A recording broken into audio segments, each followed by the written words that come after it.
This weekend we spent at New York Empire State Tattoo Convention. Hotel was pretty cool. We had a small private seminars where we discussed a lot of questions.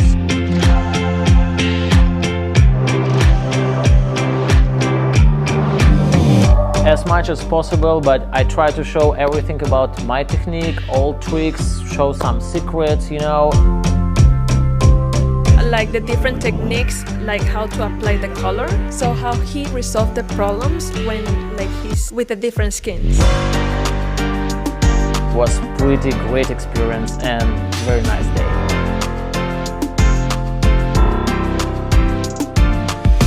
There's more like artists. I've been using Hustle Butter for almost my whole career, about 10 years. So the way I would tell any artist to use Hustle Butter, It smells good, it doesn't mess the skin up. perfect balance of moisturizing the tattoo, keeping it from drying out, keeping it from getting scabby. I use it to tattoo, I use it to take care of my tattoos, put a little bit in my hair in the morning. Delicious, beautiful butter. Silky, smooth, sexy. Why? Because real never fades.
If you would like to stay at home and grow up as a tattoo artist, more than a year I work with education platform Patreon.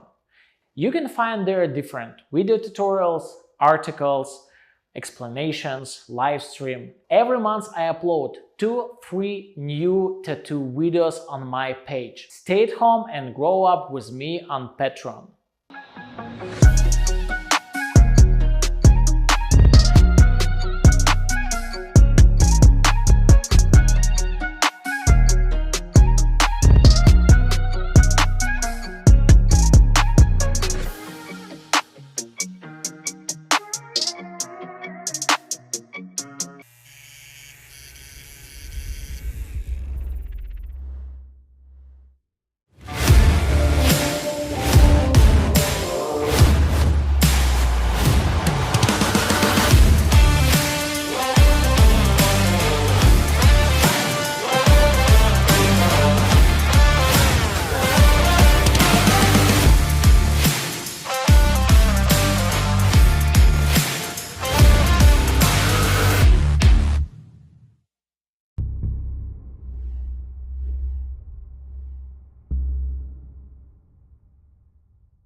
Das erste Mal in Production auf der Tattoo Expo Zwickau.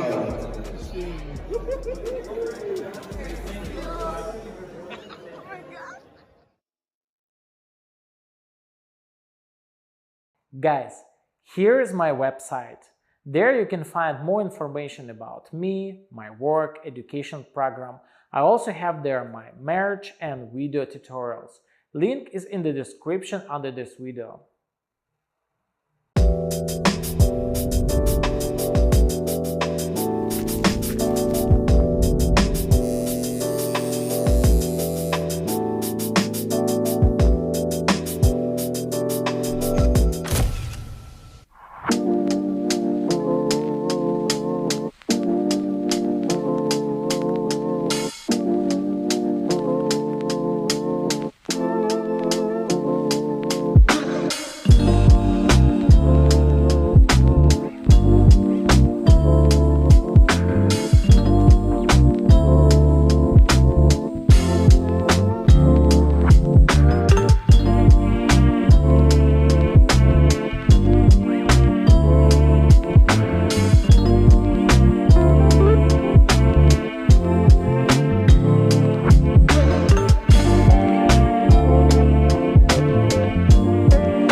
Hey everyone, and be honestly, at first what I want to say that I'm fucking nervous.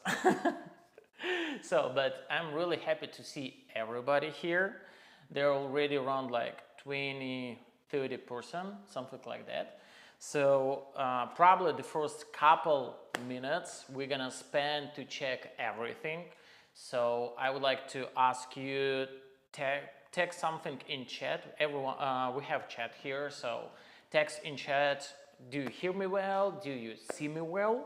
To understand that everything works, you know, and everyone can see me, hear me, and the live stream is going pretty well. So I'm just also set up everything. But honestly, it's just kind of like my first experiment when I want to do the practice and theory all together. Not everyone, but some of you bought the full tier and got packages. I hope like most of you got packages. So, and tattoo artists will set up the station and work with me together. But on design at the beginning, we're gonna work all together because I hope everyone got emails with references and layers of the project.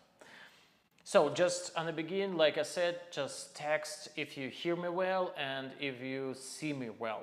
If you need like voice a little bit louder, just let me know. Is it good? They texting in the chat, they hear you. Okay, awesome.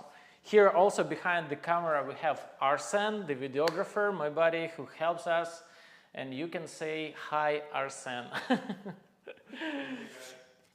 He's right here with me, and he's gonna support and help us all together.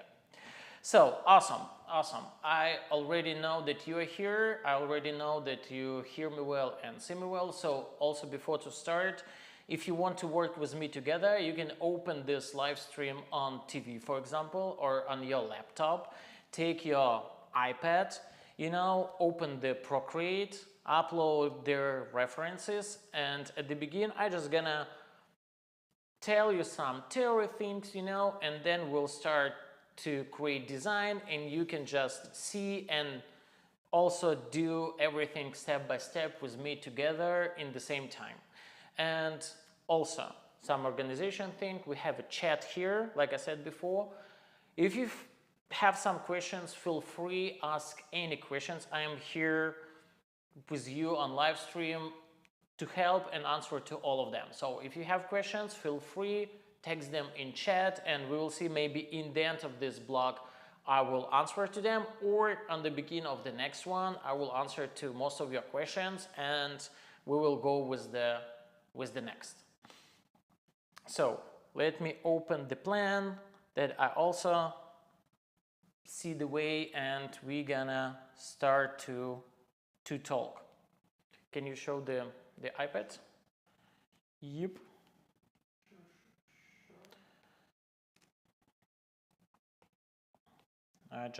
We just set up that you can see me and iPad as well, and we can go. Does it work? Yep, it's great.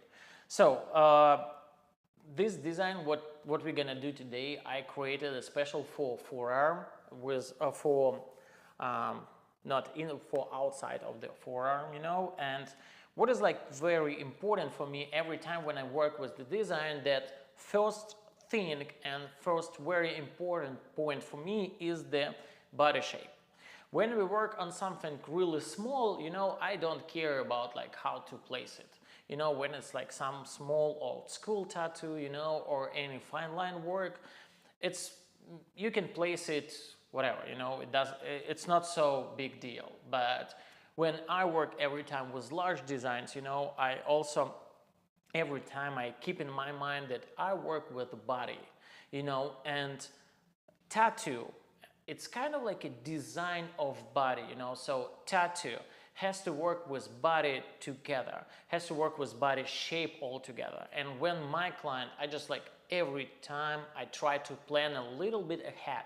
So when my clients stand on the street, for example, and talk to someone and another person see my client's tattoo, you know, all tattoo has to be more or less like readable, you know, like another person has to see all tattoos pretty clear. So this is like very important thing for me, that all tattoos what I'm gonna place on my client has to be like a part of the body, you know, not just like a sticker what we place somewhere and we don't care how it looks. No, everything has to look perfect and has to look pretty good together with body of my client, you know. So, and here you can see the forearm, and force is like what is like very important thing. And be honestly, I thought that it's like super clear for most of tattoo artists, but I still see a lot of mistakes in that.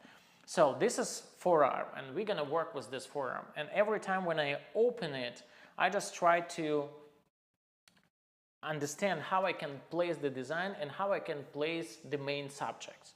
The first very important thing is we have the shape, what is more or less like that. Shape every time follows the direction of muscles, you know. So we have here the muscle, right, you know, and we have to understand how it goes. And every time when I want to place the subject, the design, you know, and every time when I create the design, I every time try to place it face in the same direction where my client looks.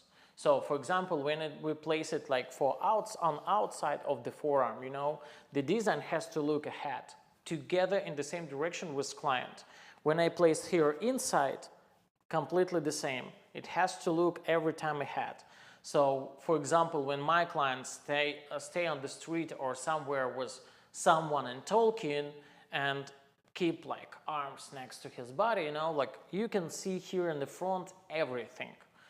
So this is the very important thing, that every time I try to place the subject what's looking every time ahead. And also every time I try to, when we for example split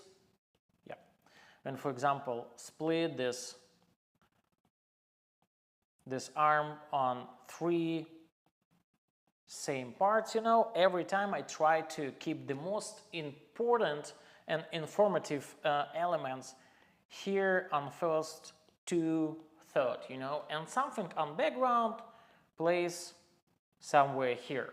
So it means that every time when I place something, I don't know, any face, animal, any important element in the design, you know, every time I try to place it, here on first area, you know, and first 2/3 that everyone can see that, and just kind of like a background and supporting element a little bit more closer to back. So also, every time when I work with the design, I also think about like, okay, I will try to do to create the design a little bit more dynamic. You know, I really don't like when the design like really static, because when we take a look on our body, you know, it's also not flat. So it has some space what is like coming a little bit ahead, you know, some deep, some bumps, something like that. So every time when I create design, I also think is like, okay, how the subjects can go through the body, you know. The same like, for example, when you take a look at Japanese tattoo. Japanese tattoo, any kind of like a traditional Japanese tattoo, you know, every subject try to go somewhere, you know, it brings like a lot of dynamic. They also do a lot of lines, waves, or for example, airs, wind, you know, and it brings like a lot of dynamic to the design.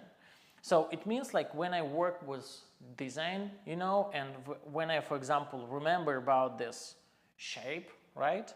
So every time I try to create, you know, when I create the design, you know, I try to remember that the dynamic has to go maybe this way, right? When, for example, when we work with bird or when we do any animal, fish, place the face, you know, it also can look like a little bit ahead, and the full design, especially when we work with arm sleeve, you know, can go and build up, you know, and go up, pull up along the arm, you know.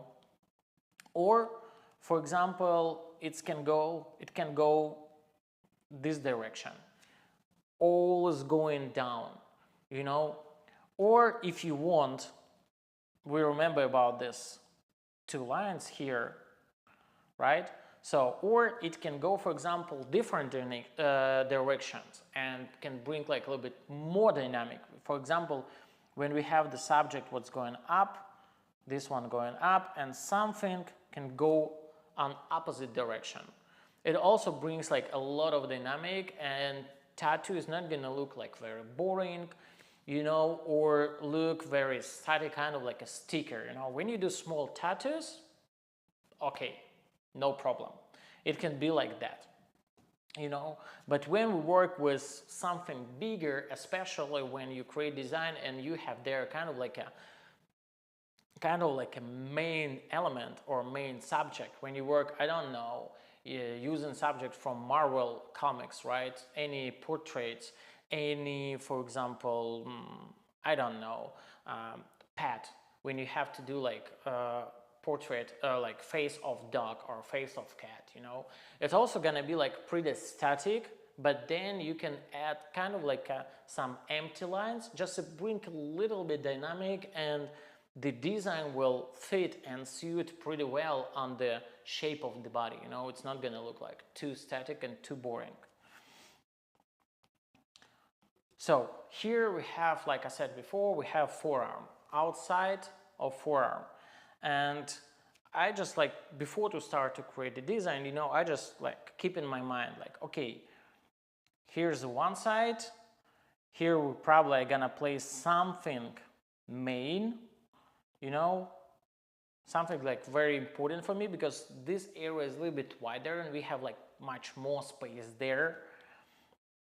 Yeah, like this, you know, the line of the dynamic is gonna go like, for example, this way or opposite way, doesn't matter. And I remember that on outside, every time when I work with outside of forearm, here I have little bit of kind of like a flat area. So it means that I will split the design, you know, and for example, place something here, like kind of like a main subject, here supporting elements, here, you know, and on the middle I have a little bit spot to, I don't know, for example, to create some lines to bring a little bit more dynamic to the design that it can be. Let me just open the plan and just remember that I explained you everything. Yep. So, and I know, and I keep in my mind that like I said, you know, like here is a main subject, here is something kind of like a supporting, you know, supporting elements maybe, and then I open the reference. Reference is right here. You also get this reference, so you also can open this reference on your iPad and like repeat and do completely the same. So I open the reference, I do opacity kind of like a 50%, you know, then I see everything. And for example, I just turn it different way, try to different size, you know, try to understand what is like the best, kind of like the best position for this skull, you know. Sometimes I just like remove it, switch off, switch on, I mean, you know, and switch off, switch on, just to understand how it plays on forearm. And then you can see, right, that this line of the skull is going here, here more flat area, and the line is coming kind of like going up, you know, or going down, doesn't matter. But the subject also looks ahead. When the client stay, for example, somewhere on the street, let me remove this, yeah, somewhere on the street, then everyone can see the most informative part. It's gonna be like this, where we have like a really face of skull, right? And we place it pretty well. Then I just like kind of like back the opacity to the 100%, use mask, maybe do it a little bit more transparent, take brush. Usually, actually, about the brush, what I use. Here in Recent, I have like a few different. Very common, I use the soft brush. Very often I use Spectra, this one. These two, I usually use the hard airbrush and 6B pencil. I use for the hard airbrush, I use for stencil, and 6B pencil I use for draw something very quick, kind of like a sketching, you know, something like that. And for background, I also very often use Stucco. It's a really good one. I really love it. It works like pretty well. So, okay, I have I have the skull right now here. What is like usually next step? I just kind of like switch off, create a new a new layer, take light, you know, like take color actually like a little bit lighter than black, not black exactly, a little bit lighter than black. Take brush Spectra. This Spectra probably you can find here, yeah, in painting. So when you find in painting, open painting brushes, here is a Spectra. You can go left, share, receipt, no, right, no. So you can choose it here, or you can open in Recent and find it here as well. And when you turn it left, you have kind of like pin, unpin. So you can pin this brush and have it with you every time. So take Spectra, new layer, like I said before. Take color a little bit lighter than black, and try to create kind of like a background, you know, slightly bigger.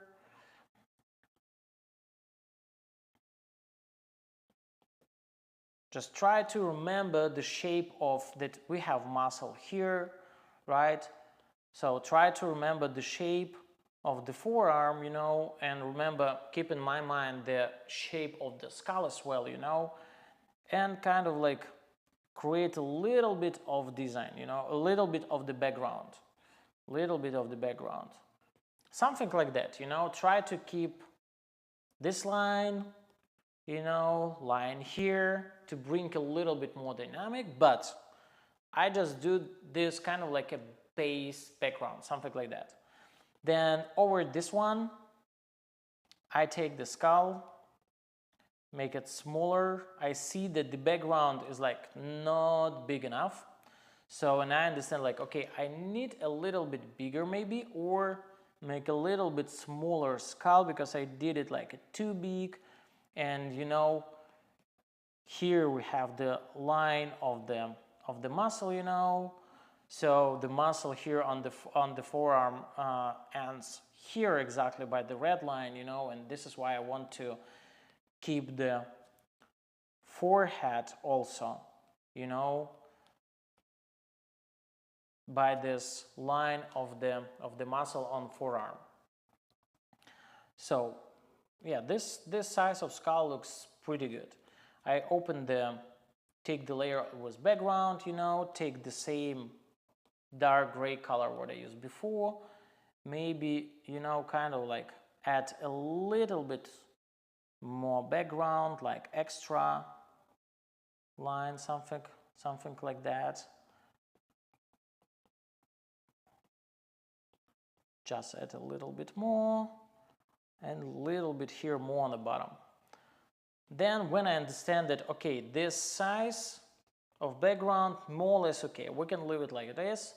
Back to the layer with skull, use the mask what we created before, take brush, for example, soft brush, I really love to use it, just black, and remove the rest what we don't need.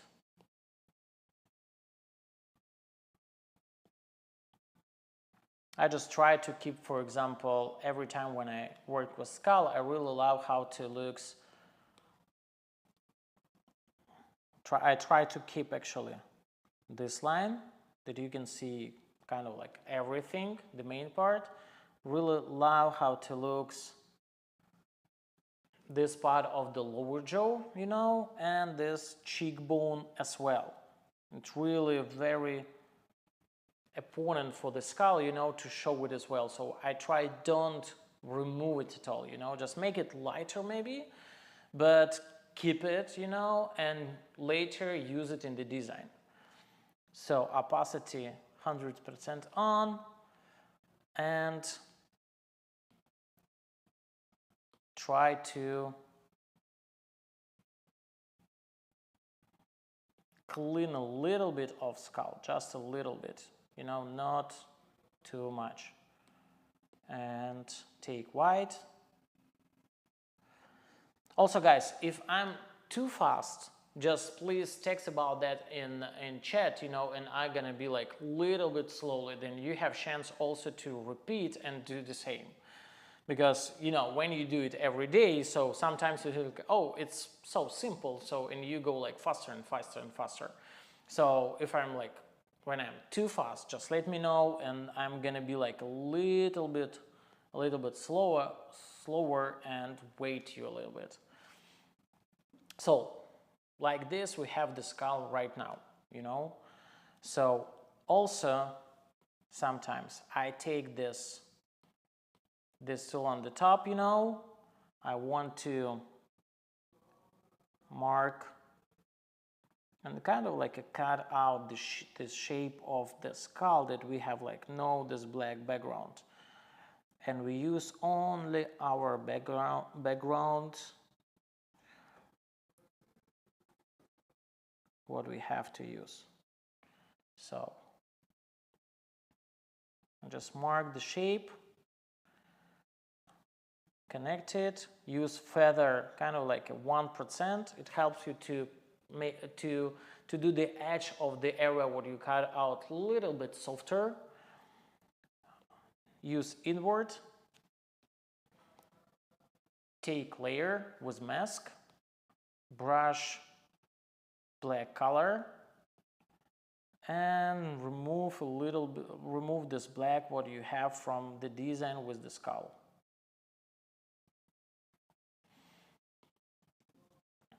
Then I see where is the darkest area. I try to use kind of like a black color and background. Where is a lighter area, then like darker area, then I use like keep it a little bit kind of like a gray, so I can show it to you. This is the layer with the background. I create a new one, tap here on the empty window, you know, use clip and mask, take black color, take spectra brush, you know, and color it right now like this. In the chat they're asking, where do you get your reference for skull? This references and I took by myself. Here behind I have like a couple of these guys, you know, and especially this one, what we use today for the design, exactly this one, this guy. So I took them by myself, and it's like really helpful when you can when you know how to do that, okay, I just removed here. When you know how to do that and when you can take the reference by yourself, you know. And also in email, what I sent you before, there is a link to the Google Disk, and there is a folder with probably like 10, 15 different pictures of different references of skull, you know, so you also can use them for the design. But especially this one I took by myself. So we have this layer for the background. And also I see that I need to make it a little bit darker, maybe here as well, you know, here also, but not too much because I really want to keep this contrast. You can see this line, right? Right, you can see it. So kind of like a make this side of the skull darker, and other side and the background a little bit lighter. So play a little bit with contrast, especially here. Just back to the spectra. Yeah. Okay, got you. Thank you guys for know that. Okay, so I created this background right now, and you can see some spots a little bit lighter. I mean like a little bit lighter, like here, you know, and here is a little bit darker because we have here like lighter side of the skull of the main subject. So it means that I can do the background behind the skull a little bit darker just to keep the contrast. And also here we keep it like a little bit lighter, keep the background a little bit lighter, you know. And then also here is pretty dark. And on the top we switch. We have like kind of like you can see on the skull is like black shadow, and the background is slightly lighter. So it helps us to create the depth, you know, when you can play with light and when you can show that the darkest color is going to the first plane and the lightest color will leave behind and will live on the background. So we have it right now like it is, right? Then I take this layer with the skull, and because, for example, client asked me to do the skull with fire in this case. So I decided like, okay, this light blue, what I had before, actually I don't need. And I want to, at first, remove this this blue light on the skull and then apply the orange reflectant like I need. So what I do, I usually take this layer, the main layer, tap here on adjustments, take saturation. On the middle section where the saturation is, I just do like a 1% or like none. So you remove any colors, and right now you have just a black and gray skull only. Yep. Louis Ferrer asking, the seminar already starts, I can see nothing. For some reason.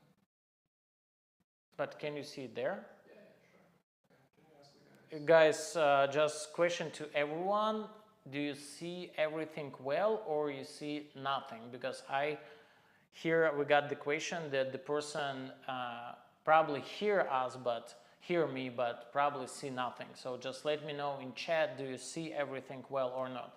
But if we got the question to swipe between layers slowly and do everything slowly, it means that like people see us. But just in case, like let me know, do you see everything well?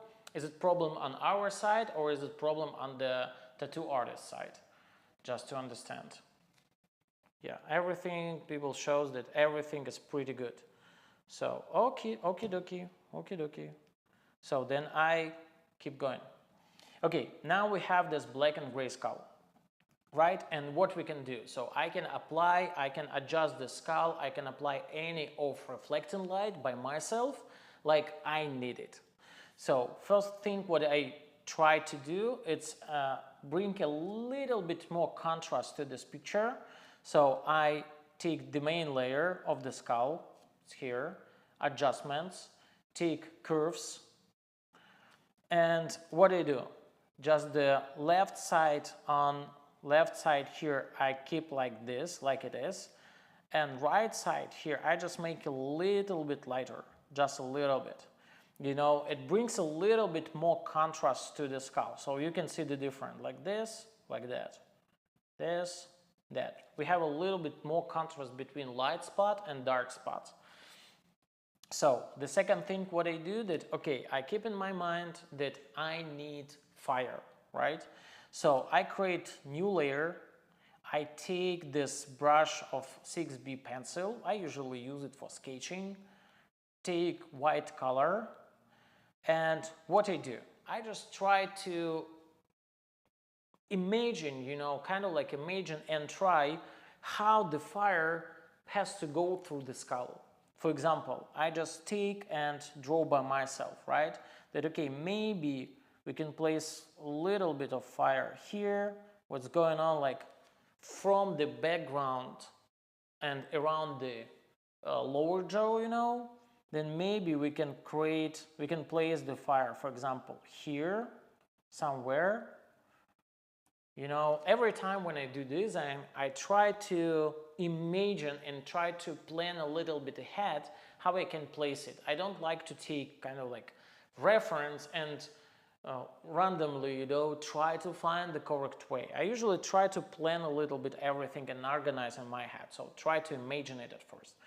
So I just kind of like draw the fire. Okay, and maybe we can play with this cheekbone, you know, and place the fire behind and probably comes here in this way. So then we can keep the face part of the skull a little bit more in the front, you know, and fire is gonna go like in first plane and then behind the skull, behind the cheekbone, you know. And also I remember that we have the shape of muscle probably like this, so I will try to place fire also kind of like this way, you know.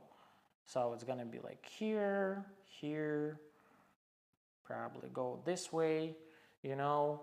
So actually we don't have a lot of space here for fire, but also to support this main fire, what we have here and what we have here, I would like to place a little bit of fire, find somewhere behind, you know, kind of like on this side, something like that. Then we have like not just like kind of like a skull and fire what we just stick on one side and that's it, you know.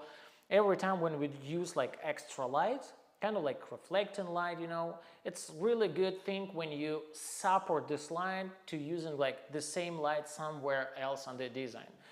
Because for example, when we split this design, right, we have here like mostly fire and here mostly skull. So it's gonna be like really good when we have a little bit of fire here and rest of skull here. So the small piece of fire is gonna, or here for example, gonna support this one. And opposite way, you know, the little bit of skull here is gonna extend here and support another one. So every time when you use kind of like reflecting light, neon or something like that, like extra on the design, use it somewhere else. So it's make your picture a little bit more saturated, something like that, you know, a little bit more rich, more interesting, and it also shows that secondary elements going around the main subject. Not just you have like main subject, neon light or fire, and that's it. So we have this, I just try to imagine it and you know, like kind of like plan something like that. Okay, I have it here and keep it like this. And you can see another like very important thing, that when we have the main subject, I try to keep this part of the face, the skull face, you know, like the most important, and what really shows like this skull like a skull, you know, that you can see everything.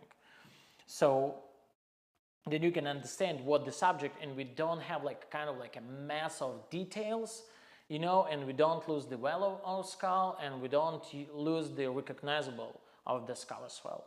So I try to every time, like I said, keep this part open, visible, maybe with some reflex, you know, but almost without any elements what's gonna cover it, you know. So, and then I use, for example, like here, I take this reference, right? What I do usually when I create a duplicate at first. The main layer just switch off, so I don't use it. Just take the duplicated, make it transparent, also kind of like a 50%, you know. Take this layer and try to play, you know, try to find like a good way how to place it. But be honestly, with this reference, everything is going like pretty well and comfortable, you know, because we have here like some elements what fit pretty well with this skull. Yeah, I think we can place it like this, more or less. I just do this layer with this cage a little bit less transparent, you know, like opacity probably like 30%, that we can see the main shape, you know, but it doesn't disturb us. It doesn't annoying, you know. Then we use the main layer with fire, right? Open mask, take black color, take the soft brush, use, see that the mask layer is kind of like has light blue, you know, and yeah, and wait, yep, and remove the rest what we don't need, because for example I see here that actually this part is probably going pretty well, this one, so going like pretty good. Maybe I can keep this one, we will see. And actually I really like how this one is going, I can use it, how it, for example, imagine that it goes like through the teeth, you know, from inside of skull mouth to outside. So kind of like a fire is like inside of the skull, you know, and it's like from inside is going out. Try to wrap the full skull around. So this is why I use this mask, brush, soft brush, and just remove the rest of black, what I usually don't need, be honestly. It's kind of like this. Yeah, just a second about the question. Also just want to remember to everyone that you will get access to this video for next 3 months. So if you miss something today, if you don't understand something, later, tomorrow, day after, you can kind of watch it everything again and just remind to yourself, you know, how I did it, and you can try to repeat it like again and again and again, something like that. So, and remove the rest. Yeah, I think something like we can leave it like this. Yeah, what is the question? How far away do you start designing before your appointment? Usually, be honestly, I have like a two steps before to start to create a design. And like I said, I like to be like pretty organized. So this is the reason why I start everything like day before, but day before the appointment, I never do the design kind of like week before or 2 weeks before, because sometimes client can change mind, you know, and then you spend like 2 hours on design, and 2 days before an appointment, your client send you the message like, oh man, I really want completely something different. Can you do that? And you understand like, yeah, I can do that, but I already created the design. What I can do is that one, you know, because I spent a couple hours for that, you know. So this is the reason why day before the appointment, I'm just think about the design. I just think, okay, like I just read the description, try to create everything in my mind, you know, kind of like find, when we talk about, for example, Google Map, you know, when you want to go somewhere, you have to find at first your destination, and then you create the direction to destination, you know. So this is what I try to do with the design. I try to create everything in my mind day before, and when I see to create the design, then I already have the design in my mind. So then the part of the creating design, you know, it's not gonna take a lot of times, and you can create everything much faster. So I think about design day before, but I do design early morning before the appointment. So kind of like a 1.5 to 2 hours before the appointment, I'm gonna take a seat, and because I know what I have to do, you know, and because I have already the design more or less created, more or less done in my mind, you know, then everything is going like kind of like pretty quick, you know. So we have this fire right now. I just remove the rest of the black background, you know, what we don't need. And what I do, I just use the option of layer, and this screen, the normal one, I change to the screen one. So it means, and also opacity do maximum, so 100%. So it means that we have the fire, all light colors are visible, all dark colors are invisible. So you can see how the transparent fire is right now, you know, and it creates kind of like fire really going behind the skull, through the skull, you know, something like that. So like really it's on the first plane of the skull.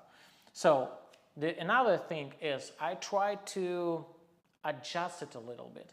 So I take this layer, I take the arrow wrap, and I try to move it a little bit just to adjust this fire for the skull, you know, kind of like this, something like this.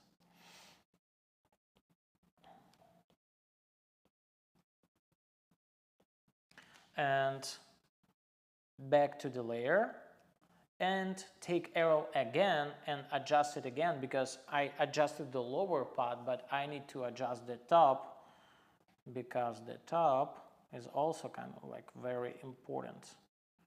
Just keep this, keep that.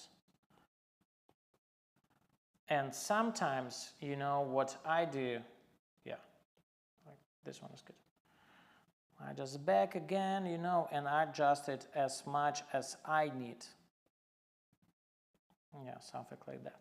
And then I take the adjustments. On the bottom we have liquefy. And then I use the push brush, size different, I try a different size, you know. Pressure, you can see everything, distortion, momentum, you can see everything. Usually these tools I don't touch a lot. And, okay, size a little bit bigger. And I just try to move it, you know, and kind of like create this flow, you know, and create and show how fire, for example, go behind the cheekbone, you know, through the skull, you know, along the skull actually, and going up. And I just keep in my mind every time that here we have the muscle, you know, when I remove the skull and the background, the fire has to go a little bit kind of like around the elbow.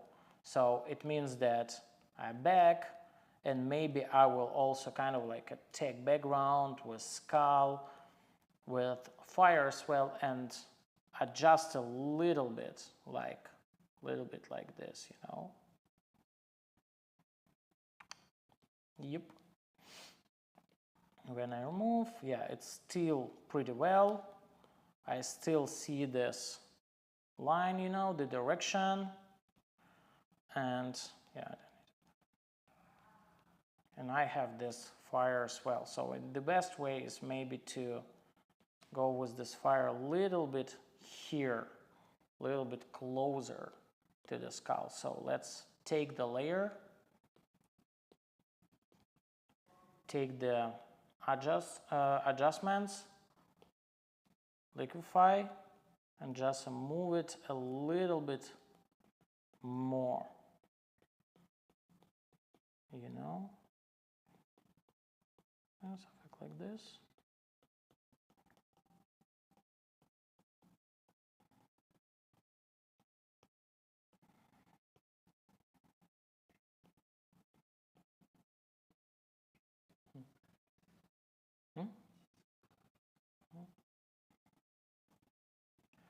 So, and try to play using this liquify, you know, I try to play with also with the rest of fire as well. So try to imagine like when this fire really gonna go from inside of the skull kind of like outside and wrap it around, how it has to go. Okay, we play more or less with the skull, more or less. You know, then what? Then I need to place, I just show it to you, this part of fire behind the cheekbone. Okay, no problem. So we have like right next to the break, but it's okay, a little bit more. So what I do, take this tool, use freehand,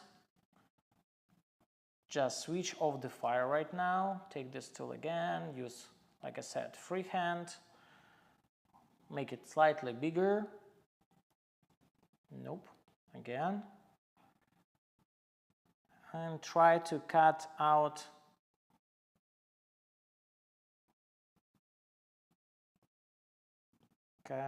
kind of like a cut out the cheekbone, you know.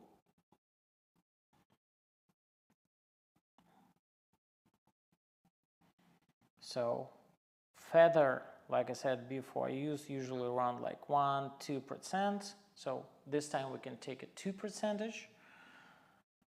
Open layers, take fire, switch off, take the layer with mask, layer mask, take brush, this soft brush, be sure that we have black color here, and remove the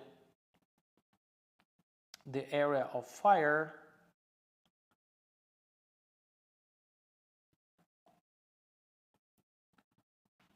Yep. So, and now you can see that the fire is kind of like going behind the chin, you know, cheekbone.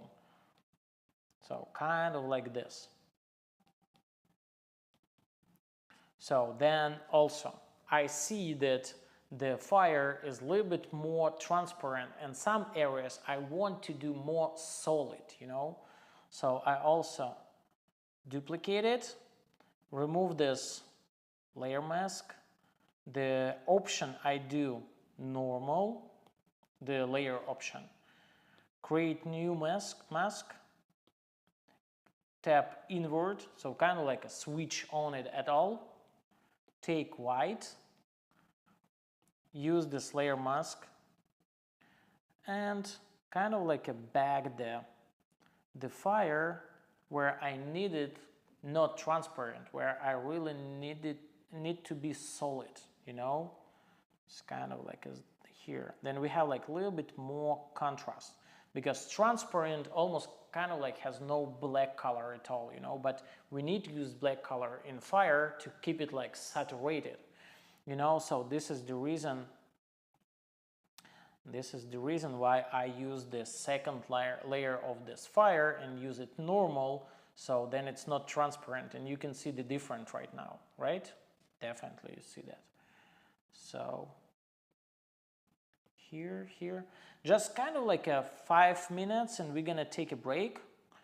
You can text down your questions in the chat.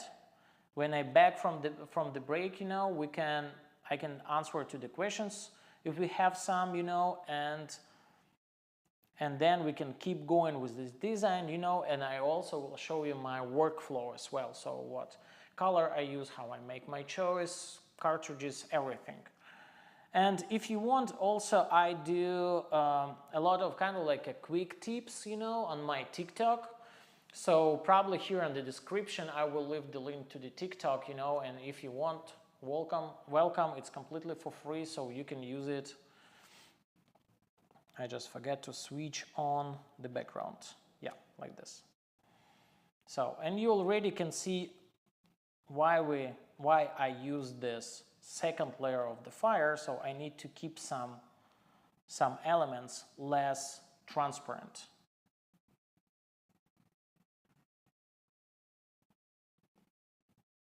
Make it smaller sometimes, show a little bit. Also when I need to show some details, you know, some elements like this. So, yeah. And another thing what I really want to do, it's, for example, we can play with the skull, using this fire with the skull as well. So you can see, let me show you. You can see this area, right? And we have teeth here. So we can show kind of like this fire, especially the small one, coming from inside of mouth outside. So it means that here we can clean a little bit using the layer mask. Take soft brush, smaller. А что зависло? А перезагрузи просто там страницу. I'm sorry guys, I don't know if everything is going well. I hope so.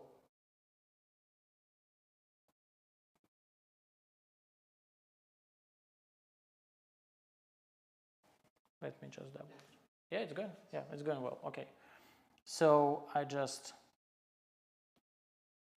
take the layer of this, take this layer of the transparent fire, take layer mask, black color, soft brush, and just remove the rest what I don't need. So try to create kind of like a fire is coming through the mouth, from the mouth, you know, outside. So something like this. Remove here a little bit the rest, what we actually don't need a lot. Check again that everything is going well. Okay, yeah, we have teeth and this fire is coming from behind. Yep, it's pretty cool. Take the normal layer right now. Take layer with a layer mask, soft brush, white, and we can make this color a little bit more opaque, a little bit less transparent. Kind of like this. So, and now we see that fire is kind of like going from inside of mouth outside. So guys, right now we're gonna take kind of like, I don't want to make you very tired and I don't want to be very tired as well because we have like a lot of hours ahead. So we do kind of like 10-15 minutes of break right now. Let's do 10 minutes break right now and next break is gonna be longer.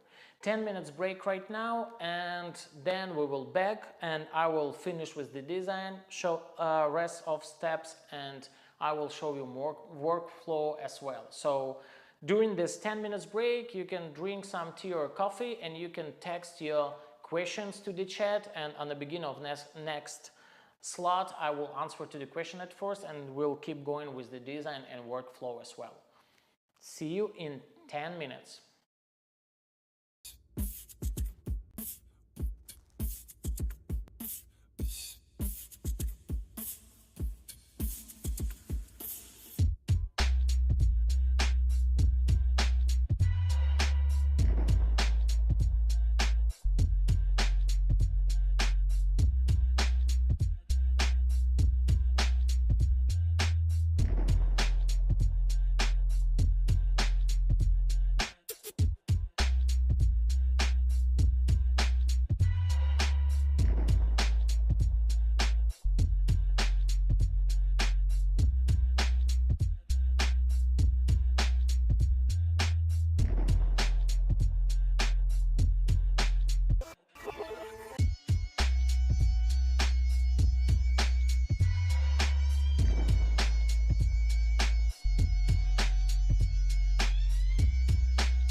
This weekend we spent at New York Empire State Tattoo Convention. Hotel was like pretty cool. We had like a small private seminars where we discussed a lot of questions.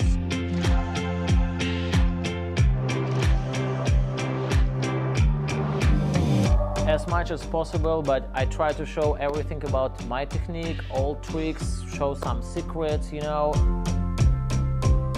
Like the different techniques, like how to apply the color, so how he resolved the problems when like he's with the different skins. Was pretty great experience and very nice day.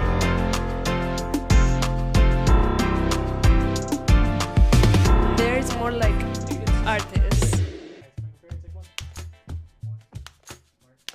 I've been using Hustle Butter for almost my whole career, about 10 years. So the way I would tell any artist to use Hustle Butter, It smells good, it doesn't mess the skin up. perfect balance of moisturizing the tattoo, keeping it from drying out, keeping it from getting scabby. I use it to tattoo, I use it to take care of my tattoos, put a little bit in my hair in the morning. Delicious, beautiful butter. Silky, smooth, sexy. Why? Because real never fades.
If you would like to stay at home and grow up as a tattoo artist, more than a year I work with education platform Patreon.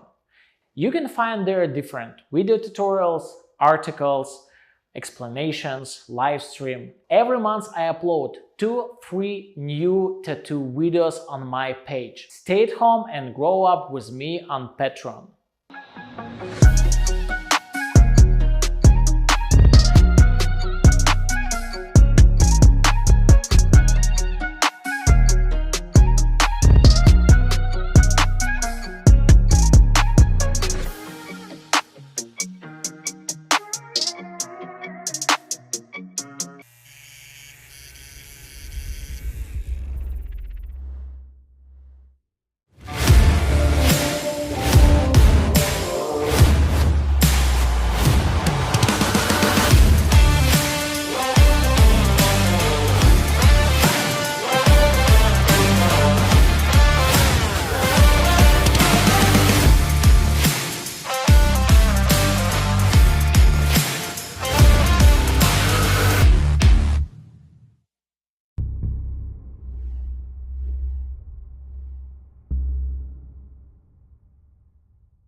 Das erste Mal Production auf der Tattoo Expo Zwickau.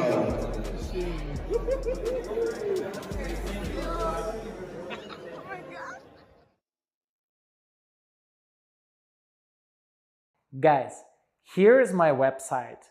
There you can find more information about me, my work, education program.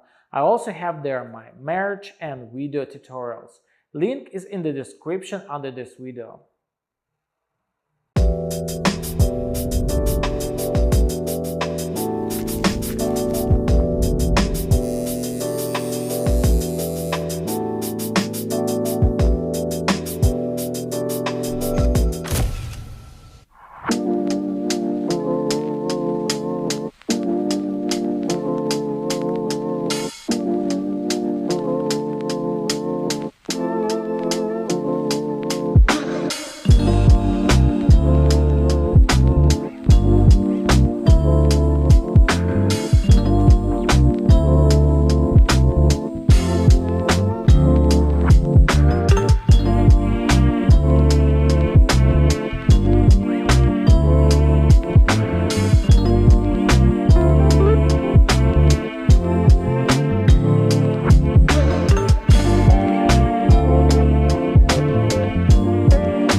I'm here pretty well. So guys, let's back. One very important thing about the organization, is like, because now I work on the design, and I work in Procreate, so better if you ask me some questions, if you ask me questions especially about kind of like a theory, and about design and everything about the work process, picking colors, shading, everything, I'm gonna answer. You can ask me especially when I start to tattoo. So, and ask me about that later, because I already got one question about the purple color on kind of like a darker skin tone. Can you show this question? There's like a large question you can read there about the dark skin tone in India and how to pack the purple.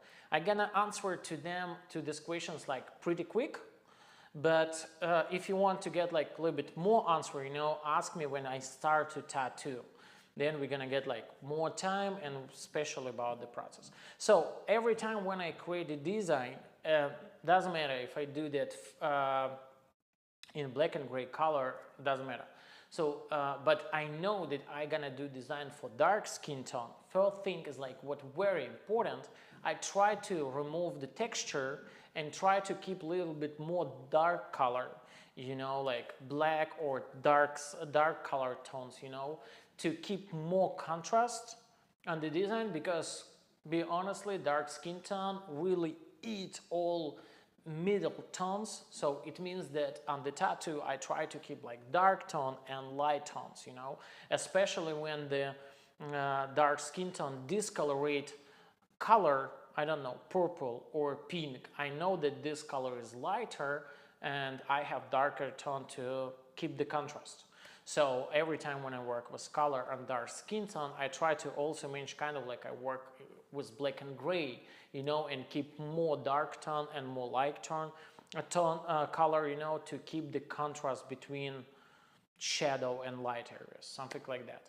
So, and also I try to, about the purple color, you know, all light colors, especially warm colors, or especially, doesn't matter if it's also kind of like a blue colors, what's gonna, or purple was gonna switch when we work with warm dark skin tone, you know, to the dirty color. So it means that every time when I work with color, I try to apply them kind of like I apply the black and gray, the gray wash, I mean, the gray wash. I try to make them a little bit more thin, pack them less solid, and do it a little bit quicker. So just remember me about this when I start to tattoo, and then I will explain you how I do that usually. Okay, back to the design, you know, so we already have this one fire, right? I already work a little bit with this fire and try to show like it goes really through the skull. So I just switch on back this layer with fire what I drew here, you know, and I see that I still have a little bit. I need fire here, maybe something here, we'll see, I don't know yet, but maybe, but definitely this one. What I usually try to do is take the same, completely the same fire, what I use for, as the main one, you know, take this, make duplicate again, this duplicated layer opacity kind of like a 50%, you know, and try to place it kind of like, okay, maybe this way, no, maybe something like this. Oh, actually this one looks not bad, for example. Okay, yeah, let's place it like this. Yep.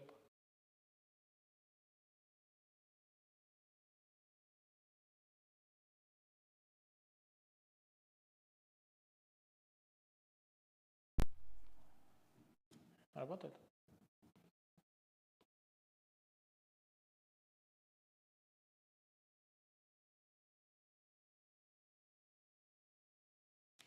Okay, guys, you hear me?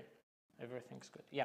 So I use this layer, what I did before, you know, the main one, and try to move it and find like a small episode of this fire, you know, and use it also here as well. For example, like this, it plays pretty well. So you can see here that the fire is going this way, kind of like along of the shape of skull.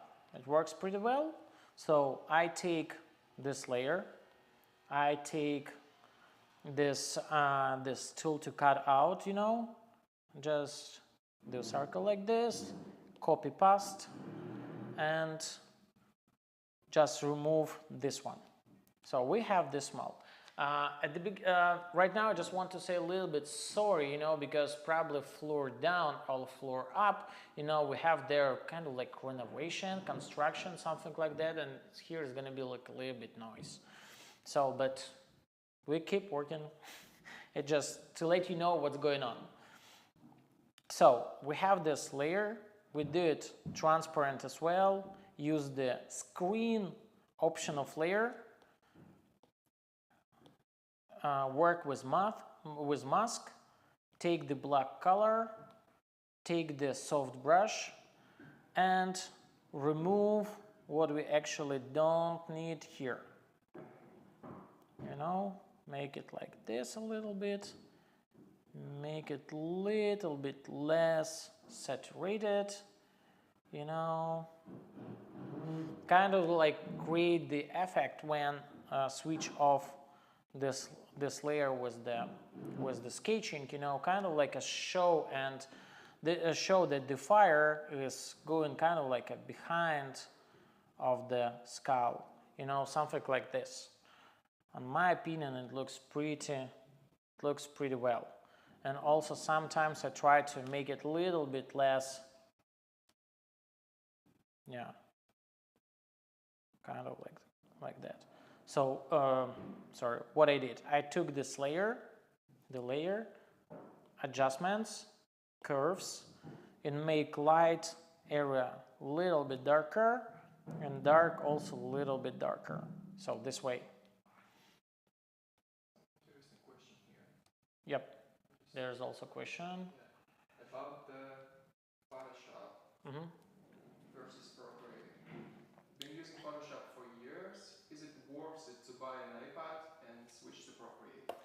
You know, I also used to work with Photoshop a lot of years, and for me it was like a huge problem, probably like 4 years ago, switch from laptop with Photoshop to the iPad with Procreate. And Procreate, you know, but be honestly, for last 4 years, I never feel that I really need Photoshop, something like that, you know. So I switched it like 4 years ago and feel like super comfortable. Photoshop has like much more tools than Procreate, but be honestly, when you work with reference, or when you work with, I don't know, you decide to draw your design by yourself, you know, without references, with no references. So it's also very easy. The Procreate is like full of different tools, and it's like super good and very comfortable. So in my opinion, it's really worth it because it's pretty small, pretty comfortable, you know, when you fly, travel somewhere, I don't know, lay in a bed, and you can work with design, so you don't need laptop, you know, or PC, so you can take just this iPad and that's it. And another thing is like what is very good, that you can use, especially on the iPad, you can use pen, you know, and it's very comfortable that you kind of like a draw, you know, because when you use Photoshop on laptop, then you have to buy like a graphic tablet, you know, kind of like a Wacom, and then you have like extra device, and it's completely not comfortable when you travel somewhere, so you can't work when you sit in the plane, or you need like extra space for that. So iPad, in my opinion, is like really great. I really love it, and in my opinion, is also it worth it. And also for you, for tattoo artists, here you have Lightroom, and you can use Lightroom to work with your pictures of your work, of tattoos. And also here's like a good applications for simple editing of videos. So when you record video for reels or stories or something, you know, you can add everything on the iPad as well. So when you buy iPad Pro, so this is one, iPad Pro 13, so you can use it Procreate, you can work in Lightroom, and you can, for example, use LumaFusion. LumaFusion is the application what I use for video, and there's like more than enough everything to work with, you know, every day. So in my opinion, it's like pretty good. So okay, we have this small one, fire, we have this one, I use that one, you know, to make it more packaged. So we can leave it like it is, but we still have kind of like a fire separated from the skull. So what I do, I take the layer with the skull, duplicate it, remove the mask, tap on this layer, use the clipping mask, yep, go to adjustments, take gradient map, and I created, so for example, when I press tap plus, you know, I have the gradient from black to white, but I can create my own gradient, for example, dark red, another one, dark red, a little bit lighter, another one, much lighter, then orange, another one, light orange, like this. Then, for example, I can, wait, I can go with yellow and white. So it means that we can color this tattoo more natural, you know? Yeah, kind of like this, maybe. Adjust it when we need to, when it has to be adjusted, you know? Make it lighter, like this, you know? Because, for example, you can say like, oh, why I need this one? I can use color, for example, option of layer, but it doesn't work like that. I can show you how it works actually when we work with color. When we create new design, option of layer, color, and I don't know, we need the red. So it's like this. It's not so pretty. Orange, it's like that. It's also like close, but not the same. When we use yellow, it's completely different, dirty and closer to the green. So this is why I use gradient map. So again, we use the main layer, duplicate it, tap on the picture, clipping mask, remove the main mask, go to adjustments, take gradient map, create here gradient by ourselves. We can switch, adjust, and we can do whatever. Yeah, it sounds pretty weird probably. Ars, do you hear me? Yeah? Everything, yeah, it sounds. So you can create here like a different gradients, also kind of like a closer to skin tone, or for example, gold, you know, or different, I don't know, more mystique, you know, gradients, or you invert gradient at all. So when you can play and you can do your designs, you know, you can do whatever you want to do. Fucking shit, I didn't know they never been here yesterday. But yeah, it is like it is. So the gradient is like very great tool, very flexible, and before the Procreate doesn't have it, and only on Photoshop you had this tool, but now they have it as well, so it's pretty good one, and I use it. So we have this layer with skull and this color, use the mask, use invert, you know, take the white color, take soft brush, and add it only where we need to add. So for example, here we can try to imagine the reflection light, right? A little bit here maybe, that light from fire reflecting on skull, you know, and we can kind of like use it here as well. So something like this. Yep. There's another one question. Yep. Amazing tips, but too fast. Want a bit more about the clipping mask technique. Okay, okie dokie. I just gonna explain to you right now. Give me a second. So we use this. The gradient map like this. Let me finish just with the gradient map, and then I explain you how it works with clipping mask. So play. For example, we also can add a little bit of this color, a little bit here inside, make it a little bit, remove the rest what we don't need right now. Yep, like this. Add a little bit here inside of nose, kind of like a light reflecting, you know, something like that. Inside of the eye, I'm not sure, honestly, maybe a little bit, but I want to keep that. No, let's don't do that. A little bit here, like this, you know. Yeah, something like that.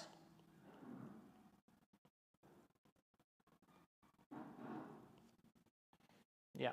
So, and you can see right now that the fire is more kind of like involved to the to the skull, you know, when we have this reflecting light, and we can add and play with it a little bit more. Here the question about the clipping mask, I can explain you how it works. For example, we have the main layer here, the black, right? We can create new layer, tap here on the window and use clipping mask. What does it mean? It means that everything what I gonna draw on this layer is gonna be visible only on this main layer. For example, I take another color. When I draw here, you don't see this, but when I come here, you can see the color. So it means that when I make this layer kind of like a clipping mask, so you can see this color only on the area where the main layer is. So only here. So kind of like this. So this is the reason why sometimes I use clipping. No, wait. Yep. Sometimes I use clipping mask because I need to show this orange, you know, or any gradients only on the layer of the main subject, and that's it. So we have this one. So if I answer it to your questions, great. If no, just repeat it, and I will try to show it like a little bit more detailed, maybe. Yeah, another. Have the gradient with orange layer under the gray skull. Nope, you can see the gray skull is here. The gradient with kind of like a gradient orange layer is over, and I use the clipping mask here. You can see it here. Nope. Yes. Because when, for example, I just kind of gonna show you. Without clipping mask, you have the background of this picture, you have everything. But here on the main layer with the skull, I already cleaned this background. You can see I remove it using the mask, right? So, and when I created the duplicate, I don't want to see this all background. You know why I need it? I already remove it from the skull on previous layer. So it means that when I use clipping mask here, it's gonna show in the same size and shape and till the boards of the previous layer. I hope so. I hope I understand everything. So again, create mask. Oh, nope. Create mask here.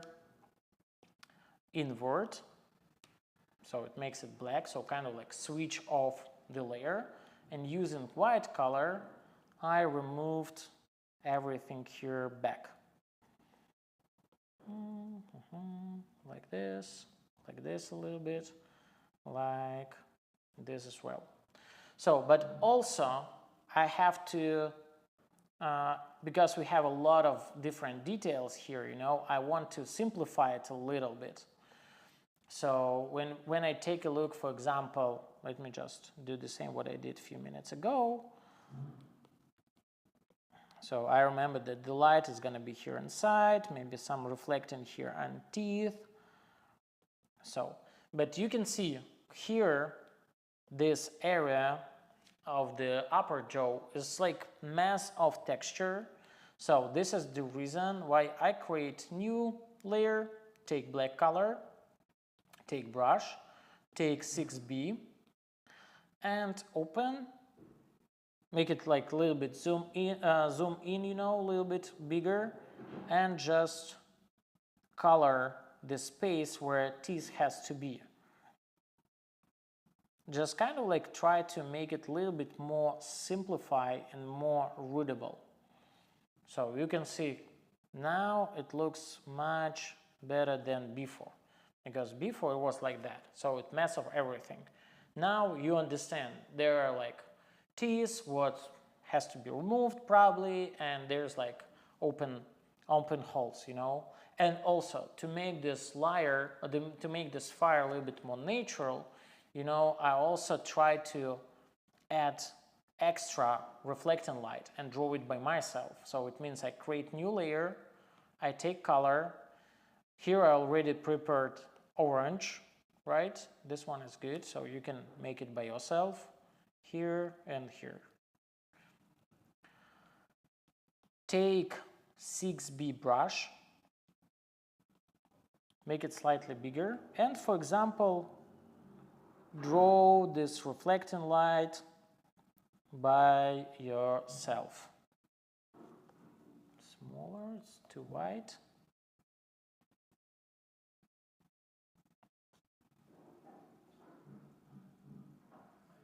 Next question. Yeah, if there are some next questions, and also guys, Ars said me that you have a lot of questions. What actually is going to be like pretty simple, and if I can call it like that, already answered to them on my TikTok. So to some questions I'm gonna answer quick, but if you have some, if you want to get like a full answer with demonstration, so go to TikTok and there's some tips where we show everything and explain some questions what you already asked here in the chat. Yep. Okay. How do you think about chroma, intensity of color, when choosing the various patches of the gradient? What I think about what? Chroma. Chroma? Be honest, I have no idea what is that. Intensity of color. Never hear about that, be honestly. I don't know. So here's some reflex. I don't know, be honestly, this one I don't like so much. Maybe I can keep a little bit here, and that's it, and only a little bit on the top. Yeah, like this, just to keep it a little bit reflect on it, you know. And actually I can say the design is more or less ready. Maybe I will add a little bit, create a new layer, take black, take this spectra brush, and maybe add a little bit of background here. I don't know, it's probably too much. Cooperate this background together, you know, and add a little bit here. Maybe make slightly lighter this part. I take the eraser, take this layer, take eraser,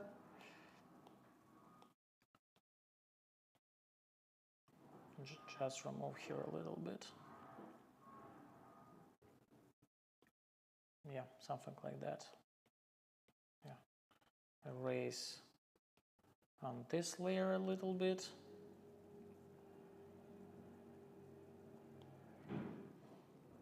Yeah, to keep it like this. Take this layer of the main background spectra brush, you know,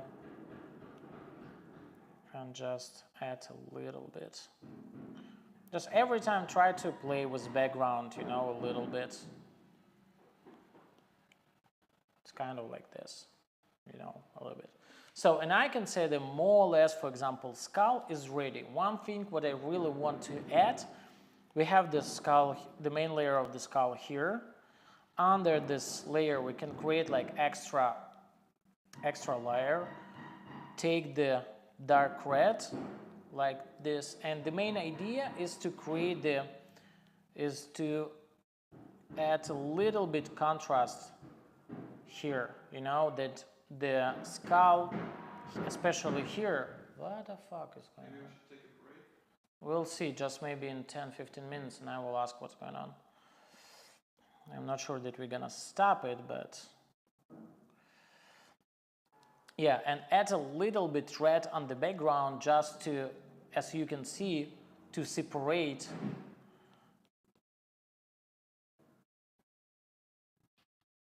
and make this line of the skull, the shape of the skull is more visible. So you can see I add a little bit red color here just to separate the skull from the background a little bit. Yeah, and you can see right now that we have the flames, what's going kind of like wrapping around the skull, and it looks like more or less natural with some reflecting light on it, you know, and actually this design I'm gonna tattoo today on the fake skin. And when design is ready, then now we're gonna go to the part of workflow. So if you have some questions about the design and Procreate, so tap in chat, you know, and I'm gonna answer to them as well. So the design is kind of like almost ready, right? What I usually do, I just print out the design, you know, place it on forearm, then check the size if I need it like a little bit bigger, a little bit smaller. And when I know the size of the design, then I decided to go with the stencil, right? And during the stencil, I just explained to myself, you know, like very important thing. It's usually, let me just open it here and then you can understand what's going on. Yeah. No, not this. Wait. Okay, I don't have it here.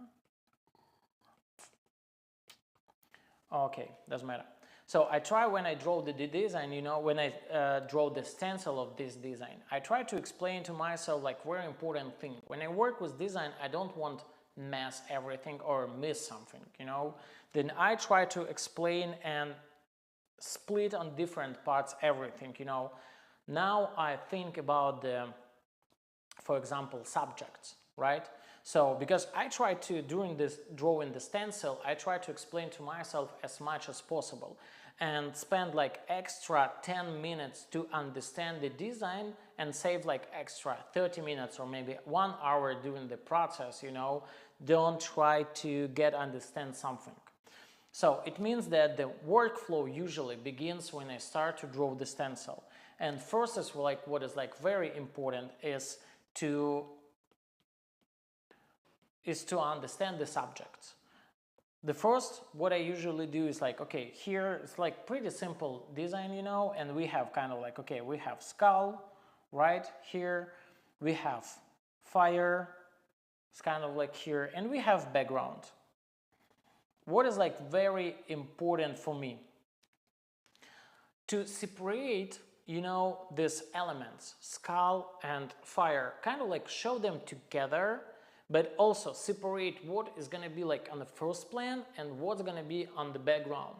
And then when I take a look on the design, you know, I try to explain to myself like, okay, this part of the design is going to be kind of like on the first plan, you know. This part of the skull is going to be on the first plan. So it means that I have to work there with smaller combination of cartridges, you know, kind of like a 5-round liner or 5-round shader, and show a little bit more texture. And also here's the fire, what's going to be kind of like on the first plan, right?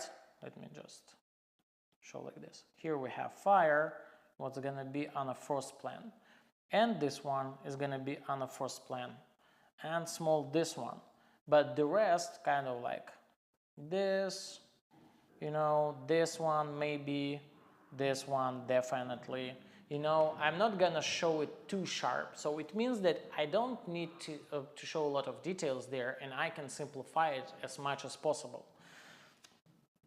So it means that when I start to draw the stencil, I will show a little bit more everything here, and a little bit more everything here, but less here, less here, less here. Why I do that? It helps me to, when I tattoo, you know, it helps me at first to understand what needles I have, like on what areas I have to use this cartridges or another one, and it also helps me to make this design more readable. When I do everything sharp, you know, then it's gonna be like, the picture is gonna be like flat. So every time when we look on any subject, I know this cup of coffee, right? We have the first plan here and the rest is just blurred. It means that it shows we create the accent, you know, and it shows like, okay, this cup of coffee is important and the rest is just background, what's supporting, you know, and that's it. So this is what I usually do when I do the design. I understand like, okay, here on the first plan I can do a little bit sharper, I can show a little bit more details, or I can show a little bit more texture, you know, and the rest is just the background. It just like pay our attention on the most important elements of the design, you know. The second thing is, because now I just try to explain to you my workflow, and maybe it looks like too complicated, but like I said, it takes maybe like 10-15 minutes when I draw the stencil. You know, now it looks like too long and too complicated, but when you're drawing the stencil and just explain it to yourself, it's gonna take around like 15-20 minutes to understand everything, all elements, and it's gonna save a lot of time when you tattoo. Exactly. Let me just open the same project, you know, but with more layers here. Yeah.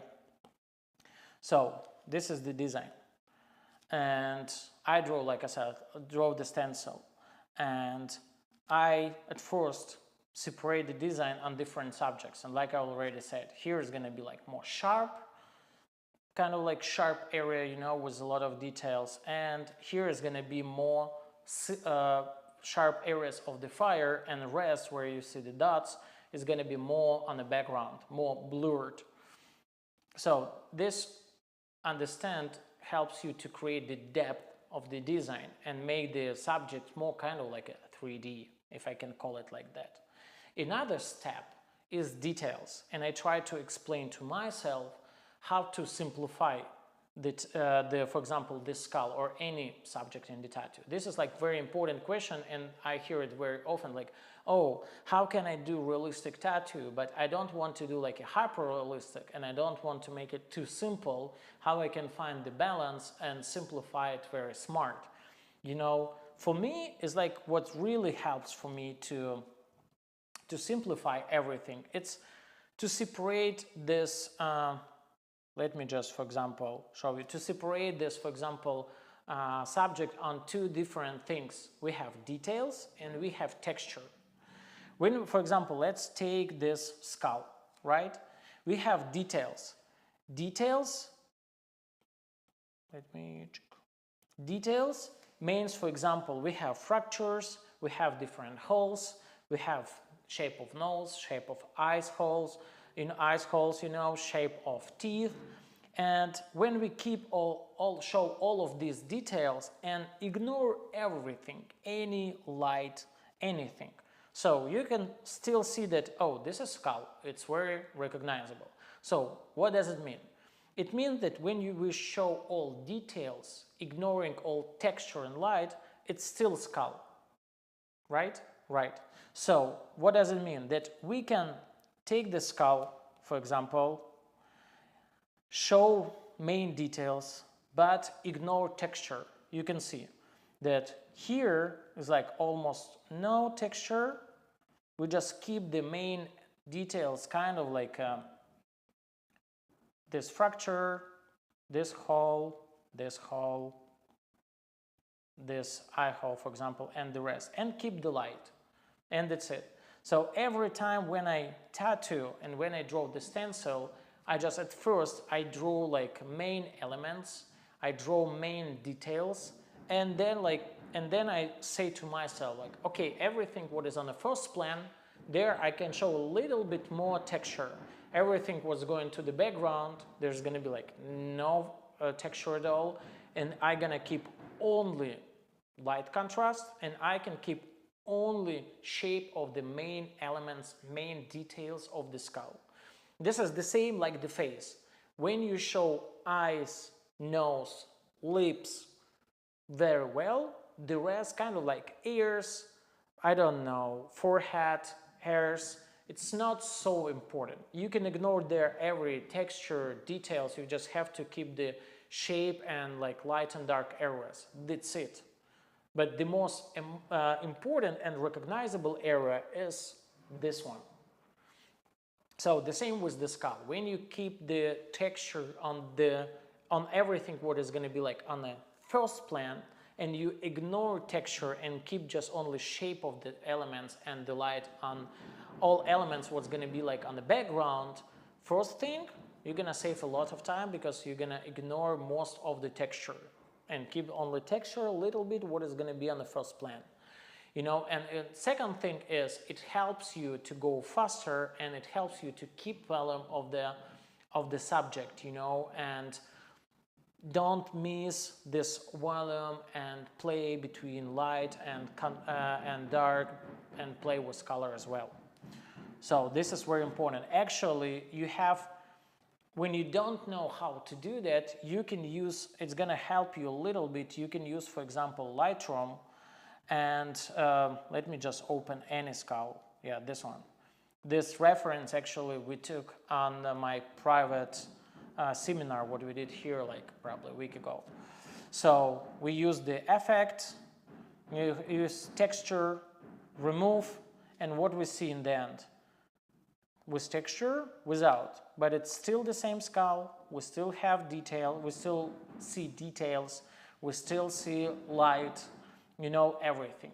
So you can use Lightroom on the beginning maybe to explain to yourself what you can skip or what you can ignore, you know, or what you have to leave, you know, and show at tattoo. Okay, let's back to the design. So this is part of the workflow. When I draw the design, I just explain, okay, here's the main subject, here's like the main area of the subject, you know, I have to show it, the rest I can skip. You know, here I have to show a little bit more texture, the rest I have to skip. You know, and every time when I draw design, for example, here's the design, yep, we have the design. I use at first the green brush. So, for example, when I create, I just gonna show you a little bit quick, because the stencil is already done. I create new layer, I take, for example, any bright color, for example, this one. I take hard airbrush, and I usually have here on the left side, you can see like 3 different thickness of the brush. And usually the 3% I use to show kind of like a shape of the main subject, you know, and show everything what I have to show, you know, like main element, main subject, everywhere where I have like a really good contrast. And every time when I need to show something like kind of like a texture or detail, I take the smaller one where we have like just a 2%, you know, and just draw, and sometimes in this way show the shape and show to myself that this area is dark. And this way as well. It's kind of like here as well. So what is like very important for me, don't miss in the stencil, you know, don't lose in the stencil. So I try to show everything. Let me just, yeah, you can see right now that teeth, for example, here, just take teeth, for example, here, the outline is a little bit thicker, but inside the shading is a little bit smaller and lines a little bit thinner. The same here, you can see this outline thicker, but this outline is thinner. So I try to show like main subjects, main elements using just thicker outline, and every texture or secondary something I use thinner outline. So, and then it helps me to don't loosen the stencil. When I need to make the stencil darker, I just kind of like duplicate this green, go to the saturation, adjustments, saturation, do saturation in brightness here. I do it darker, switch off the green, and yeah, you can see. Let me just remove everything. Yeah, and you can see the skull is very readable. you can see everything, you can understand everything pretty well because you use like different thickness of brush. And then we have the stencil here. Back the design. Then when I already understand during the drawing the stencil, I already understand the subject, different plans, front plan, background, understand the elements, then I start to work with colors, to choose my colors for this design. And it's also because I know like we have skull, fire and background, so I split all colors on different lines. So I choose colors for fire, I choose colors for for skull, and I choose color for background as well. So here, for example, let me just remove to explain you everything. Yeah. So you can see on this example that I have like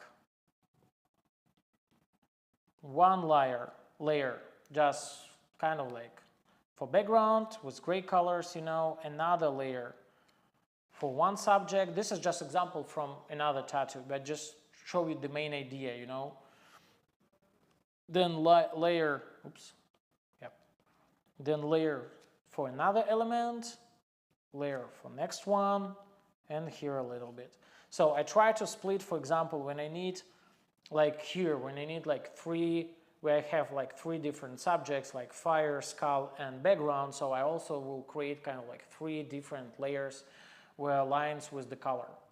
So, but when I choose the color, what is like very important rule? I never studied art school, be honestly, but I read a lot of and talk a lot of to guys who study art school, and I learn a lot of from them.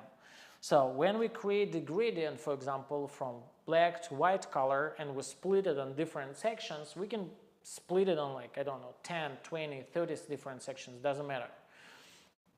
But to create the gradient, we need from 3 to 5 colors maybe at all.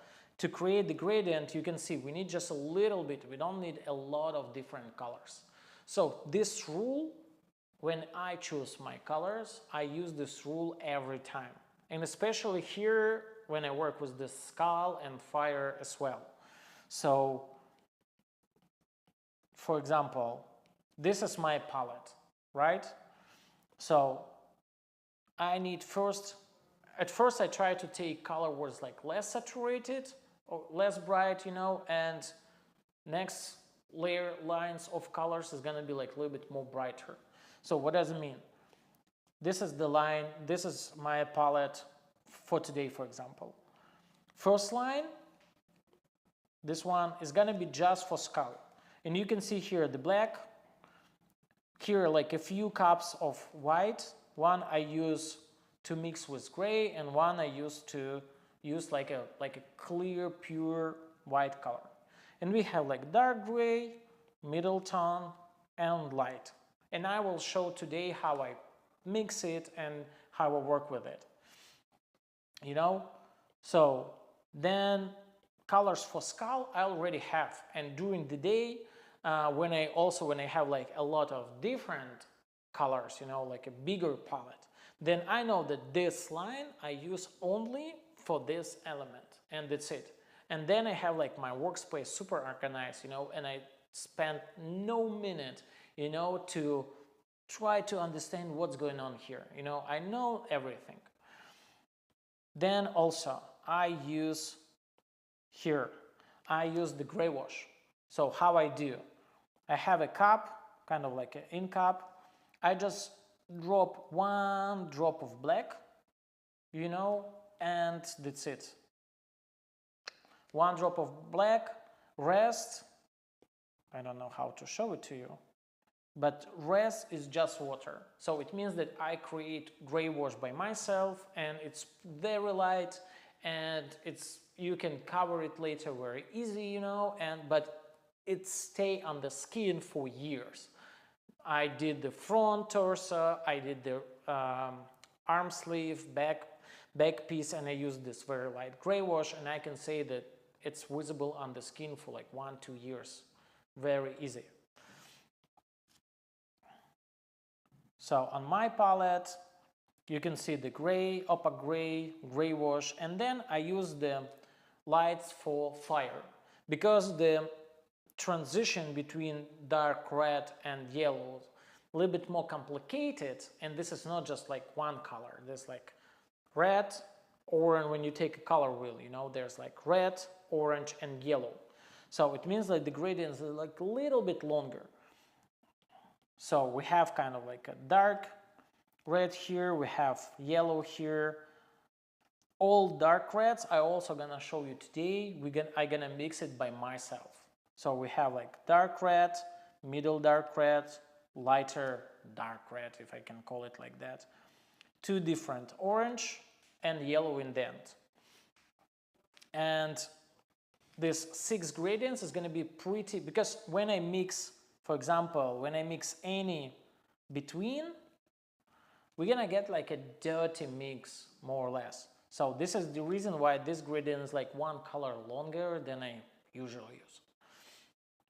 Because when I mix this, I don't know, this orange with this dark red, then we're gonna get kind of like a warm brown, but not the red color, what's usually in the middle. So this is why this gradient has to be a little bit longer to make much cleaner gradient between red, orange, and yellow colors. And also, when I know everything about, like I said, about subjects, about front plan, background, when I know everything about colors we're gonna use, so it means that I know about this design like everything.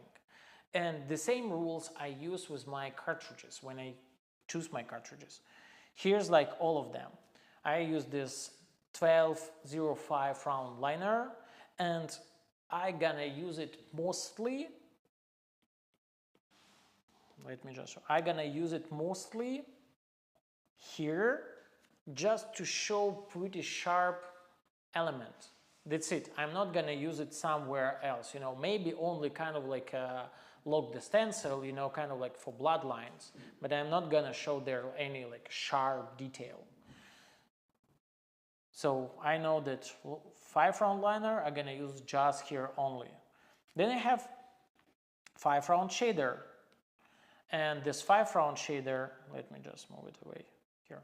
Yeah, I'm gonna use for front part like here and somewhere around as well, just to fill some small rooms and show some maybe fractures or texture what doesn't have to be sharp, what can be like kind of like a blurred a little bit, you know.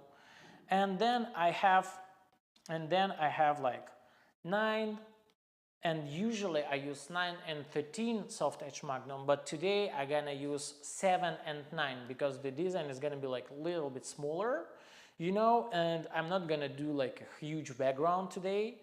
So, and 13 magnum I be honestly use like very rare, and mostly I use just for background, kind of like, you know, like somewhere here, just to blend the edge of color very soft, you know, and small. Yep. Here's The question. How far do you do the background when you are doing that outer forearm? Asking because if client wants inner forearm tattoo in the future, will it interrupt the sculpt you did in the past? So it's a good question because I also meet it every time, you know, I see it every time. And I try, of course, I try to speak to my client and ask him like, or her, like, are you gonna extend it or leave it like it is? And of course, you can say like, oh man, not everyone knows. And sometimes there's like very common when they say like, no, I want the small tattoo. They get the small tattoo, and a couple months later back to you and say like, oh, I would like to extend it. So it means that I don't place a lot of background, more or less like on this picture, you know, so they kind of like finish it here, you know, and that's it. And I will continue that, you know, I know that I can come inside of background, but don't touch the skull, you know. And when in other, and also because some of background here is gonna be a little bit lighter, you know, when the next tattoo artist or me, for example, who will extend this tattoo and wrap, for example, forearm around, so also can bring something behind the skull, you know, so you have the option, and the background is not so wide, so you have the option to place something behind the skull and use it kind of like a background. So I go, but I don't go too wider, and I try to make background like a little bit more transparent. Then I have the option, or another artist have the option, to place something over the background what I did, you know, and use it kind of like a background as well. So something like that.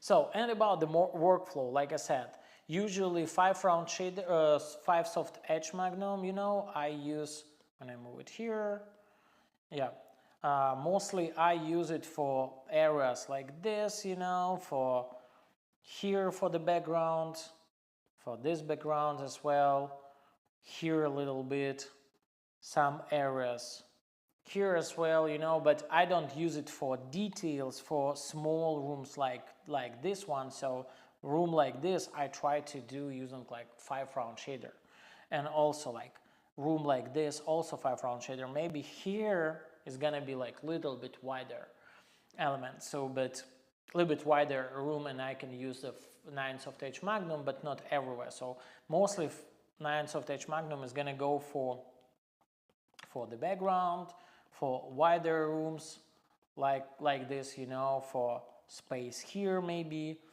so something like that. So, and I'm not gonna try to make this all using 9 soft edge magnum. So I have like pretty, in my mind, you know, I have like a pretty separated areas where I'm gonna use the cartridges. So also try to keep and be more kind of like a more organized, you know. So as you can see, now we know the full design, we understand how it works, we know what we're gonna show on the first plan, what we're gonna show at the background, we know all colors. Colors are pretty clear, you know, we have like separate colors for skull, we have separated colors for fire, and during the session we're not gonna get any like question, oh, which color I took here, you know, this or that. So, oh, I know this line for this element, another one for another one, you know, and we know the cartridges, how we're gonna use it, you know, and like I said, it's kind of like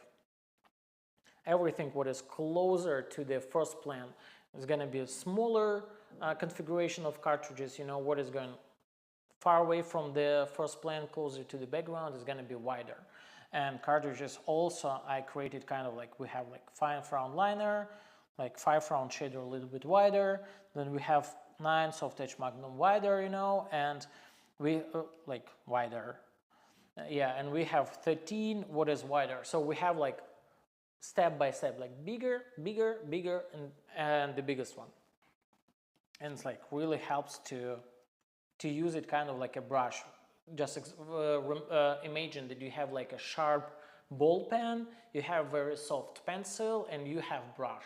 So when you need to place the background, you use brush because it's quicker. When you need to show some texture or something like that, or blurred detail, you know, you can use the pencil, you know. And when you need to show like something really sharp, then you can take a ball pen, you know, and show the very sharp line. So, and next step, what I also say to myself, it's how I gonna go, you know, because I'm right hand master as artist, you know, I go every time from right side to the left and from down to the top. So it's pretty typical rule, very old school, but it still works very well. And this is how I usually go, you know. But what is like very important for me, that every time when I go, I try to split it on different kind of like on different sections, you know, and I don't like really jump from one area to another one. And it's also really help you to fill the area, try and use all colors, more or less understand how they work with each other, understand like, okay, and see the final result, like, okay, yeah, they work pretty well, and I can use this combination with the rest. or you see like, okay, maybe they don't work well and I have to change something a little bit. So you have the option to change it, and next areas do pretty well, you know. And also like very helpful that when you do the area, you know, you fill everything and you start with a new one, it's much easier for your client keep like 5, 6, 7 hours of daily session, you know. And when you did the area in like 2 hours, you start with new skin, what is completely fresh, you know, not so irritated, not so swollen, and the work is going like much easier. And the first space what you did, you know, in the end of the session already looks pretty well, much less bleeding, not red at all, you know, redness, and you can take picture pretty easy. So you can see I more or less split it here, you know, like I supposed to work, you know, to do like first place, then maybe do the second one, then go from right to left to the third one, and then do the top, you know, something like that. Yeah.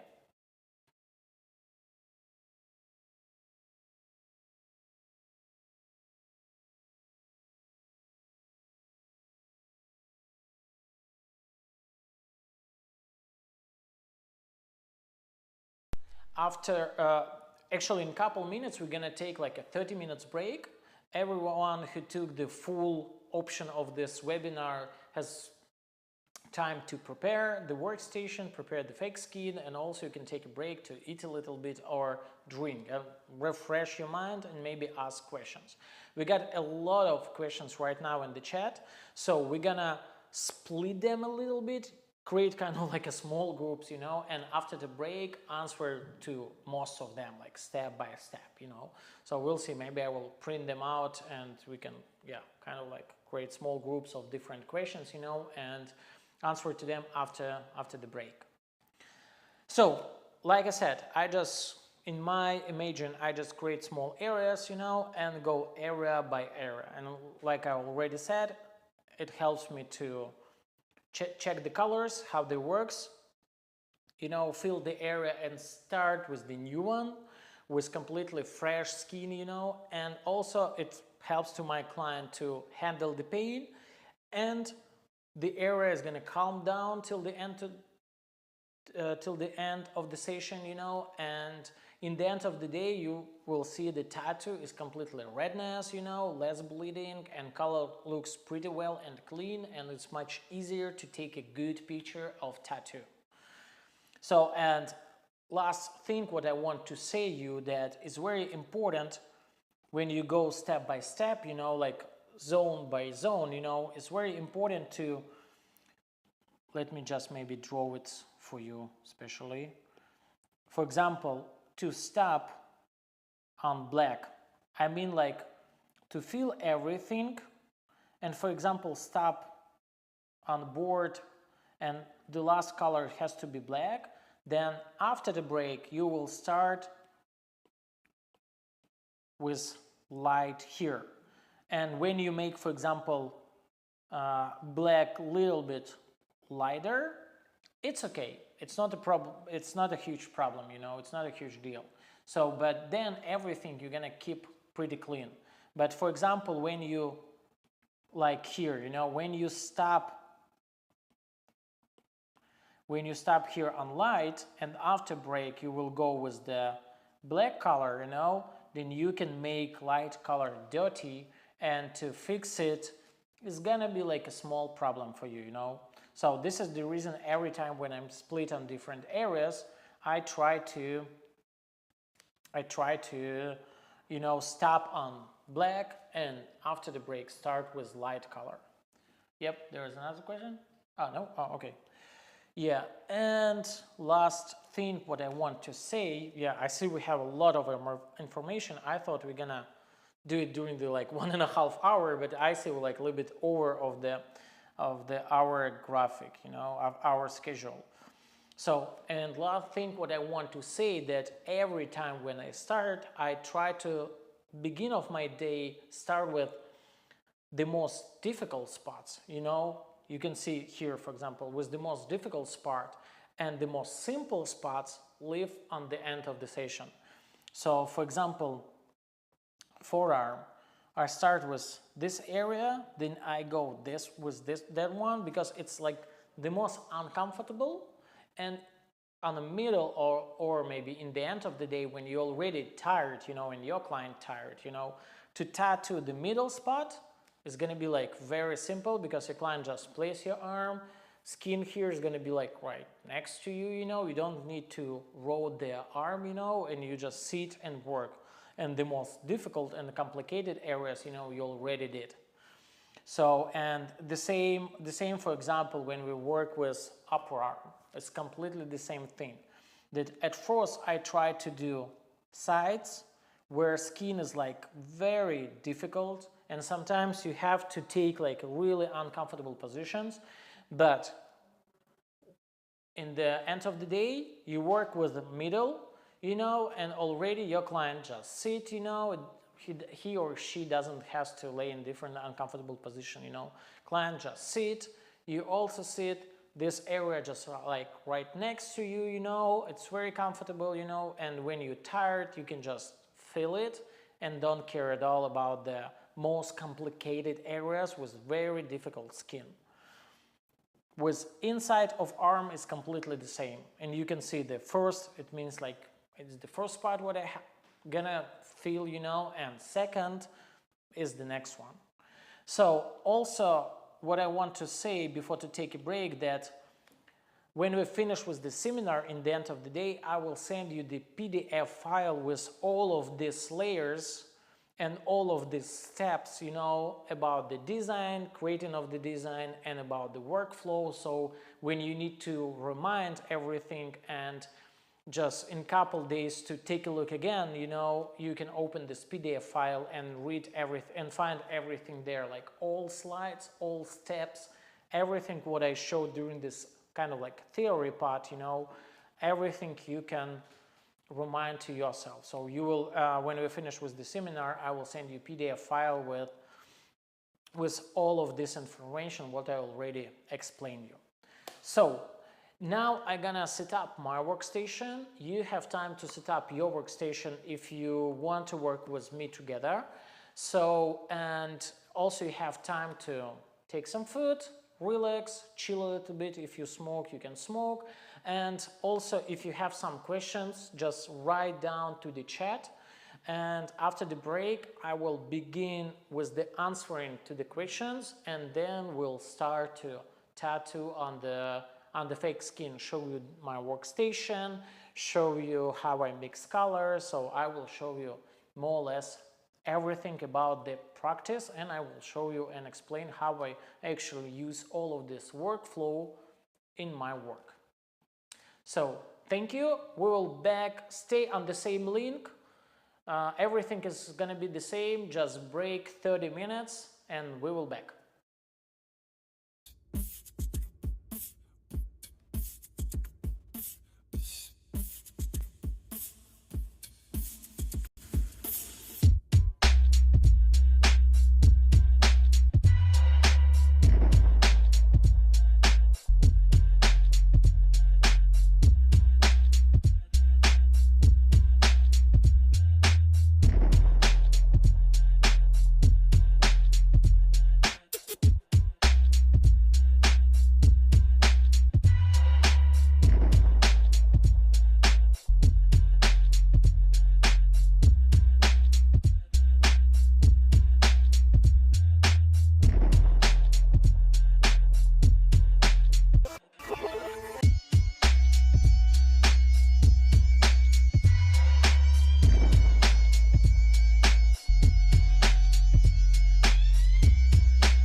This weekend we spent at New York Empire State Tattoo Convention. Hotel was like pretty cool. We had like a small private seminars where we discussed a lot of questions.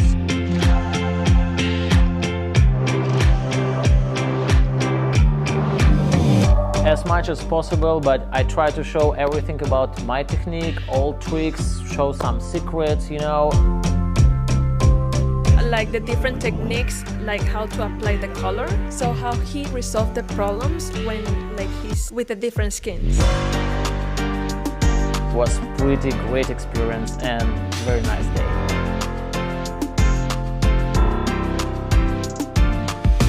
There is more like artists. I've been using Hustle Butter for almost my whole career, about 10 years. So the way I would tell any artist to use Hustle Butter, It smells good, it doesn't mess the skin up. perfect balance of moisturizing the tattoo, keeping it from drying out, keeping it from getting scabby. I use it to tattoo, I use it to take care of my tattoos, put a little bit in my hair in the morning. Delicious, beautiful butter. Silky, smooth, sexy. Why? Because real never fades.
If you would like to stay at home and grow up as a tattoo artist, more than a year I work with education platform Patreon. You can find there different video tutorials, articles, explanations, live stream. Every month I upload 2-3 new tattoo videos on my page. Stay at home and grow up with me on Patreon.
This weekend we spent at New York Empire State Tattoo Convention. Hotel was like pretty cool. We had like a small private seminars where we discussed a lot of questions.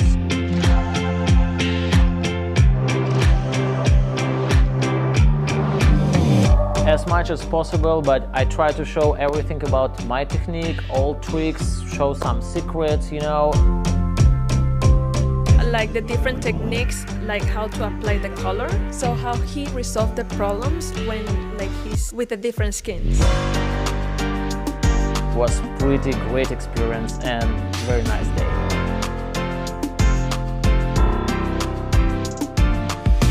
There's more like artists. I've been using Hustle Butter for almost my whole career, about 10 years. So the way I would tell any artist to use Hustle Butter, It smells good, it doesn't mess the skin up. perfect balance of moisturizing the tattoo, keeping it from drying out, keeping it from getting scabby. I use it to tattoo, I use it to take care of my tattoos, put a little bit in my hair in the morning. Delicious, beautiful butter. Silky, smooth, sexy. Why? Because real never fades.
If you would like to stay at home and grow up as a tattoo artist, more than a year I work with education platform Patreon. You can find there different video tutorials, articles, explanations, live stream. Every month I upload 2-3 new tattoo videos on my page. Stay at home and grow up with me on Patreon.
Das erste Mal Production auf der Tattoo Expo Zwickau.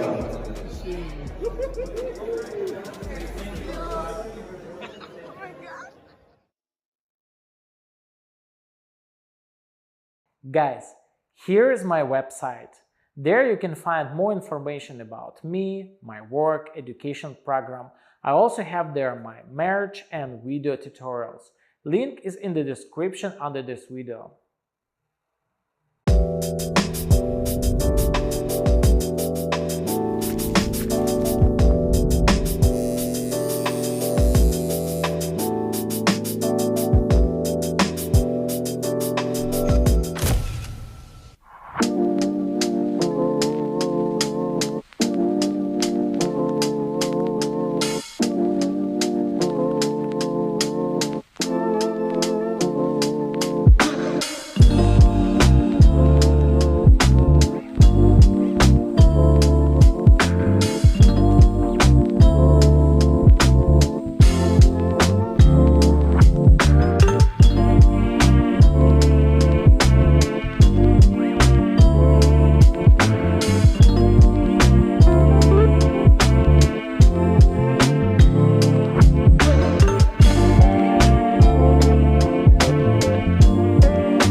This weekend we spent at New York Empire State Tattoo Convention. Hotel was like pretty cool. We had like a small private seminars where we discussed a lot of questions.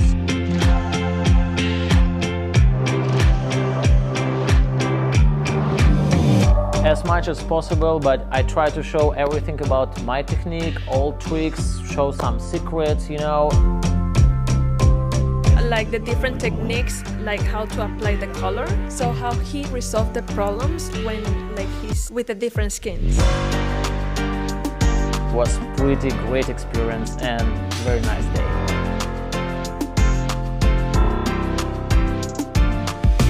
There is more like artists. I've been using Hustle Butter for almost my whole career, about 10 years. So the way I would tell any artist to use Hustle Butter, It smells good, it doesn't mess the skin up. perfect balance of moisturizing the tattoo, keeping it from drying out, keeping it from getting scabby. I use it to tattoo, I use it to take care of my tattoos, put a little bit in my hair in the morning. Delicious, beautiful butter. Silky, smooth, sexy. Why? Because real never fades.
If you would like to stay at home and grow up as a tattoo artist, more than a year I work with education platform Patreon.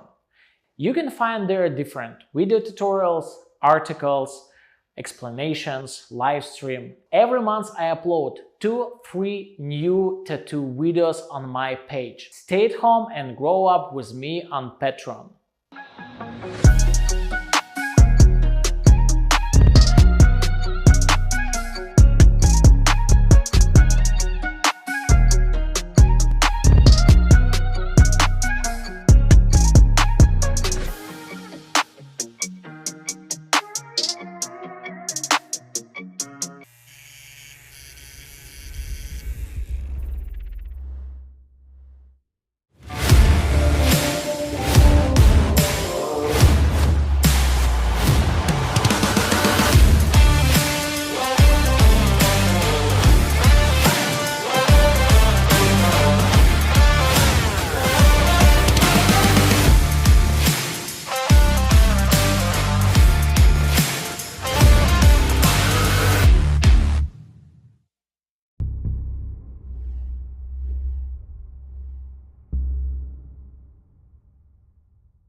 Hey guys, I'm already back. Like a text here in the chat, I just want to repeat because we lost some of questions and we saw the comment that I didn't answer to the most of them. Just if I didn't answer especially to your question, please write it down right now in the chat, and I gonna like spend first, I don't know, 15 minutes, you know, to answer it to your questions here in the chat, and then we'll go with the station, you know, and show everything about ink, cartridges, my tattoo machine, positions, and everything about especially work process. So, do you use fresh ink caps every time you move to different sections? You know, I don't use, if you mean like I put like fresh ink every time when I go to the different section, no. So it means that, can you just show this camera for example? Yeah, it means that, for example, we have the palette, we have colors here, right? And I just use them every time. Sometimes when I see that they are like colors like almost empty, I can add a new color, you know, but I don't I don't know, after every break, you know, I don't put like specially new color to the cup, you know, no. I just put them at the beginning of the day. During the day when I see that it's getting like really dry, then I can add a few drops of water to make it a little bit more thinner, you know, a little bit fresh. But I don't put like change cartridges every time or change ink caps every time. So, and also about the next question, let's go. It's when you do black and gray, what does your palette look like? How many shades of gray wash? What black do you use? Why water and not which hazel and glycerin? So at first one, about the opaque gray. I already send you an email what colors I'm gonna use today. So, and today is gonna be like True Black Intense. It's AD Pancho number 3, pastel gray, you know, AD Pancho Pastel number 1, and white color, what I usually use from Intense, the Snow White Opaque. So this is colors what I'm gonna use, and I'm gonna mix them right now. So, and for black and gray, I use just this intense true black. And what I do that I place, for example, just black, here 10 drops of black, 4 drops of black, 1 drop of black, and fill this free just using the water.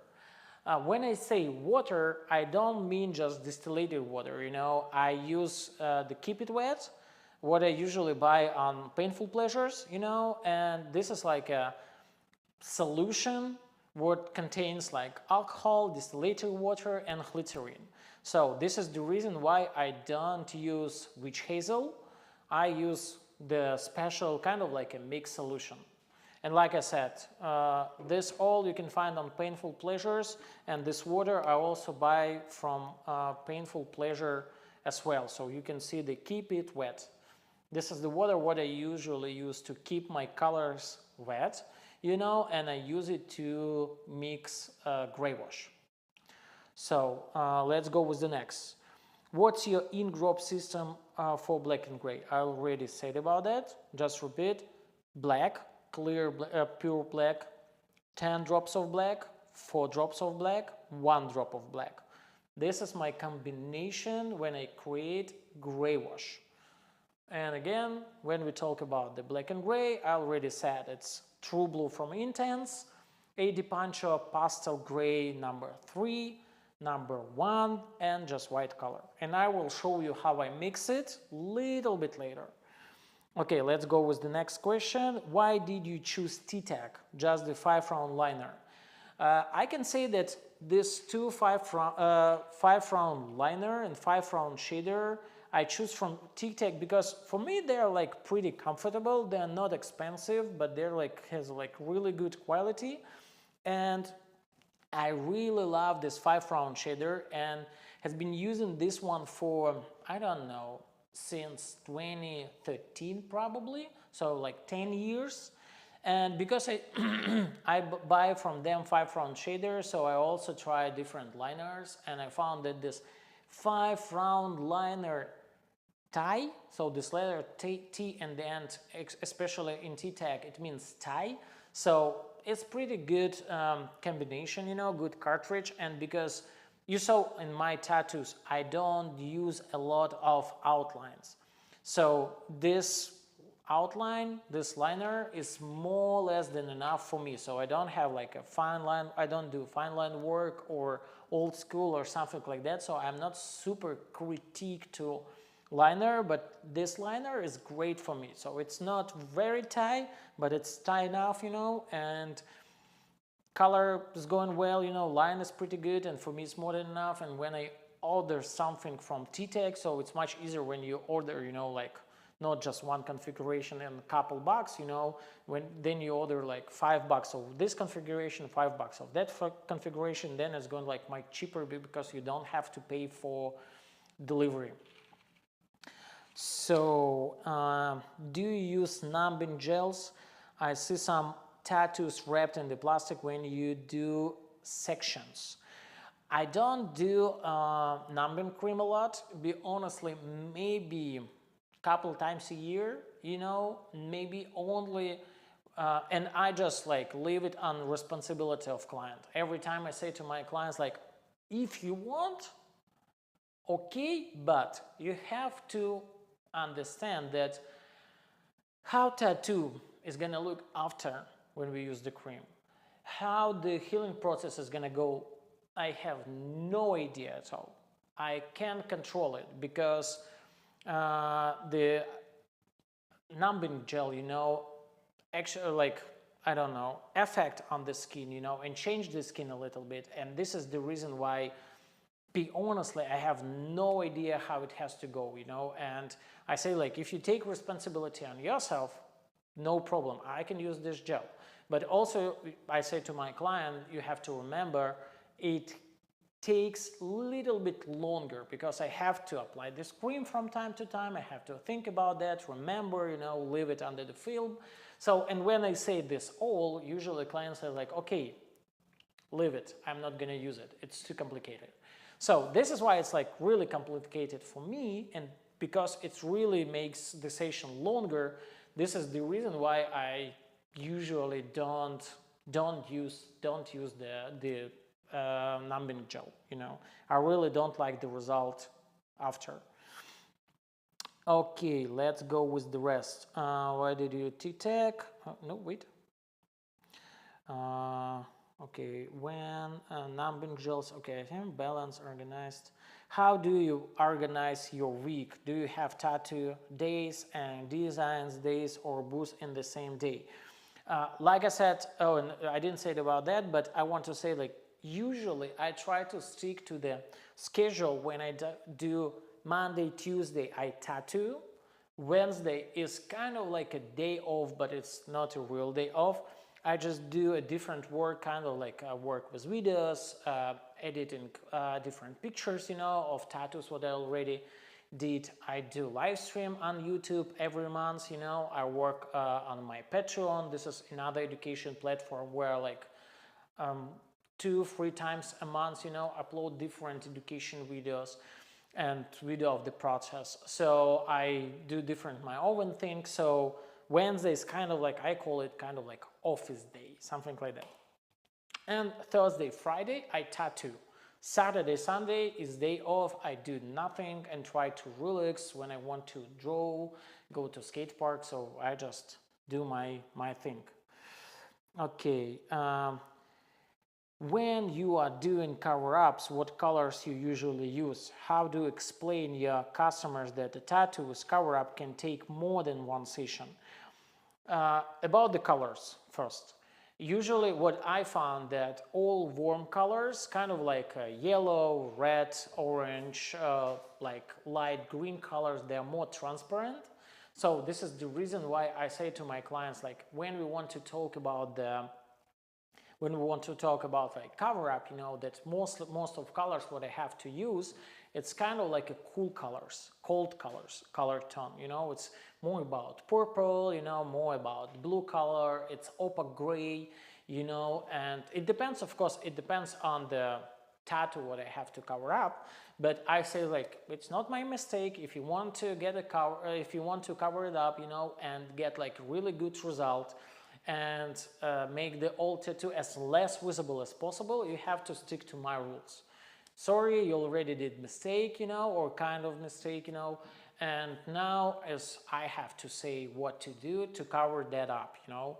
So this is why I'm like really picky about the design. I'm really picky about the old tattoo. I'm not magician, you know. So this is the reason why I can't cover everything using everything, you know, every tattoo using every design, you know. So this is the reason why I say usually like first thing is like it's very specific about the design and about the color. And second thing is when I do cover up, you have to back to me around like 3-4 months.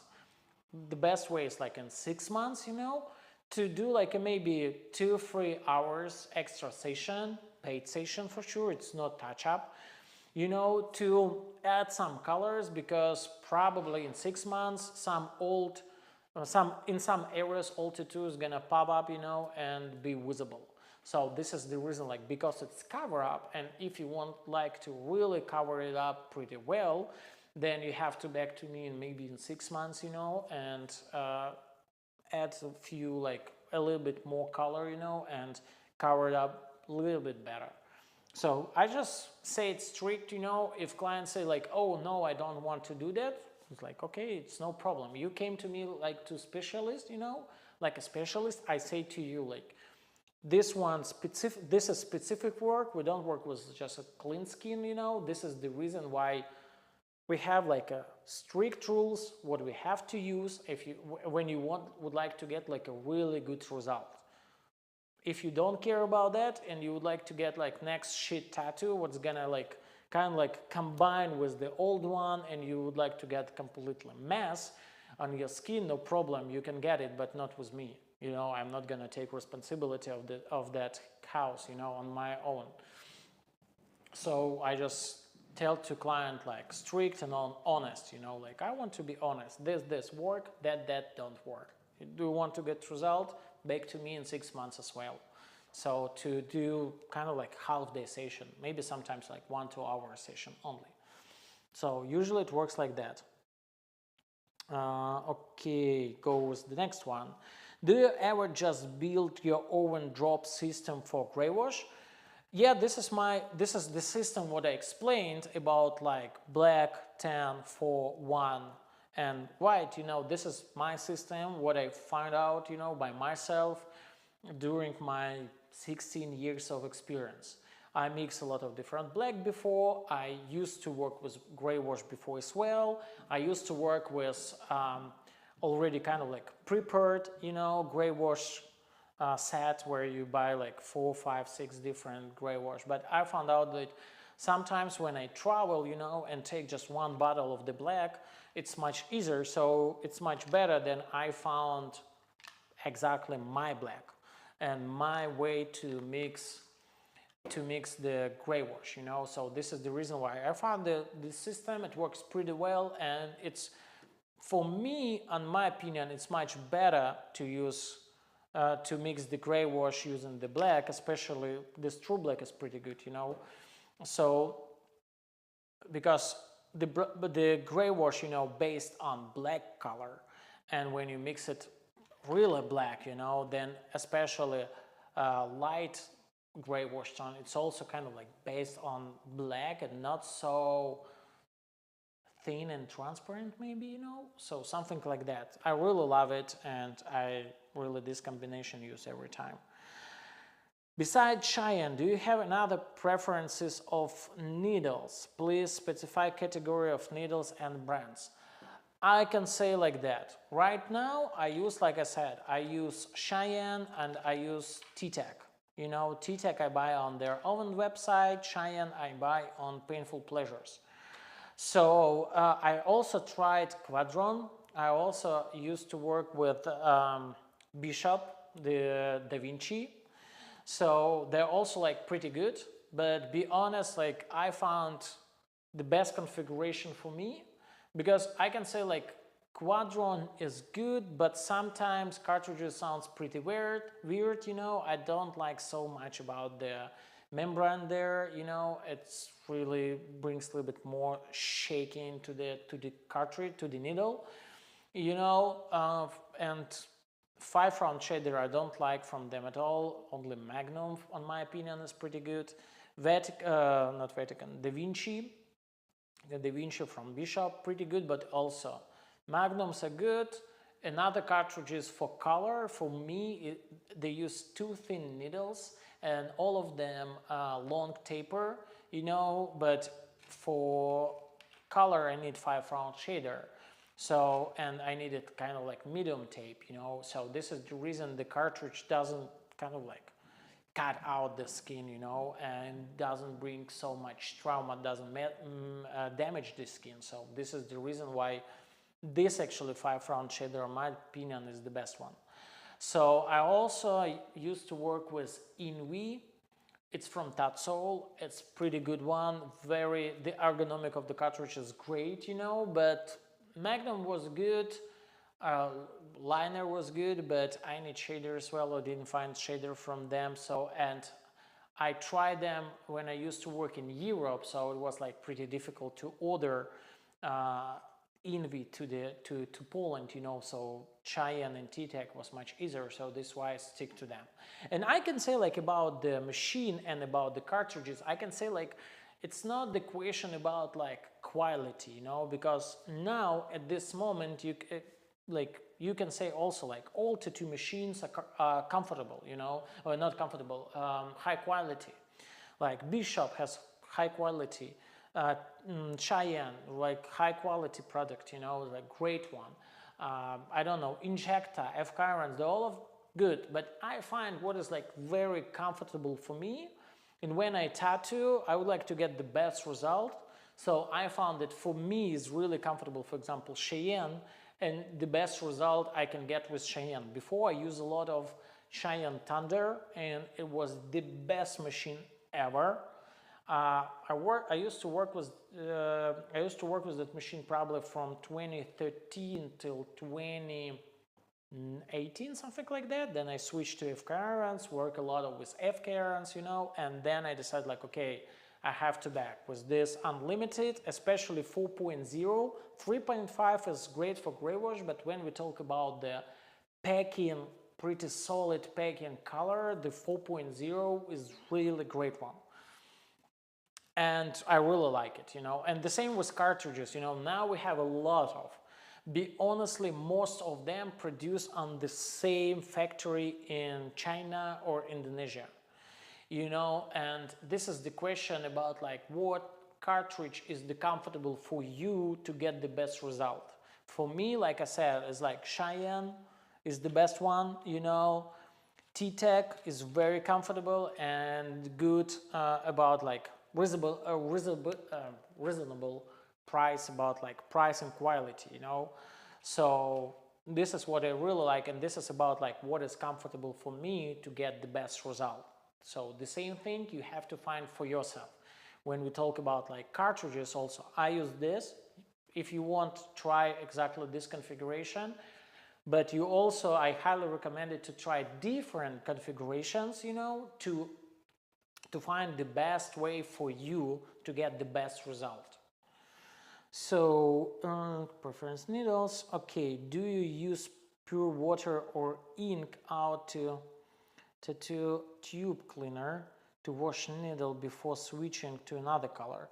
So to wash and clean needles, I use just regular water cap, you know, nothing specific. And also from on Painful Pleasure website, you can find this amazing ink caps from Hive Caps company, where you can place your cartridge, you know, there, and I will show it to you later. And it's gonna, usually I mix here kind of like a green soap with alcohol, you know, and when you leave cartridge, when you take a break, you can leave cartridge here, you know, and it's gonna get clean, keep it wet, you know, then you just use paper towel, clean it, and it's super simple. But I don't use any like a special ink cleaner or something like that. Just water with green soap and with alcohol. And also some friends of mine, they buy, it's really like nice feature, they buy the special plate what gives you to keep your cup of tea or cup of coffee warmer, you know, so it's small plate with battery inside, you know, it helps you to keep your coffee warm as long as possible, you know. So but they use it to place this and cup on this plate, you know, like this, and then it makes water inside warmer and it cleans cartridge much better. So we also can try to use it. It's also a nice feature, and it costs probably like $15 on Amazon, so it's not expensive at all. What happens if I use witch hazel instead of wet? Will this affect my color blading? You know what? Be honestly, I don't know what witch hazel contains, so probably just witch hazel. And maybe it will separate the liquid and ink by the time, you know, so you can mix it, it mixes well, you know, and in an hour it's gonna split a little bit. So this is the reason why I don't use water or I don't use witch hazel to mix, because actually this mix, I don't mean the Keep It Wet from Eternal, you can buy from Pantera, you know, you can buy from Intense, whatever, everything what you can find on Painful Pleasures on another supply website, you can buy any mix, you know. But the main idea is, this is the ink solution. It's contains completely the same what contains ink, you know, but just don't have pigment inside. That's it. So the water, the solution part, you know, is completely the same. Water, distillated water, alcohol, glycerin, that's it. You know, and just no pigment. It means that it's gonna mix much better. So this is the reason why you can try to use witch hazel, but like I said, it's gonna split your color and witch hazel by the time. So this is why I don't use it. So is that gray color not suitable for beginner level? Do you have to master black and white skill before doing the gray? I mix like black and white before doing the gray, you know, but on today, you know, on this type, I found that these two grays the best. So this is the reason why, and there's like little bit cooler than you usually mix white and black, you know, and when you mix white and black and get gray color, you know, pack them much difficult than especially this one, then especially this two gray colors, you know. I don't know where to show it to you. I can show it here, I can show it here, doesn't matter. So yeah, so they have like a great consistency, you know, they have like not too thick, not too thin, so they're like pretty good. Let's go with the next. So why the plastic? What do you mean about the plastic? What is the day rate and how many hours is that? What is your minimum rate? Why the plastic? I don't know what you mean plastic, but just write your question more specific. So about the day rate. So because I'm here in the United States and I am especially in New York, it's the most expensive city in the world, you know. The daily rate is 2,500, you know, and I also pay percentage to the shop, you know, and it's usually around like client comes at 11 and leave the shop around like 8 p.m., something like that, 8, 9 p.m. So it's from 6 to 8 hours of tattooing, because usually from 11 to 1 p.m. it usually takes around like, it takes to discuss the project, add some changes, you know, draw the stencil and start to work a little bit, you know. And at 1 p.m. we start to tattoo, and usually with breaks, with everything, I work till 8 p.m., sometimes till 9, you know. So this is usually my schedule. Okay, wait 1 second. What gray color? Why plastic? Why? Okay, here I answer it. Yep. Where's there? Yep, we can say about that. What purples do you recommend? Because some are known to turn brownish in a couple of years. You know, I use, when I take my palette, let me just take my palette, I use this lavender from Eternal. So you can see from Eternal, it's a pretty good one. I don't know, I also, lavender plus dark purple, I like it, you know, but it's also sometimes depends, because light purple, they based on, they contains a lot of white color, so it means that you don't have to pack them too solid sometimes. So just pack them a little bit slower, you know, kind of, not slower, but a little bit more transparent and easy, kind of like you do with gray wash. So then they want to change to the brown. And especially, I remember you asked me about the dark skin tone in India. So there's like, especially because lavender contains white color, you know, a lot of white color. So this is why it changed to the brown. So, and when you pack it a little bit more thinner, then you actually gonna keep the lavender as light as possible during the years. So what camera, lighting, tripods do you use? Is it okay to adjust, use my iPhone? You know, at first thing is like, together with ours, we work on the video about the all stuff, what we use and how to use it, you know, and we will publish it. But what is like very important, and later you can like get it, you can buy it, you know, and get more answer to most of the questions. One thing what I want to say right now, at first you have to understand what for. You need the camera and you need, I don't know, light. When we talk about like take a picture, or when we talk about like take a video, or we talk about like do video for Reels or for TikTok, it's completely different tasks, you know, and it's gonna be like a little bit different.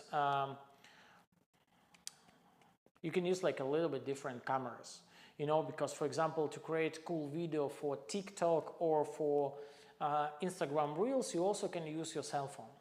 Buy really good, I don't know, Samsung Pixel or iPhone, you know, and you can record video. You know, when we talk about like recording the full process, it's completely different way, you know, and it's pretty good. You can find like Sony Alpha 7C, it's pretty good one, or new Alpha 6700. It's also pretty good option. It's not like super expensive, but it's pretty good one. And also in my TikTok, I have their video where I explain about the cameras a little bit and few options, what is like under $500. So if you need like really cheap option, you also can find there, because I honestly don't remember the name of the models exactly. So, and about the light, the same thing. It's like when you talk about the light to, oh, yeah, thank you. Yeah, when we talk about kind of like more smaller and more comfortable for and portable, you know, when you travel, especially this light is pretty good. This is I can text you here. It's Aputure Amaran F1. Aputure Amaran F1. And this one is like pretty small. It's probably under $100 or around $100. And it's pretty bright. Yeah. It's pretty bright, and also you can use it with power bank. You can use it from, I don't know, plug in, you know, from the socket, and you also can use the battery here, and it's gonna be kind of like wireless, you know, and you can set up. It's pretty light, pretty small, very bright, you know. Yeah, mask the battery. Thank you. Sorry. Yeah, you can use, for example, the battery. This one is around like 10,000 milliamperes, you know, and set up. Yeah, just use, you know, it's pretty good one, and it's very bright, and it's probably on 80% or something like that of brightness. You know, you can change temperature as well a little bit if you want, from cooler to warmer, and it's probably like enough for 6 hours. Sorry, Ars. It's kind of like enough for 6 hours, and it's pretty comfortable for work, you know, and you can buy like cheap tripod, this light, and probably like using like $200, $250, you can buy this setup very easy, and it's very comfortable to travel with it. So why not dynamic instead of intense? Because dynamic is cool for gray wash, you know, but when we talk about black, dynamic is too light. I used to work with dynamic like 6 years ago, you know, and some guys in our shop work with dynamic, and I see healed tattoos.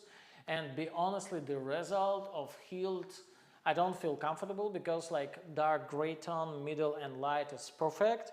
But when we talk about like black, then this one is really black.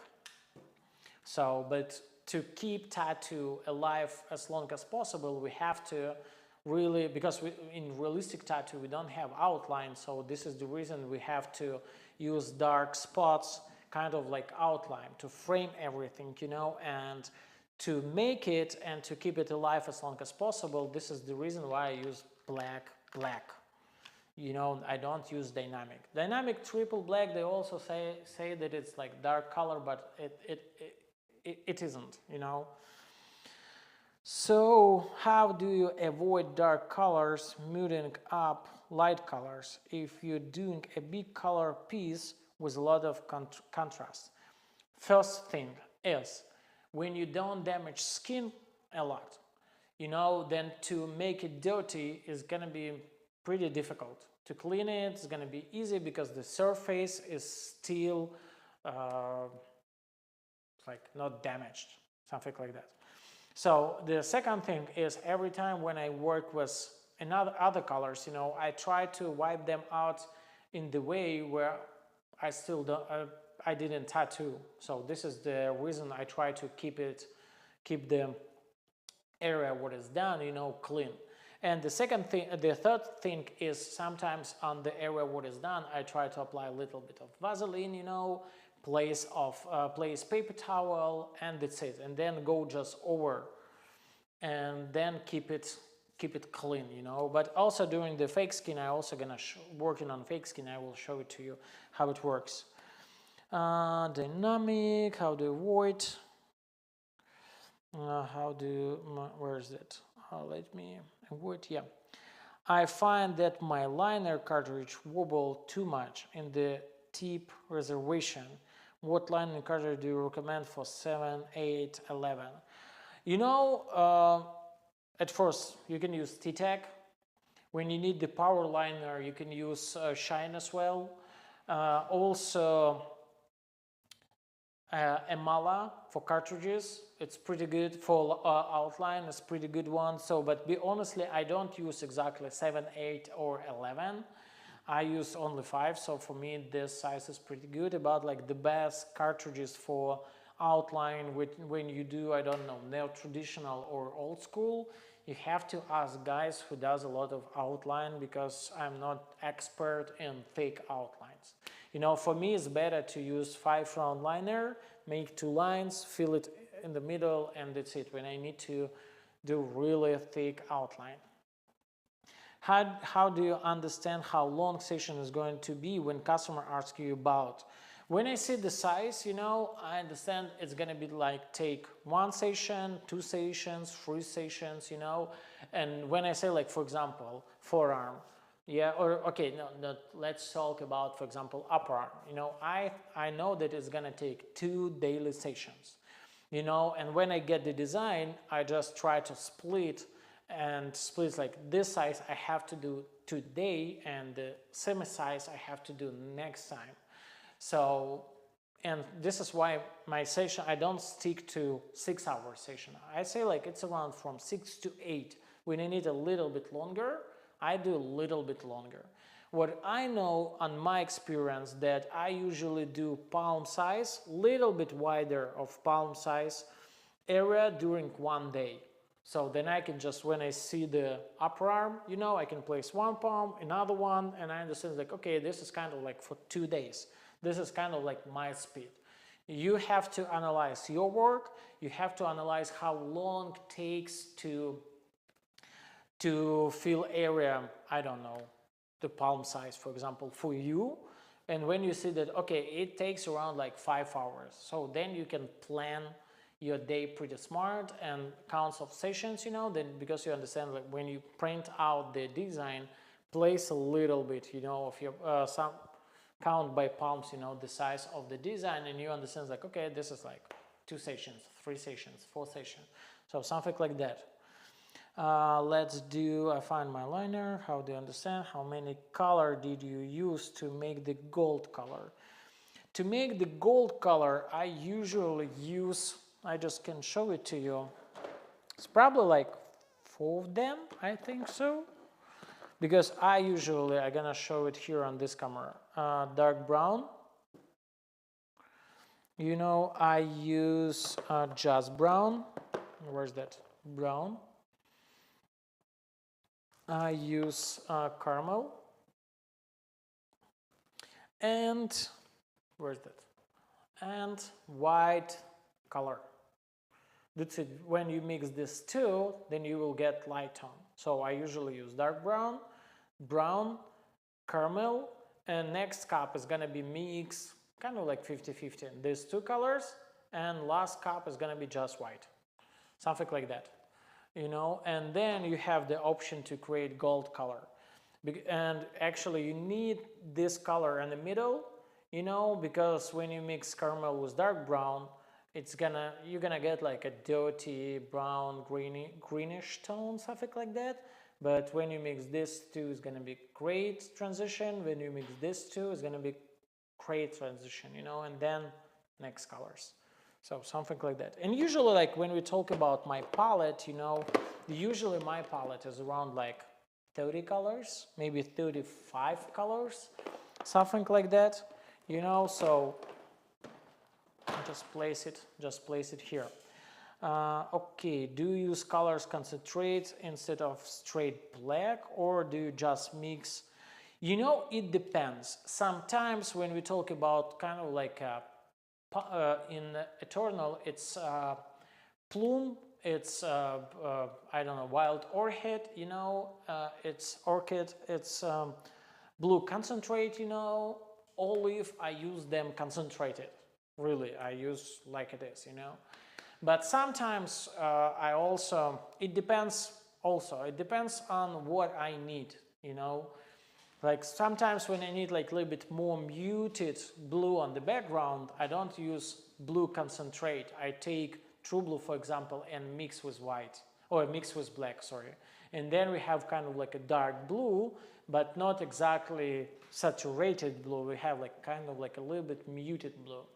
I highly recommend it. I can't show it to you here during the seminar, you know, but I highly recommend it to you by red, orange, yellow, green, blue, like kind of like blue, violet, and pink color, plus black and white, by acrylic colors. This all colors has to be acrylic colors in art store. You know, couple brushes, take a palette, you know, and start to mix them. Then you can understand how they work between each other. You can mix, for example, red with green, and you can see the result. You can mix green, yellow with blue, and you can see the transition through the green color to the mint, to the turquoise, you know, how you can mix them. You know, you can try to create, for example, I don't know, skin tone, you know, when you take a mix, for example, yellow, or for example, yellow with a little bit of red and lavender, violet colors, you know, and mix with white, you know, and then you can get a kind of like a skin tone. So it's really helpful when you learn how to mix colors, you know. It's like kind of like color theory, you know. It's very helpful, and I highly recommend to you to do that. Then you can understand how you mix colors during the day and how they acting, you know, how they changes. And when you need some color right now, you know, you don't need to find like, oh, I need to find a bottle exactly of this color. So it's no problem to mix for you, you know, to mix it just right by the session, something like that. So what all around rotary machine do you recommend for liner, soft blending, and packing colors? We all know that most of big name machine made in China. What alternative can you recommend that does the same? You know, I don't know a lot about cheap, I don't know, China's or Indonesia, doesn't matter. I don't know a lot about like cheap options. I know about like good quality option, because I know, for example, most of Cheyenne they do in Germany. Most of parts of Bishop they do in California. You know, most machine of FK runs they do in Miami, in Florida. I've been on their factories. I know how it works, and I know how they do that, you know. So I know about them, and I know that their machine is pretty good.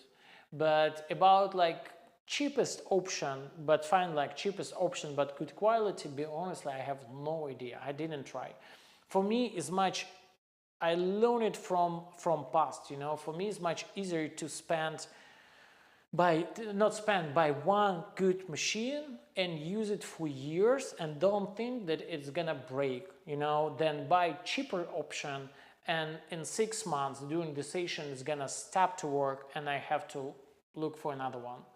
You know, this is what I learned from my experience. I also try to find like cheapest version of the same thing, you know. And I remember I wanted to buy critical power unit, you know, but it was expensive for me, and I bought like cheaper option from China, you know. It get broken like Ah, okay, yeah, got it. It get broken kind of like, I don't know, in a couple months, you know, and then I had to buy another one. I bought another one, you know, and then what in the end? I bought Critical. But I spent double price because of the cheapest option, you know, and because plus I bought the original one. So I highly recommend to buy the original one and then don't waste your money for cheapest option. Okay. Okay, here just like let's answer to the last one. I keep to work back to work, you know, start to work a little bit, and then we'll answer to the rest of them. Okay, then there's all are great questions. Okay, thank you. Let's talk social media. Ooh, guys, this is not the seminar about social media, and be honestly about social media, we're gonna talk also kind of like couple days maybe. What best social media to work on nowadays? I have noticed you concentrate more on TikTok now. Is it a tutorial of how you use it? Be honestly, all options are the best because of one thing. There's all options for promote yourself and they are all completely for free. Because Instagram, you don't have to pay something to promote yourself, right? Right, you can create account for free. The same on TikTok. The same on YouTube. So just count on it kind of like a tool, you know, you get tool for free. The rest depends on you. The best way, start to work on one social media, get some, like make it like works pretty well, do a lot of content. When you see that you get success, okay, then you go to another one and start with another one maybe. You know, but like I said, all of them are good pretty well, but they kind of like they use a different content. So on YouTube one thing, on Instagram another one, on TikTok completely different. So use all of them. Be honestly, all of them still works pretty well. But you have to find the professional guy who will help you to do it pretty well. You know, because at the beginning, you can do it pretty well by yourself, you know, this is not a big deal. But later, if you really would like to grow up and make everything smart, then later you have to find the person who will kind of like make a consulting support, you know, or make it for you, so it's up to you. But social media, very important, you have to work on it. It's completely free tool to grow up, to promote yourself and get new clients, auditory, followers, everything, you know, so and push yourself. Okay, so I stop right now to answer two questions.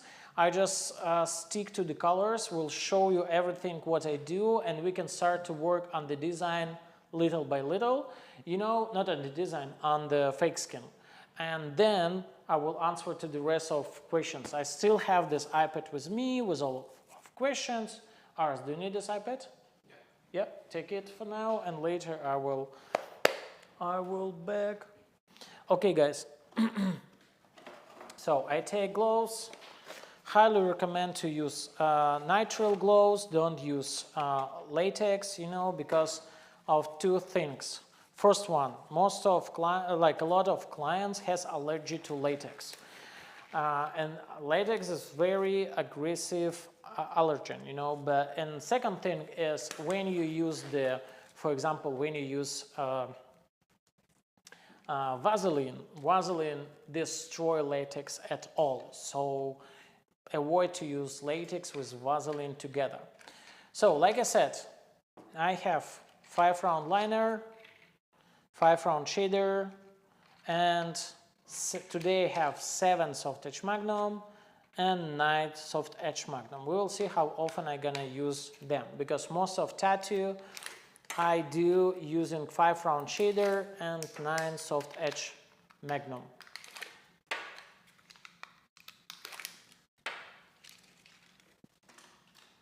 Ars, may I ask you about trash can to place it somewhere here? Just forget about it. Also, I pretty often I just mark my cartridges, because you can see on 5-round shader and 5-round liner they look completely the same. And what I do, I just take Sharpie, you know, and for example find the 5-round liner and just mark it, and then during the day I know that this is liner, and this one is shader, you know, and I do it this way. So it's pretty good. Also, I use only disposable grips for Cheyenne, and highly recommend you also use disposable grips, or if you use not disposable, use Afterclav to sterilize it. It's very important. And also I use the regular pre-made needle, you know, to mix colors and clean my cartridges. So by this one I can mix it. Using this one, this side, I can kind of like clean my cartridges, you know, this way. So I have this. Also on my table I have, like I said before, I bought from Painful Pleasure this Hive cup. It's a pretty good one. 1 cup with water and green soap like this. Also sometimes I just forgot about that. Let me take it and I will back to you.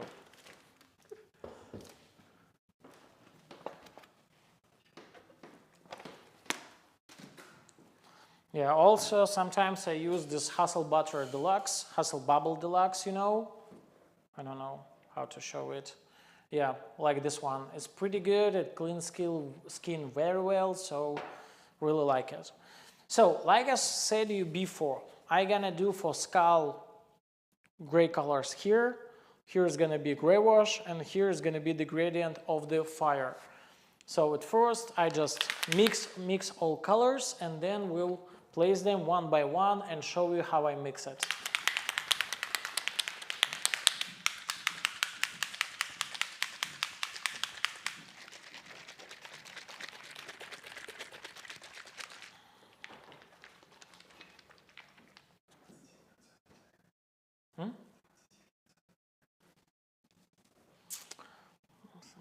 Okay, so I place the black here. Then I place this dark gray. And I need a middle tone, so I place like 1/3 of the cartridge here in the middle, just a little bit. Kind of like this is enough. Then I take light gray, fill the rest of cup with light gray, and place light gray the next cup. And white is gonna be here. I don't place it too much, just a little bit, like this. So then I add a little bit of black to the gray for like 5 dots.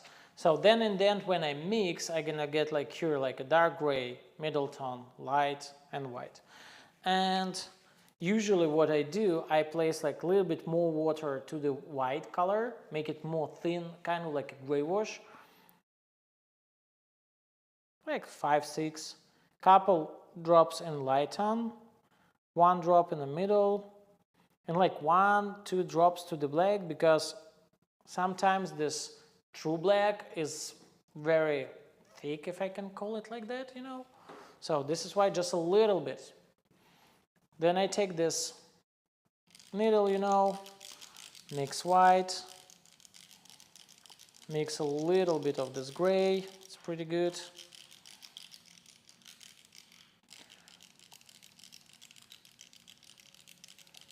Mix this gray, and you can see it's getting like a little bit darker than the light white one, but not so dark as the dark one. So you can see the gradient. And just mix this black with dark gray tone, so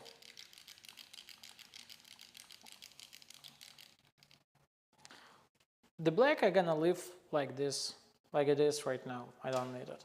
So then I take black color, do 1, sometimes 2, but now I'm gonna do kind of like 1 drop to the first cup, like I said, using it kind of like a gray wash. And the rest fill just by water. And I will mix it, but a little bit later. So now I'm gonna do the gradient for fire. So mix colors. Actually, not mix, shake them.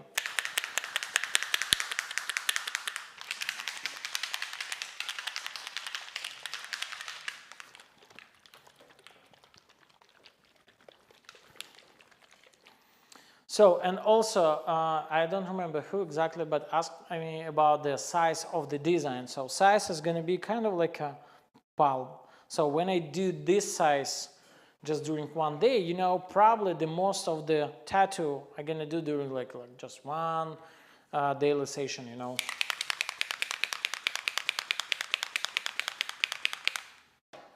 Okie dokie.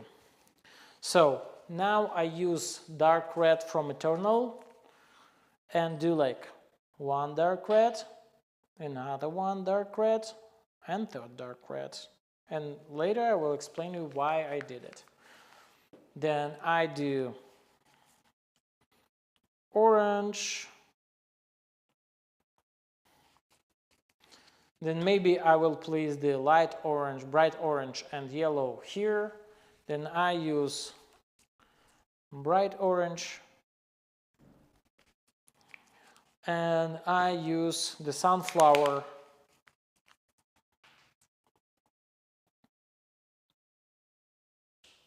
here. Okie dokie. And I need a couple of white colors right here. So it means that one white I'm gonna use for fire and another white I use just clean in case I make this or this dirty. So because this white I'm gonna use when I mix with gray, this white I'm gonna use to mix in with when I need it, when I need to mix it with fire color, and this white just clean. So, and I place here 3 dark red, and I'm gonna do the gradient of dark red colors by myself. So it means I take blue concentrate.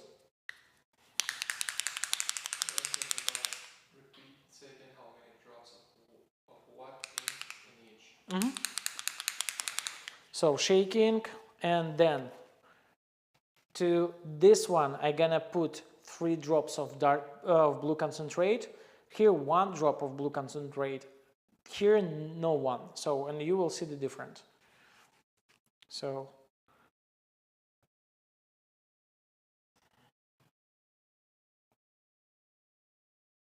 one, 2, 3, 1.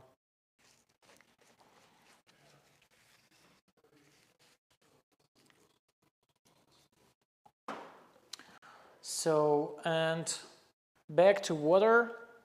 So I usually drop like 3, 4 drops to the white, 2 drops to light colors, and kind of like 1 drop to the middle top, you know, middle tone, and no drops to the darkest color. So this is what I usually do. So here the darkest, middle kind of, and light. So to light I drop like from 2 to 4 drops. Keep light colors thinner. Middle tone usually like 1 drop, maybe 2 sometimes, and no drops to the dark color usually.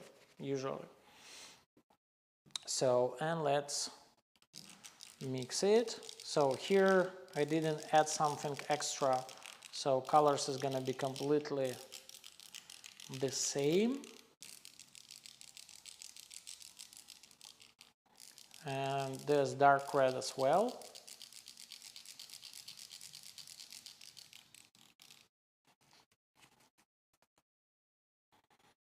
But here you can see, you're gonna see right now the changes.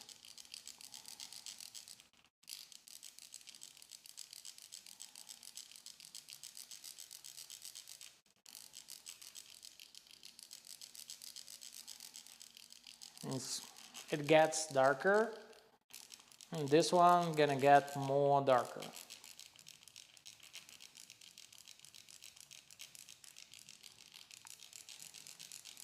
So everyone who works right now with color, Just let me know, is it like everything is clear or not, because I want to understand how it's going.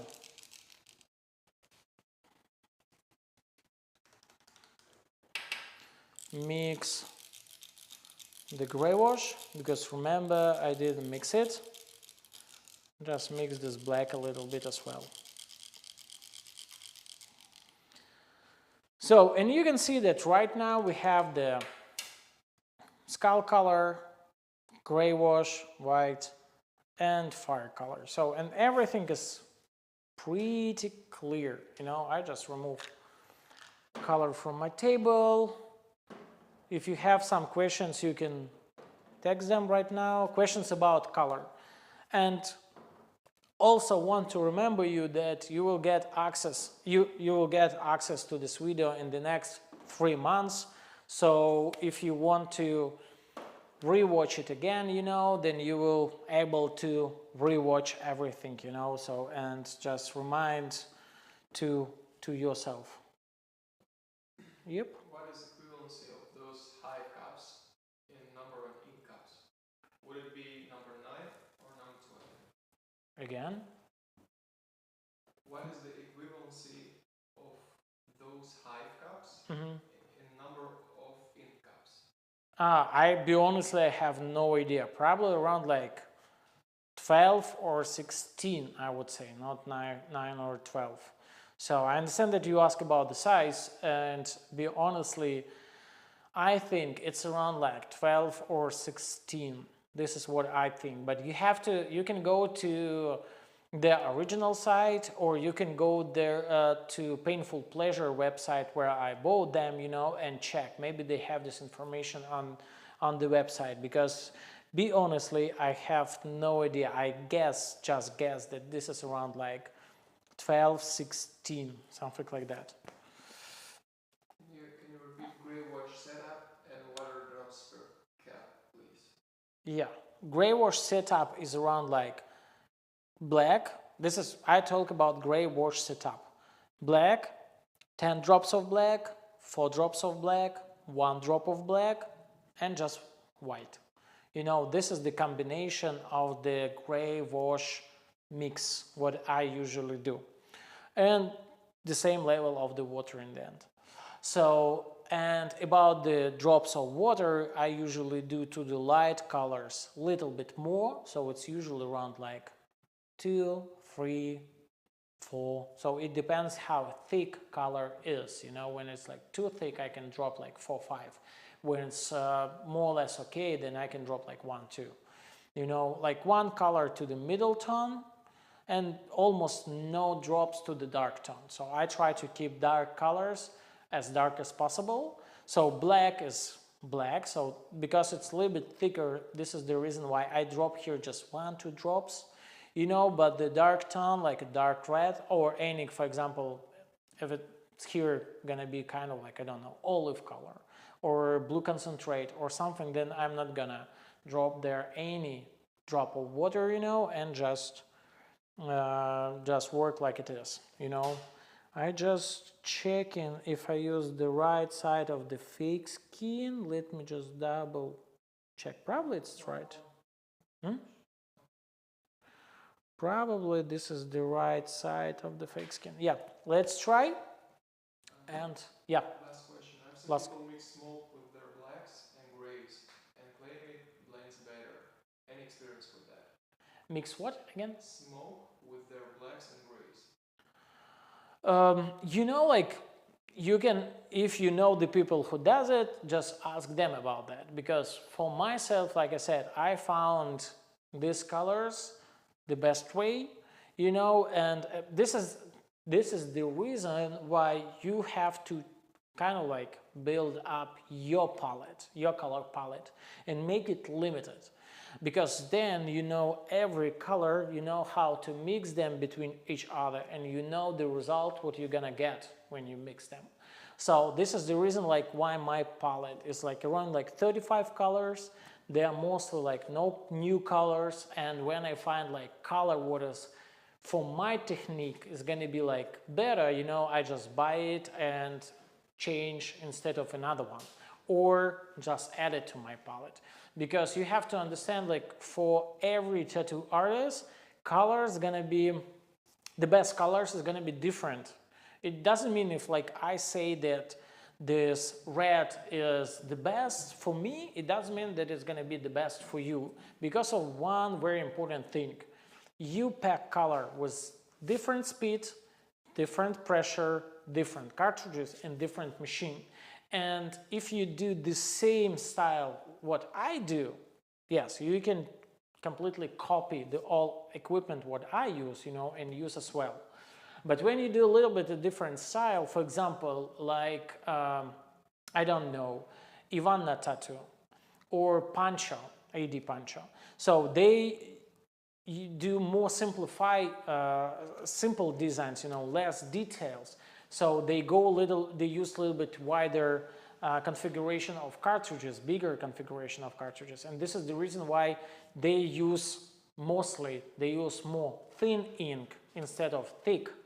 So this is the reason, like, for example, I don't know, Intense or World Famous color is going to be much better for them than Eternal. Eternal is not too thick, but not also too thin.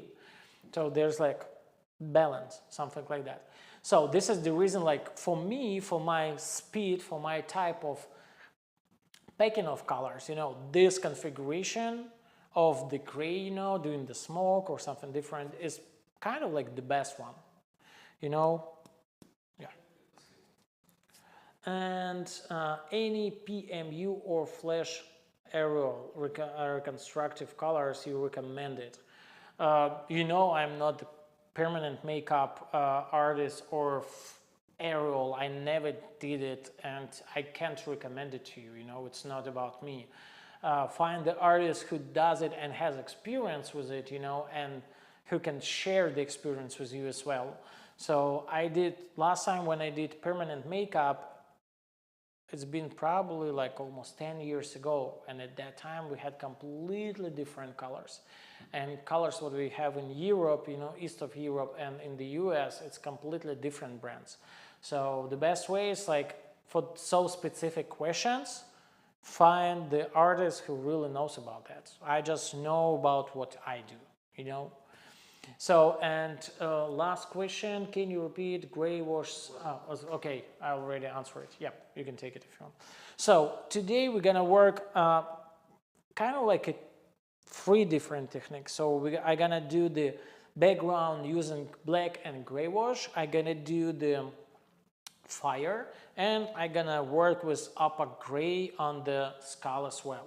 So, and now I just take the machine, show you on the fake skin how it usually works when I use the 5-round liner, 5-round shader at Soft Edge Magnum, and then I will start to go with the design, actually. So let me maybe like move it like this. You can see everything. I can see everything pretty well, and then we can go.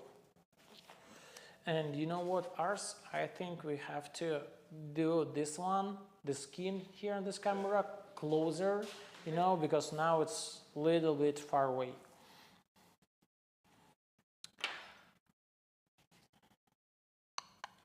Closer to the lower part? Doesn't matter, actually. I'm gonna work here right now, so yeah, you can keep it. Yeah, it's great. I just move it. We have to start to record these. Yep. Where is the button?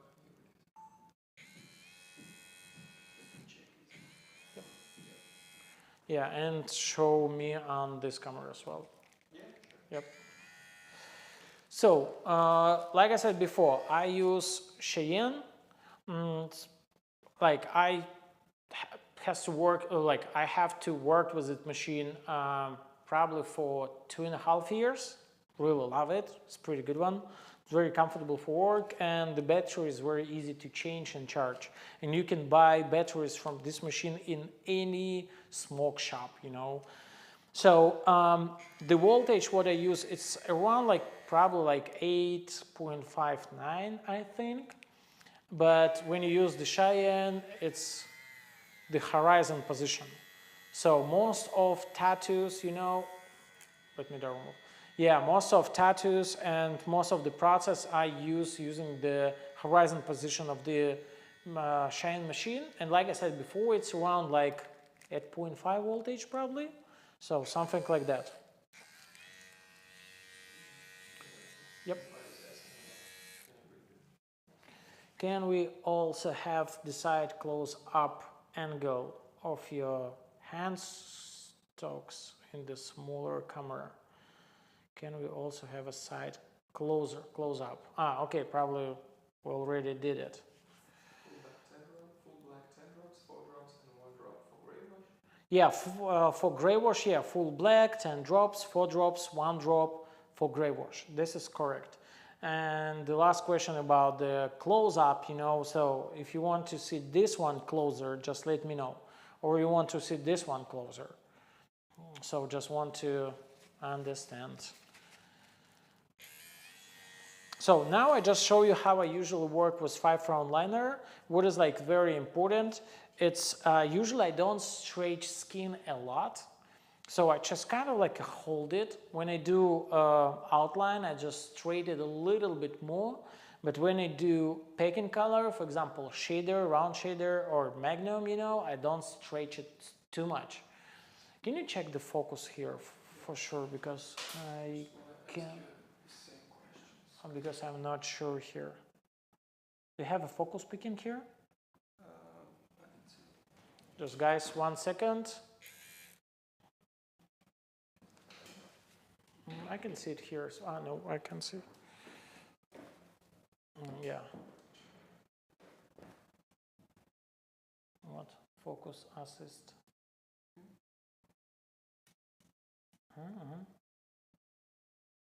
Nope. It's not the same. Down. What? This one? Yep. Nope. Yep. Let me do that. Yeah. Very good. So it's sharp. Yeah. So every time when I go with the cartridge, you know, with the machine, you know, and when I do outline, for example, I'm gonna take right now the gray wash. One very important thing for everyone who works with me right now on this fake skin, please don't use any cream or Vaseline or I don't know, butter, because it's pretty difficult to clean the skin when you use any type of cream. You know, the best way, just use nothing and clean when, I don't know, using the Hustle Bubble, you know, for example, or using the green soap, what you prepared, so something like that. Don't use any cream. Let's go. So when I do lines, for example, every time, very important thing, I just, every time this hole is open to the same direction where I'm gonna go, you know, machine is more or less 90 degrees to the skin, more or less. You know, sometimes I can pull it back a little, not pull it back, but drop it back a little bit, but left and right side every time has to be kind of like a 90 degrees. So for example, when I go here this direction, I usually go kind of like, let me just check the skin, because I didn't work the fake skin for a while.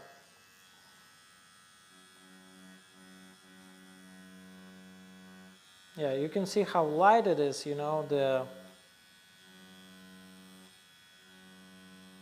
and you can see I don't try to drop it left or right, you know. I every time try to keep the angle kind of like a 90 degrees, but sometimes when I go, for example, this direction, I can drop it back a little bit. I don't press too much, you know, and I don't stretch the skin a lot, especially when I work on the real skin as well. So,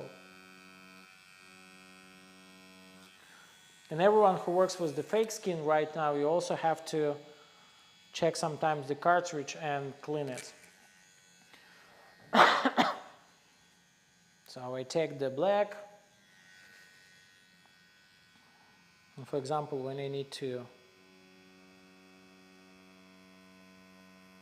make the line, you know, I just try to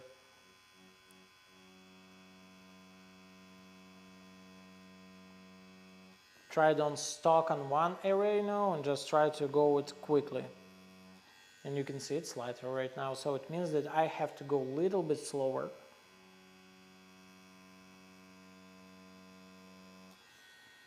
It's darker already, and you see when I go here by the angle, it's a little bit lighter, but when I see here a little bit deeper, it's much darker. So the same thing. So in the same way, you can try when you start with, I don't know, kind of like a difficult area, or for example with, I don't know, new clients. So when you don't know the skin exactly, and when you have to understand how it works, so you can set up machine on the same setup how you usually do that, you know, and then find the area where, for example, a lot of black, you know, for example here, right, when I want to start to work. I just, for example, do one line how I usually do that, you know, or use, for example, round shader, wipe it out. I see that, okay, it's solid enough.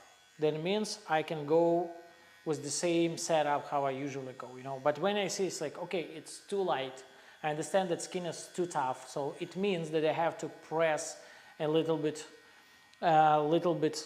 more, you know. Or for example, I see that skin is the line is like too solid. It's almost blur out, you know, then okay, it means that I have to go a little bit slower, you know, or a little bit faster with a little bit less press, you know. So now we're gonna start to work here, and also step by step I will show how I usually work with shader and liner and rest. So I take right now the 9 Soft Edge Magnum. The fly out of needle not too far, so I can say, I hope I can show it to you here. Let me just take black color, then you can see probably the, no, I think like this. I hope you can see a little bit. So I can say it's around kind of like a half inside, half outside. Let me just do, sorry, ours that I do this, but I have to do this. Yeah, so it's kind of like a half outside. I hope you see something. I think no. In the white background. Yeah, more visible.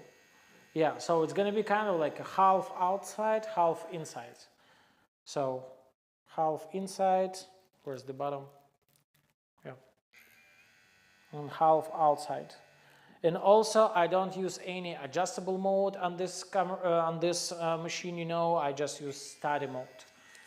So, and let's go here a little bit. And also, when I work with Magnum, you know, I also every time try to keep the hole open this way, you know, and every time when I go, I just want to show you here and then go this way. And every time when I go, I try to do kind of like a circle. But also what is very important, push it every time ahead and drop back a little bit of the machine, you know, so not 90 degrees to the skin when I pack in colors. Because when I do shading, gray wash shading, then I do 90 degrees all the way, but when I need to pack the color, you know, then I drop the machine a little bit, so it helps to blur out the ink, especially when you leave some area empty or something like that, you know. So just kind of like,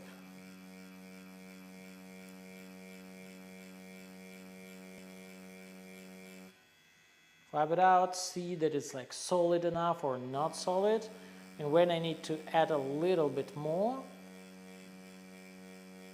I add a little bit more, and that's it.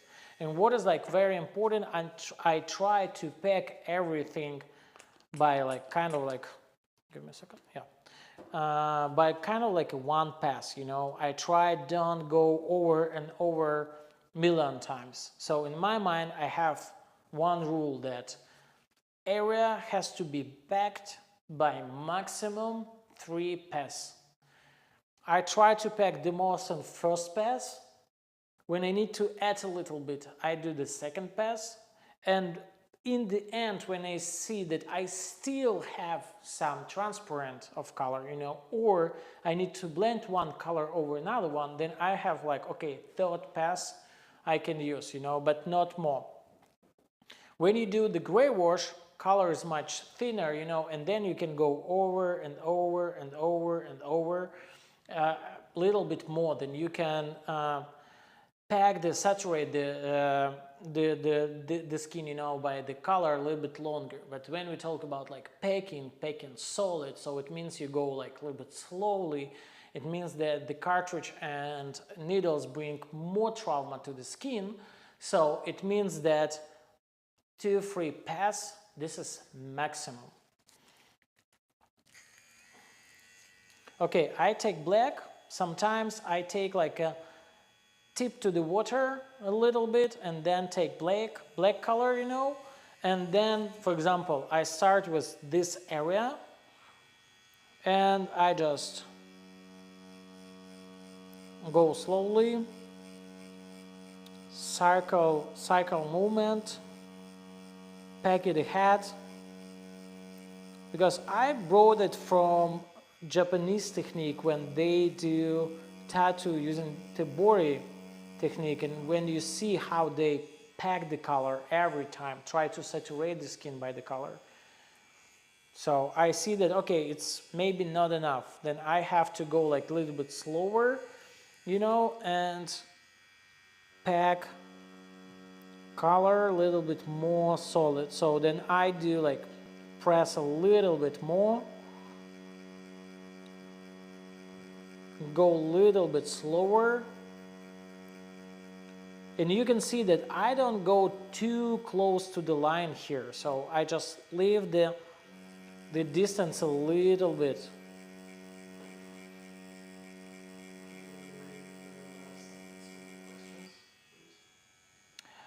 Okay, the brand of the fake skin. The brand of the fake skin is Real Skin. What I remember right, Real Skin or Real Shit. It's probably from the United States brand. It's pretty good one, and you can, yeah, it's really close to the original skin. So feel a little bit more here. And you can use the design what I send you, you know. So you can see I just go a little bit closer to the edge, and I decided to go like more sharp here and more kind of like a brush, you know, a little bit more transparent this way.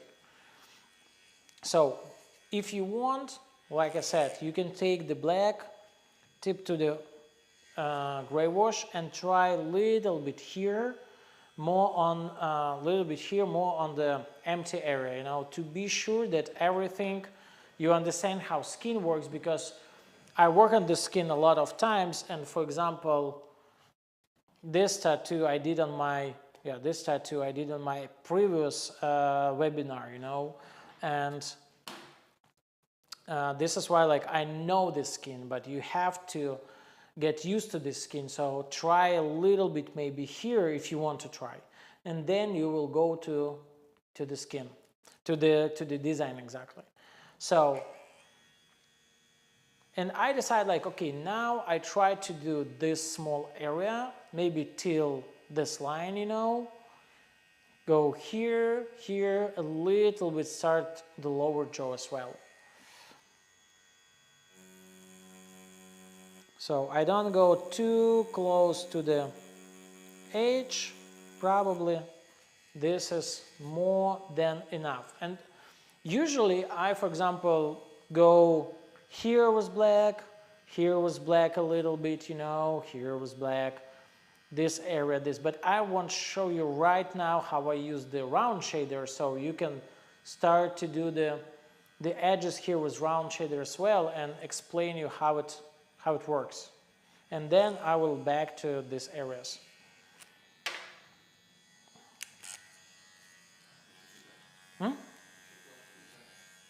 Do. Okay, now I took 5 round shader. What is like very important that I usually, when I pack a color using 5 round shader, I try to place it like strict to the fake skin, 9 degrees here, 9 degrees here, and 9 degrees front and back, you know, like 9 degrees, you know, and I don't stretch skin a lot, so I make a kind of like a keep it, but not stretch it, you know, just try to keep it not jumping a lot. Tap the skin and go by small circles, kind of like this.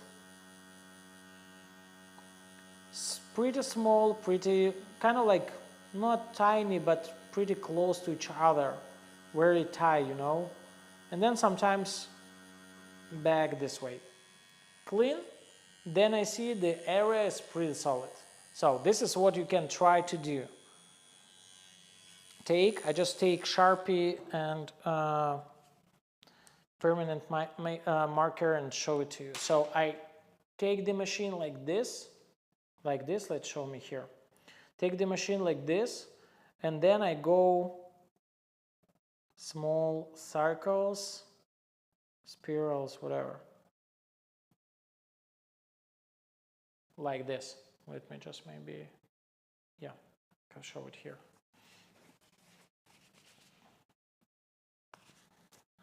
Let me maybe another, I'm gonna show you better. Okay. Yeah, so take the machine and just go like this.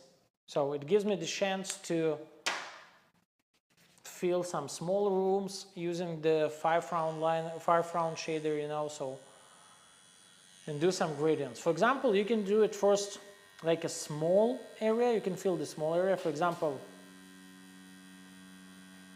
just go like this, left, right, left, right, left, right, you know. And you can see how solid it is. And then, for example, you can take the same, start here, and go also. At first narrow, just a little bit left, right, then little bit wider, little bit wider, little bit wider, and you can go quicker slightly, you know, just to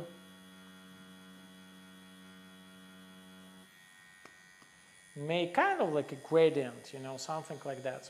So try this and then back to this area. So I take black, tip to the light gray wash, and decided to make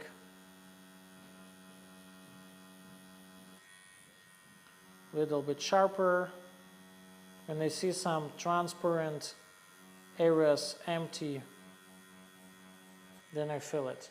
And also sometimes I also use kind of like a waving movement,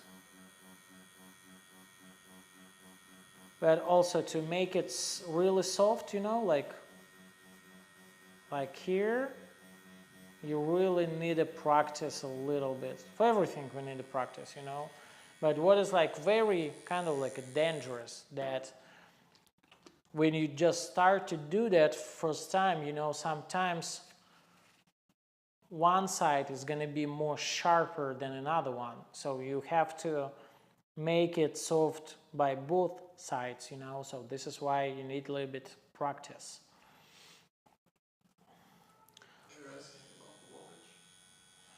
The voltage, like I said, it's around like 8.5, something like that. It's horizon position, it's horizon position of the machine, so not too high, this position. So also, let's back to go by cycles, you know, and just fill the room and try to make it kind of like a sharp.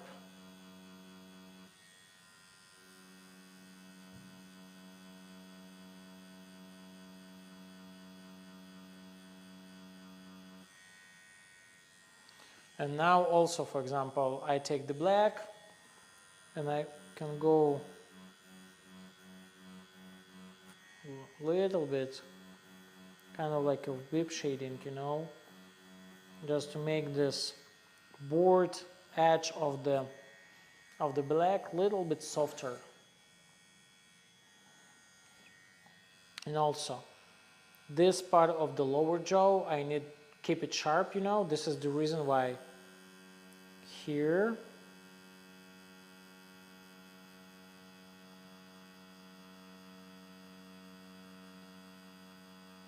I use the 5-round shader, so it's not gonna be like really sharp, for example, when I use liner instead of shader, but it's still gonna be like almost sharp board.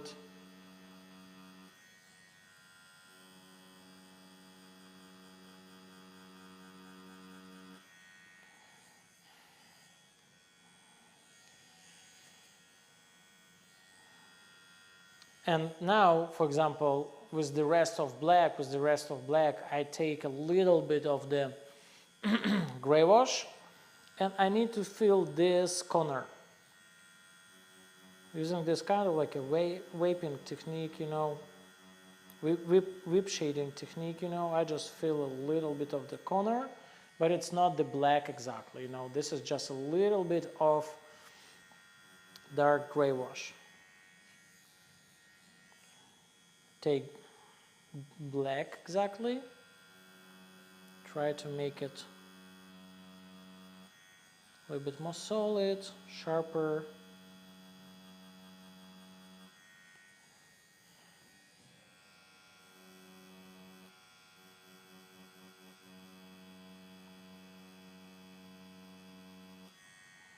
And go to this area.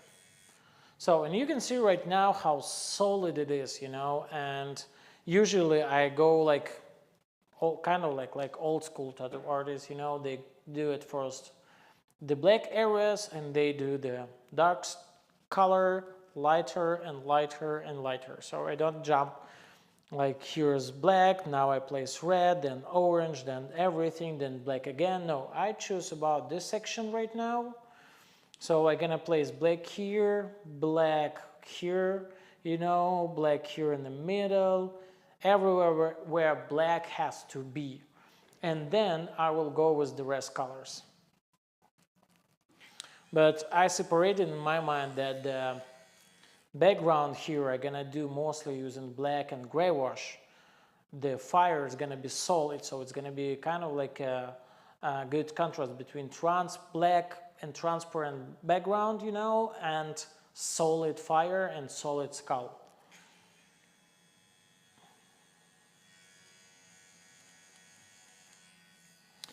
So now I'm gonna go with the black this way. I also take 5-round shader. You have to learn to keep your machine in your hand, you know, by fingers, kind of like you hold the pen, you know, and for you it's gonna be easier. The machine, when machine doesn't lay exactly on your arm, you know, doesn't lay like this.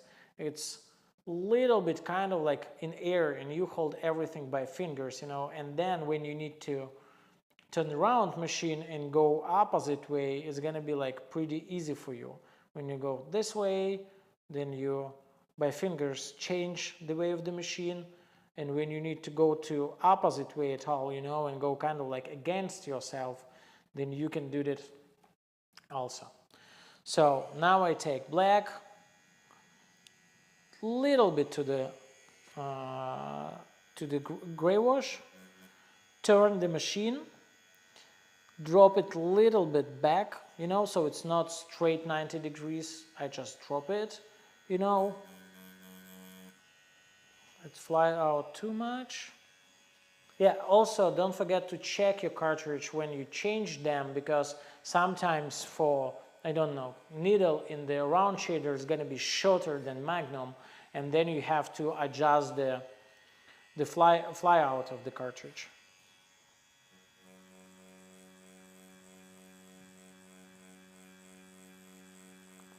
So, and also circle movement, pushing ahead and just filling. And sometimes I just back this way. That's it. And I leave here the edge a little bit softer, so I will back here with round shader. And then I can start with the black here and I do like solid black, and this area is gonna be just a gray wash. So let's go. Just press. You can see how color kind of like pour out on the fake skin, and you're using this color and just pushing ahead.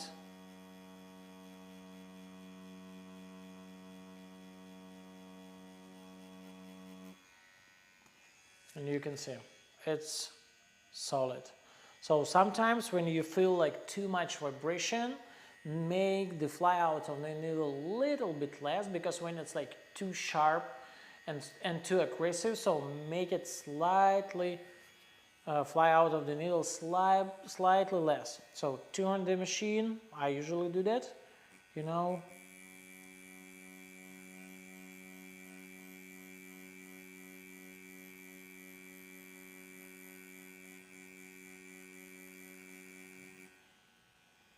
So when you can see, I fill out everything. So also one thing I'm gonna show you right now. Okay, it's very important, especially when you work with the skin and skin is, for example, very dry, right? And when you start to work, you see how the stencil like removes, you know, like varnished, you know, very easy. So in these cases, usually I take, for example, let me just clean the cartridge. Somewhere here, clean the cartridge. Take the just gray wash. So I took just the gray wash. And for example, only black. I try to kind of like log the stencil, you know. Wipe it out very clean, very light. Show only black areas, you know. Where it has to be sharp, try to show sharp line, you know. The rest, maybe you don't need to touch.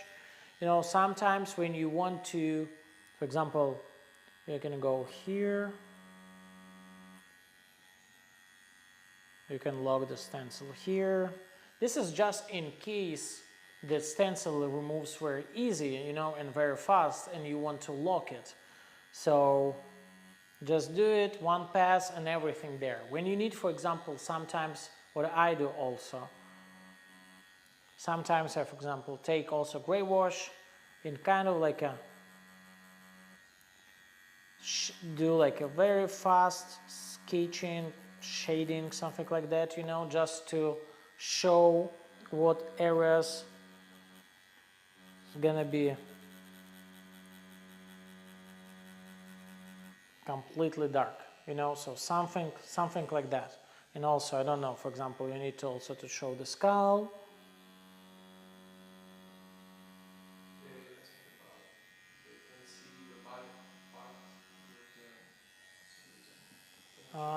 Can see that bottom part, this bottom, because I see on my monitor, you know, I see everything. I don't know. Yeah, here's like everything. Try this out, saying the skin is the best face thing I've ever tried. Thank you so much, guys. This is why I propose, because with different brands I talked before and they said like, oh, you have try to use our brand, you know, our fake skin. I try, but still this one is still my love. So I really love it. So I take right now 5 round shader. So for example, I log this full stencil.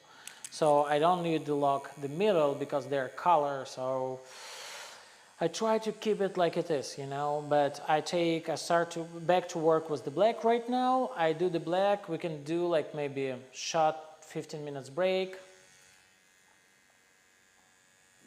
15 minutes break, you know, and then we can back to work. So let me just fill here the black. And during the break, if you want, you can practice a little bit on the fake skin, and then we will back and start to work with fire colors. So now I want to keep this area a little bit sharper.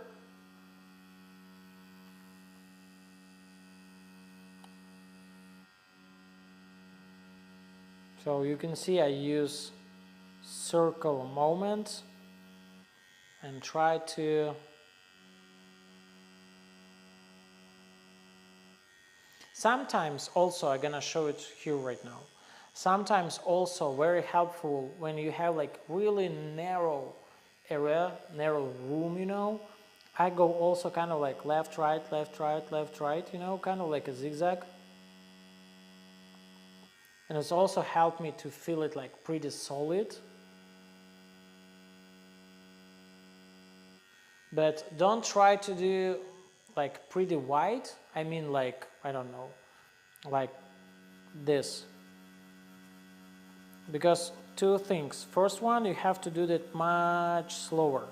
Second thing, sometimes you can get like I get right now. Do you cross hedge as well? Does it recording this one? Ah, yeah, recording. Yeah, it's good. Do you cross hedge as well? If so, can you demonstrate? No, I don't. I got what you think. No, usually I don't that. So, and when you do this one, you can see how it's more solid here on sides, but it's pretty empty inside. This is why when I say about zigzag, try to use a zigzag only when you need to do some narrow, fill out some narrow areas, you know, only. And also sometimes it's very helpful when you need to do some line, you know, you also can go like this way. Like also move the machine front, back, like force back, force front and back, you know, and then you can fill the area sometimes. So also, so actually with 5-round shader, you have kind of like a circle movement, you know, kind of like this. You have the zigzag, and you have kind of like front, back, you know. This is three very, I don't know, my lovely and common movement what I usually use when I work with a 5-round shader. So here I use circle movement. Here I also use circle movement. Sometimes I'm just very quick back to the same area just to be sure that everything is solid. I see it's solid, then I take this one. Have you ever had issues with damaging skin? Like maybe having too much vessels and trying to have color? You know, definitely I had, because guys, I also studied the same like you know, and also first, I don't know, 5-6 years, I did really shit tattoos, be honestly. And because I became a tattoo artist in 2007, first tattoo I did in 2007, at that time I used coils machine.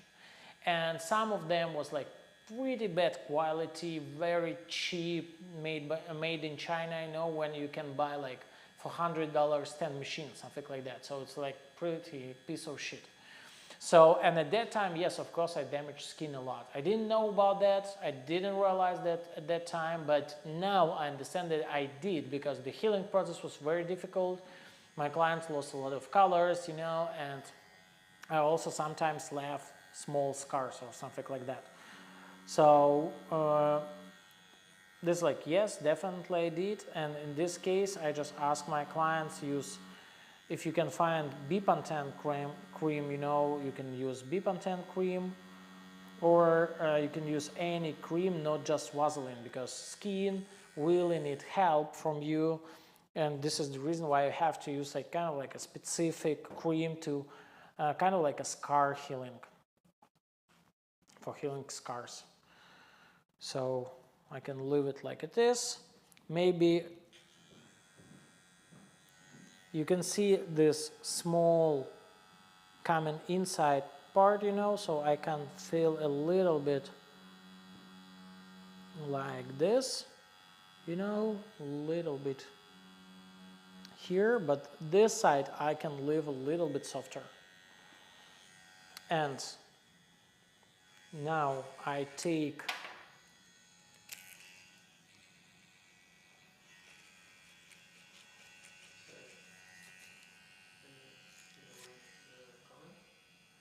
I see. Thank you for your honestly. Yep.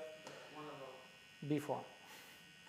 I had, yeah, what I mean to say, I have had issues with damaging skin when trying to blend and pack colors. Sometimes I have to go over it many times to reach this situation. I wish to ever. Any suggestions? You know, like one suggestion what I have, it's do 2-3 pass, and when you see that it's not solid enough, better don't go over. At least you can like clean everything, check the skin. When you see the surface is good, do one more pass and that's it. You know, when you already did 3. But the best way is like don't go, you know, when you overwork the skin and damage, then the healing process is gonna get longer. Then you will, then probably client lose some color, get some scar, you know, and you need probably months or 2 months when you can really back to this area and fill it again. But when you, for example, don't pack it solid, you see that it's still transparent, but you leave like it is and don't damage the skin, then the healing process will take probably like 1 week, and in 2 or 3 weeks you can back to the same area and pack it again. You know, so better to make less than make over. So this is my kind of like philosophy. You know, when I see that I did a lot of passes, you know, and it's still not enough, then I decide like, okay, leave it like it is, and in 3 weeks I will back to this area. Instead of pack it and pack it and pack it again, damage the skin, and I will still need to fill the area, you know, but I will do that probably in months and on already damaged skin and maybe with scar, you know, and then you will get kind of like a 3D tattoo because skin will be with bumps, you know, something like that. So let's fill these 2 areas with black.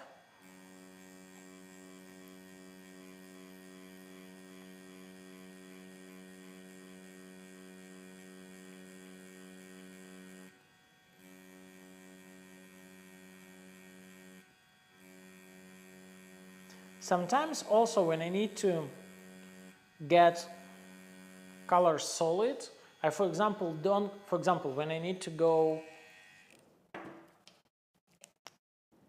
this way, right? Right. Just let me just place it here, then you can see everything. Then also I don't go with the Magnum flat, you know, I just go with by angle a little bit. So I mean that I don't go with cartridge like this. I turn it a little bit, kind of like a 45 degrees, you know, something like that, and then go this way. Then the needle is gonna be more closer to each other and really fill everything. Pretty solid. Take black right now.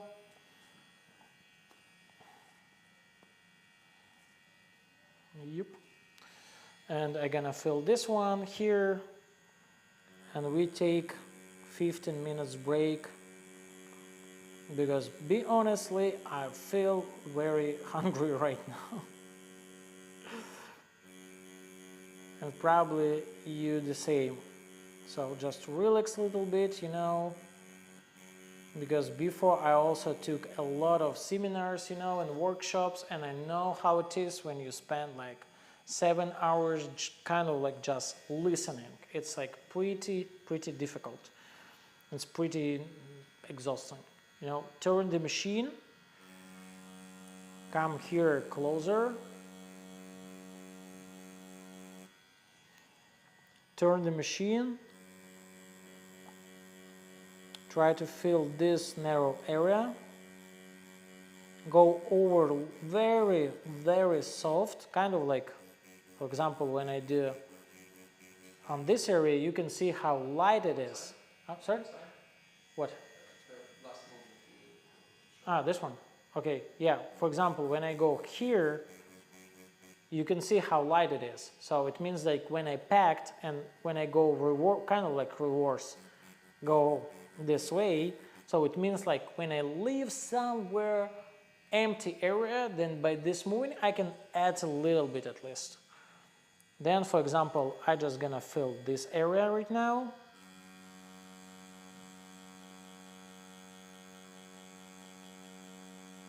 And you can see mostly I have cycle movement, you know, and What needle do you use when you change them every time? Thank you. what do you find? I'm sorry. Say what needles do you use when? Okay, yeah, I will. Probably I forget sometimes. Sorry. Thank you for mentioning that. Yeah, now I use 9 soft edge Magnum. So I can say like most of the tattoo, I'm gonna use 5 round shader and 5 soft edge Magnum, and only sometimes I will use 5 round liner and 7 soft edge Magnum. So now I change the needle to the 5 round shader.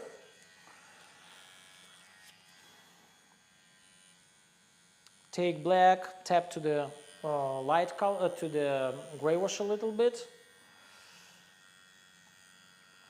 Just go closer and make this edge sharper. Also check the design. I see that this part is a little bit sharper. This part is not so sharper, so I go a little bit faster and more wider, just to kind of like, I don't know, feel it like more solid. Also, this area is also not so sharp, so I go here a little bit wider and faster, just to make the edge of this black area a little bit softer. Here is going to be the same. I don't need it too sharp. Take black, tip to the white. Tell me, guys who tattooing right now, please tell me, am I too fast or it's good enough speed for you? Because I understand like around like 30 people took the full tier and probably work with me together right now, so just let me know. So now I fill this gap as well. This gap I fill just using 5 round shader.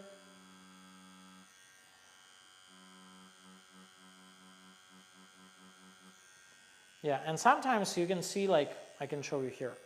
When I fill, for example, sometimes I also, the same like here with gray wash, you know, I also sometimes do over like soft shading, for example, like something like this, you know, just to be sure that I packed everything solid, you know, and you can see everything. Speed is good. Thank you so much. I would prefer it go faster. Okay. But here's some, I'm not sure about faster, we'll see, but I want that it's gonna be like comfortable for everyone. I take 5 round shader right now. This edge I leave like it is, you know, but I see this side is sharper on the design and here is sharper a little bit. So at first I go here. Also cycle movement.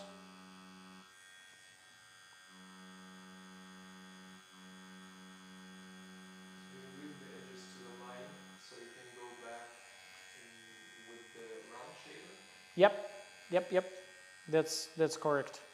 So make sharper here. So this is what I do right now. So I leave a little bit space to the line, you know, then take 5 round shader. With 5 round shader, I will go to fill the empty room. Take black, white, gray wash a little bit, and back to fill this. And sometimes you can see like I felt, and then I just go like a soft shading inside of this area to be sure that everything is solid. So I also do sharper here.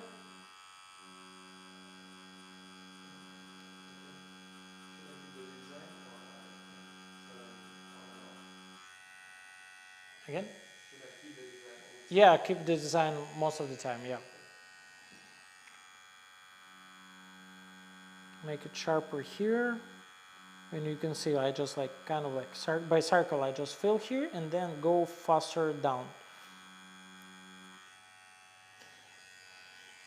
Take black, a little bit of gray wash, and just do kind of like a soft shading here to make the edge a little bit more solid and a little bit more darker, but I don't try to keep it sharp.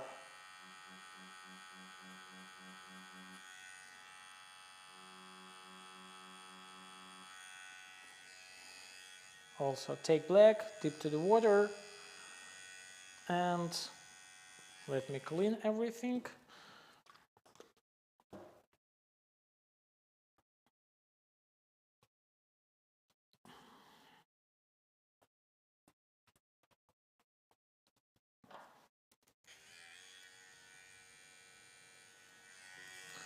Okie dokie. And now I take 5-round liner and go, you can see, kind of like a little bit, it's fly out a little bit more than inside, not too much, but a little bit.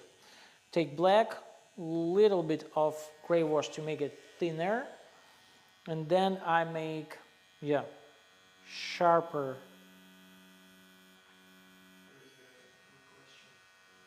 You see that your saturation is bad. How do you adjust your machine pressure, voltage to fix it?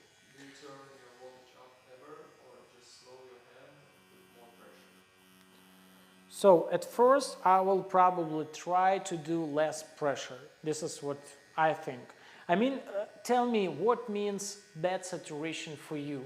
It's like more transparent, or it's like overwork the skin, or what means more pressure, bad saturation? Because I can say like what I see very often from one to another tattoo artist who comes to me for the workshop, you know, and what I see very often from young tattoo artists, that they take Magnum and go like super soft to reach and saturate the skin, you know, and I understand like doing this way you're probably never gonna saturate the skin. For gray wash maybe it's great, but it's not for color. So, and what's like very important in my opinion is stop a little bit, breathe out, you know, take the machine and go a little bit slower, because sometimes when you like too fast you can damage the skin too much, you know, and you can bring too much trauma to the skin as well. So now you can see I took 5-round liner, black and water, and just make only this part of fire pretty solid. The rest is gonna be less solid at all, little bit more sharpy, not solid, sharp, I'm so sorry guys, more sharp here to keep it sharp, you know. 1 second, I'm here, but 1 second. Yeah, and little bit more sharpy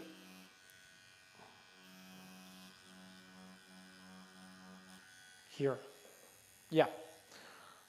So I'm gonna answer to a couple of your questions, and we're gonna take kind of like a 15 minutes break, and I will back to this to do fire here, and we will start the lower jaw as well. I will do a little bit of background here and start the lower jaw. So try now focus mostly on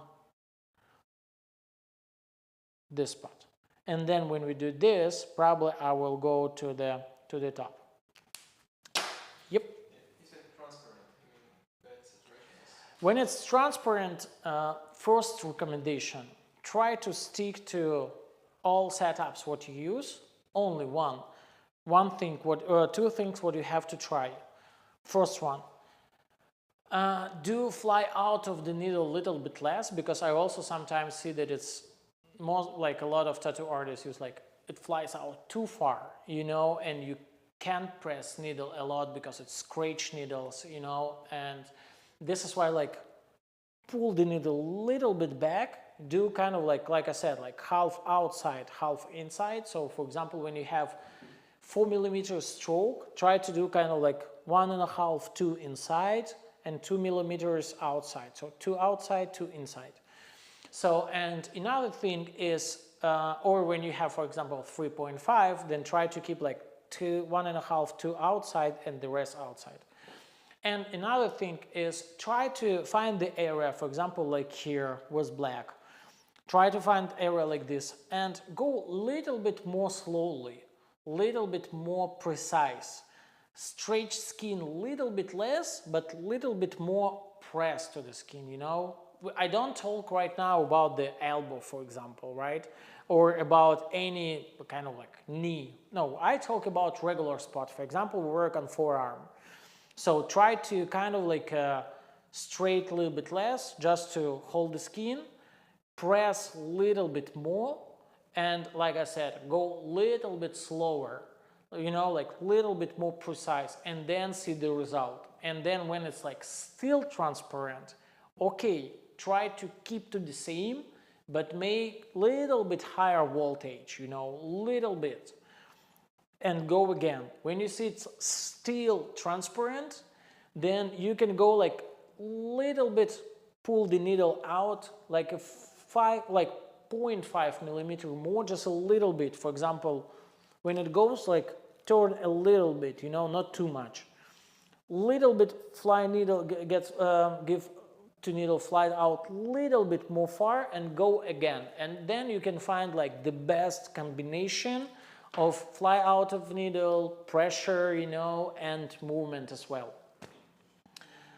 What the brand of the fake skin is in the comments for us. Yes, I can. It calls real shit. Kind of like a real piece of something, you know, real shit. Or real skin, RWEL, skin, or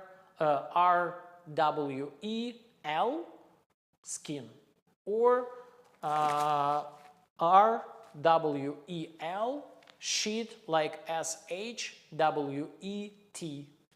You can write it in Yeah, I can just probably tap here, real skin brand. Yeah, you can see the guys already told about it. Real skin, yeah, somebody texted it. Or real shit. You can find it. You can find and try if you want. So guys, now we're gonna take like a 15 minutes break. You're gonna eat, drink, take a little bit of rest, write your questions down here on, in the chat, and in 15 minutes we will back with ours to you and keep working.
This weekend we spent at New York Empire State Tattoo Convention. Hotel was like pretty cool. We had like a small private seminars where we discussed a lot of questions.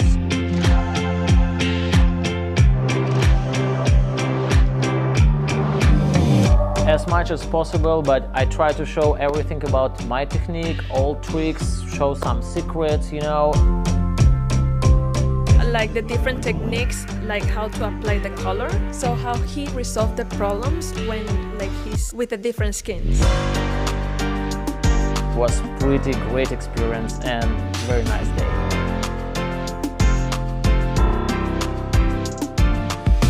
There is more like artists.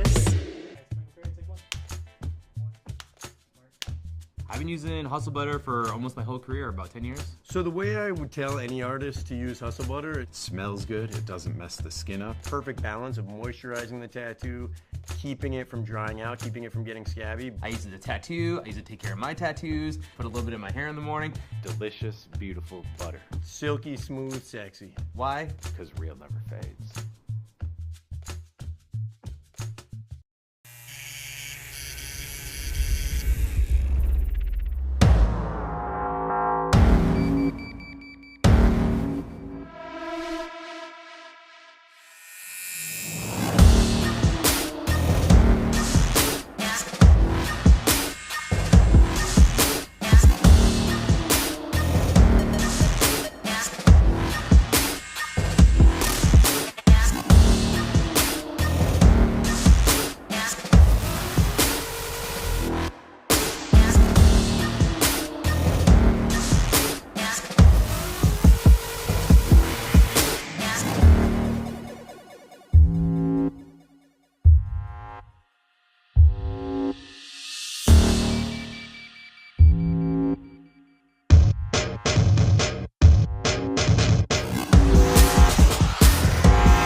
If you would like to stay at home and grow up as a tattoo artist, more than a year I work with education platform Patreon.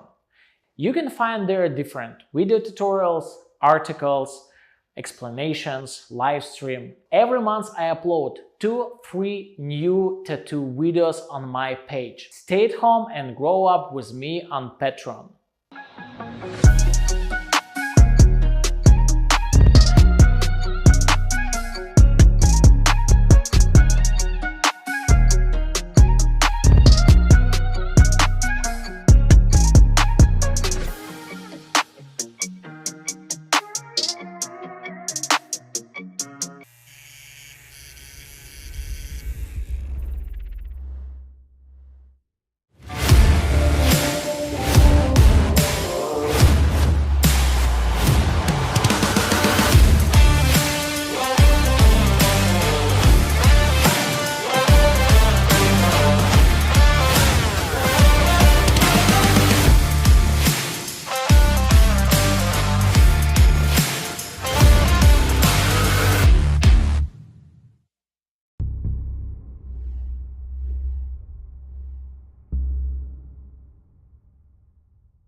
Das erste Mal Production auf der Tattoo Expo Zwickau.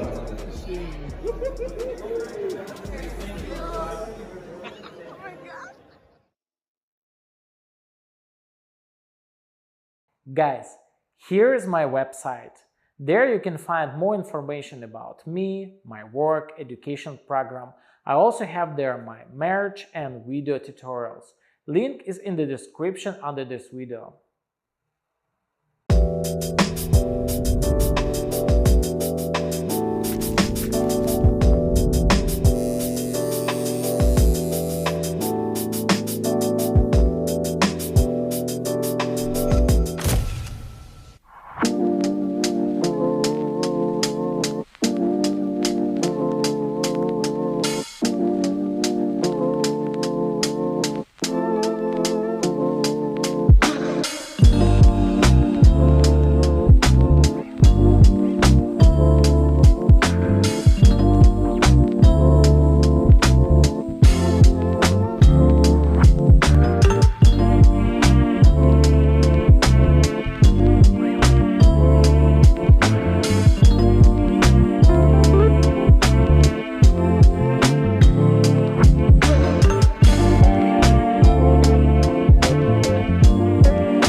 So guys, I'm back.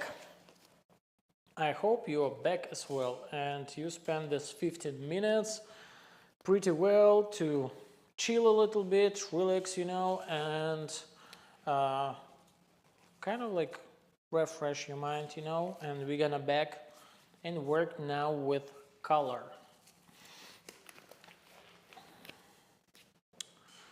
So because yeah, I want to show you kind of like everything color and black and gray today. So this is the reason why we do the color in the bottom now and then go to the top with the rest. Let me just answer to a few questions if you have new. In your experience, does it actually muddy and ruin the vibrant color when you add the colors over them? Okay, got the question. So what is like the main, the very important thing is I try to plan everything. When I know that the gradient is like really small and I go a little bit over to blend two colors, you know, and make a small gradient, no problem. But when I do it spontaneously, then yeah, definitely unplanned. I mean, then definitely it's gonna ruin the vibrant of color, something like that, you know. So, and when I do, for example, wider gradient, when you have like, I don't know, red, or for example, orange and blue, and you need to build the gradient, definitely I want to go like this, you know. Definitely I will go with orange through the red and violet, and from violet I will go to the blue. So it depends on the task, you know. When I need really wide gradient, then I prepare colors and kind of like build the gradient, you know, go from color to color to color. But for example, when I have like a small gradient, then no problem, I can go one over another one. But also I just try to understand what is like important for me, what color is important for me. When I mix, for example, in small gradient bright orange and dark blue, and I understand that the orange has to be very saturated, then definitely I will do the blue at first and then we'll go and leave some empty room for really bright orange, you know, fill it and then go and blend it over the blue. So not blue over the orange, orange over the blue. And then like blue is gonna be dark, not so dirty, you know, and the orange is gonna be like very saturated. So this is how I try to avoid of muted colors, you know. So I'm gonna just clean cartridges. If you have couple questions, you can ask me about them, and I will wash the skin, you know, and go with the rest. Oh, and very important thing, I just check in the time, you know, and schedule how we go, and my proposition is skip one break because we're a little bit over the time, you know, skip one break and do right now like strict 2 hours, you know, don't do a small break between, like direct 2 hours of the tattooing, you know, and then we take probably like 10-15 minutes to answer to some questions what we get in the end, you know, and then we will stop. So yeah, I was so nervous before to start this live stream, and now I see that it's almost over and we have just like two hours, you know, with something, and that's it. So yeah, when color blending, do you go into the skin the same direction or against it? Let me just little cross hatching. When color blending, do you go into the skin in the same direction or against? You know, it depends. Sometimes it depends on the case. Sometimes I go like in the cross, sometimes I go in the same direction. So it really depends. Let me just upload here. Yeah.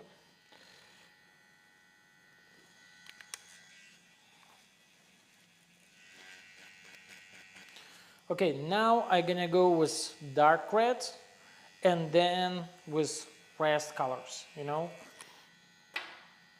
So what I need right now, yeah, I would like to take the dark blue, but before to take the dark blue, let me just wash everything.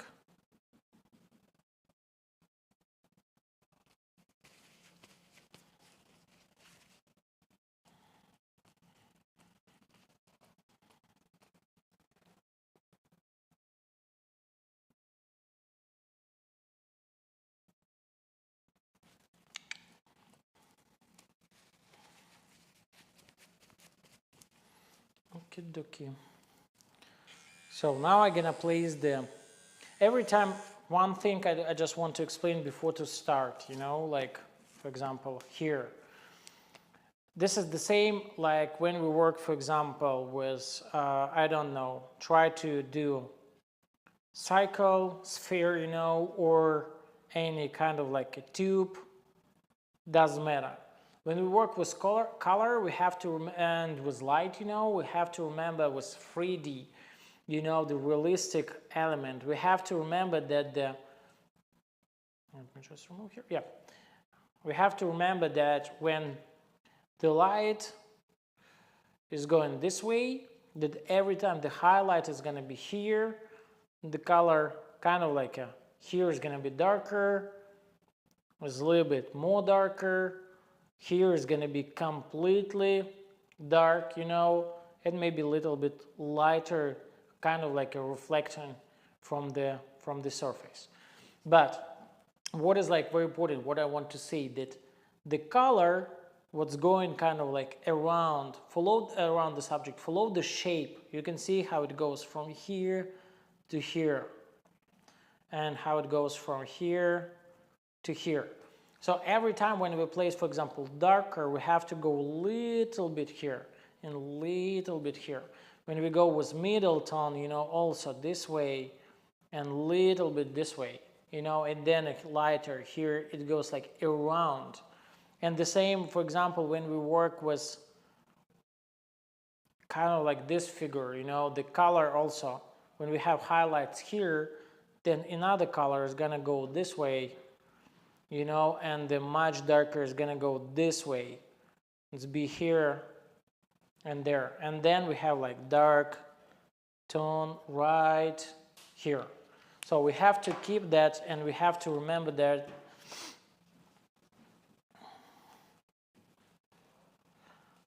let me just remove this all and we can keep going. So it helped us to understand when we place dark color and create, for example, this fire or work with bone. We can place like here is black and then we place here like straight light color.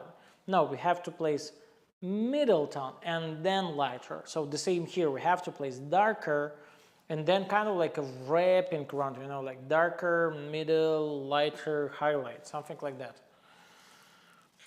Let's go. Now I take the darkest red, you know, and from right to the left, I'm gonna go like here, place the dark, and then lighter, lighter, and lighter. So let's go here with the dark. And you can see I just extended here a little bit, extended here, go here a little bit, along, but not here too much. Maybe here a little bit.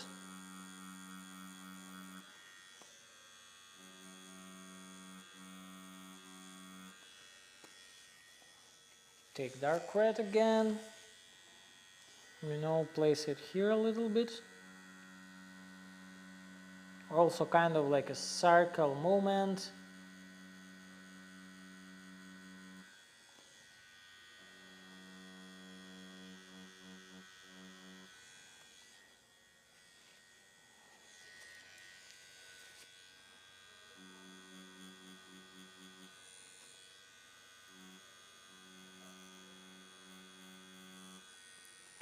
And then also a little bit of dark red here.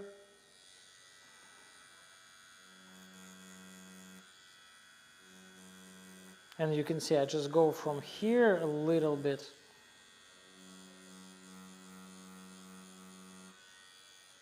you know, and then go this way.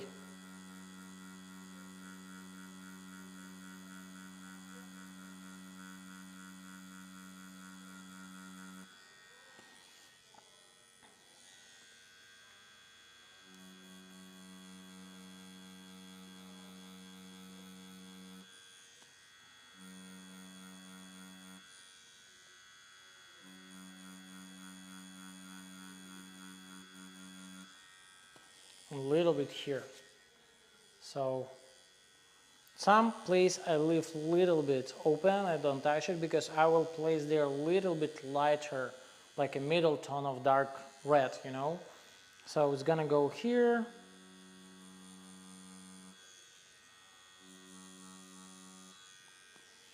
And a little bit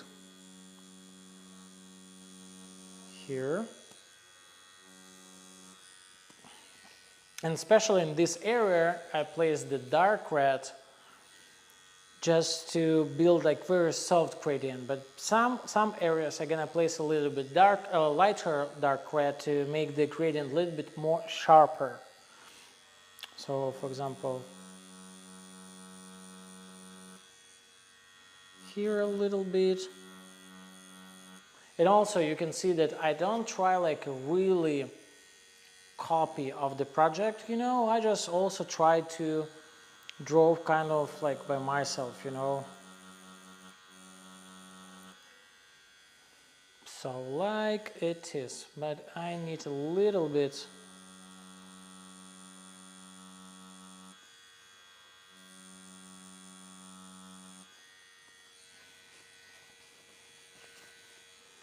Yeah, sometimes I blend the dark red a little bit over of the black. So for example, when I left here very light black, for example, then here I will go a little bit over. I'm not gonna go to the area where the black is already solid, you know, but where it's gonna be like a very soft blending, then yes, I will blend a little bit.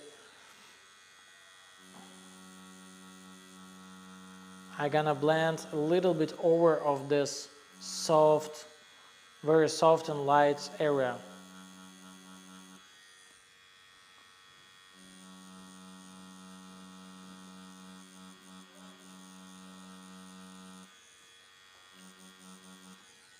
Take a little bit, and you can see I don't take color like this, you know, I just take it.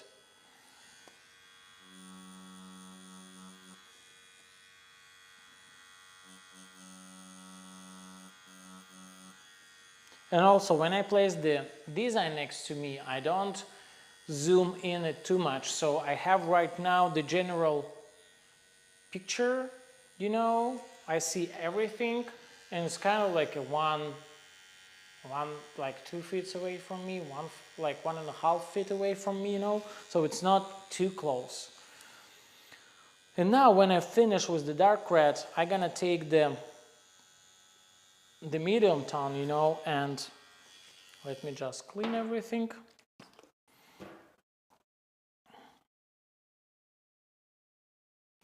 And because I'm like talking, you know, and explaining you everything, the full process is going like a little bit slower. But for example, when I start to do that how I usually do, you know, then you can see that it's gonna be like much faster. Now I go with middle dark red.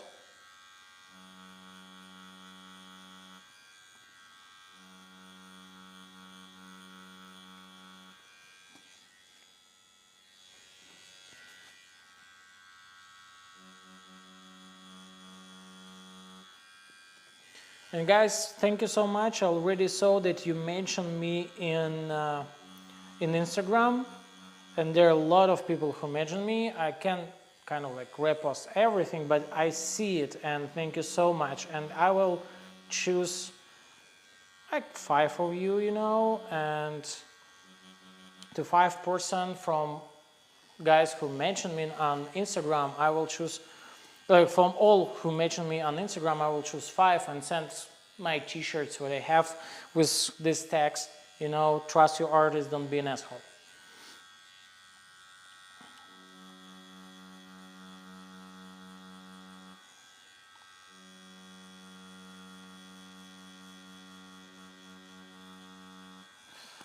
Yeah, so just create the transition.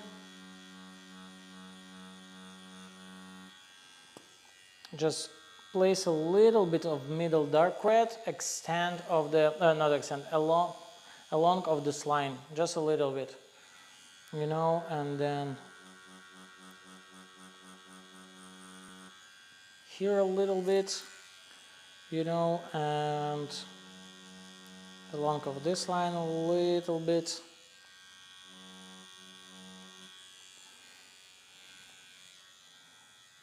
And now I'm gonna take just red, but you know what? I think red with a little bit of this dark red, and I can go this way and at first make this one a little bit darker, as you can see on the design.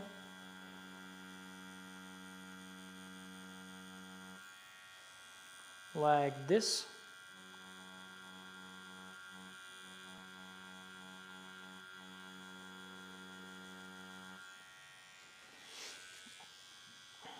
And then I take just red and place it along of this black edge, because still when I place the red next to the black, it's gonna look nice, you know, because also when you mix black with red, you also can get kind of like a dark red tone, you know. But when I place orange and it mix a little bit with the black, you know, then you will get like a dirty green color over there.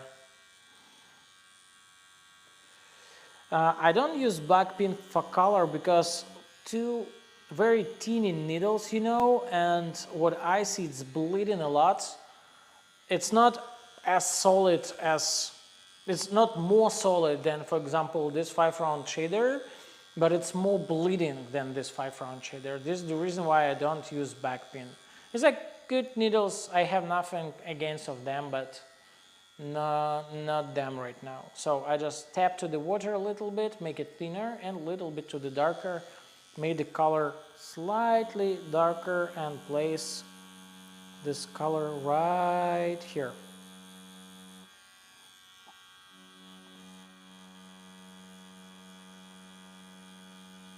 And you can see I do the second pass only because I saw that it's not solid enough.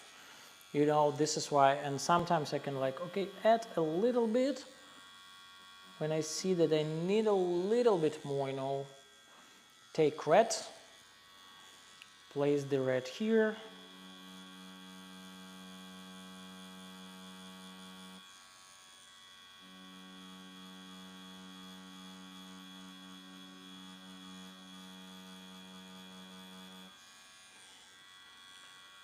Place dark red, the light version of dark red here as well.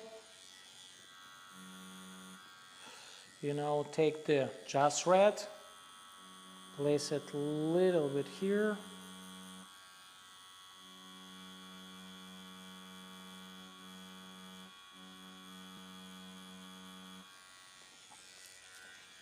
You know, here a little bit the end, a little bit here along this sharp line, because I don't want to place the orange just right next to the black, you know.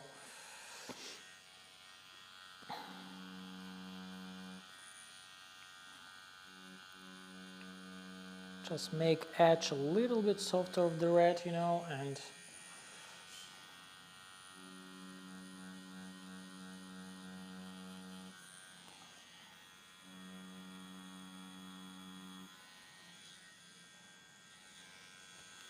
a little bit here.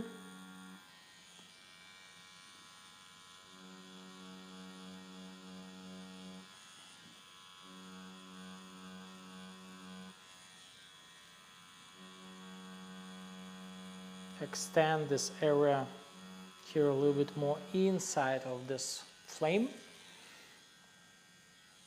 and then go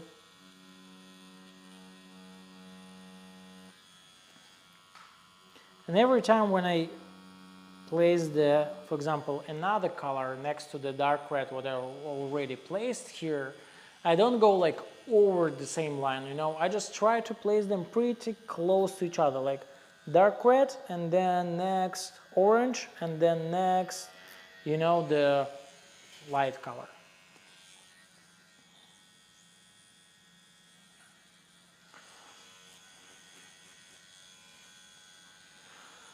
What do I think about texture needles? Actually, it's good. It's good enough, you know, but I don't know. I don't use them, but I know that they're pretty well.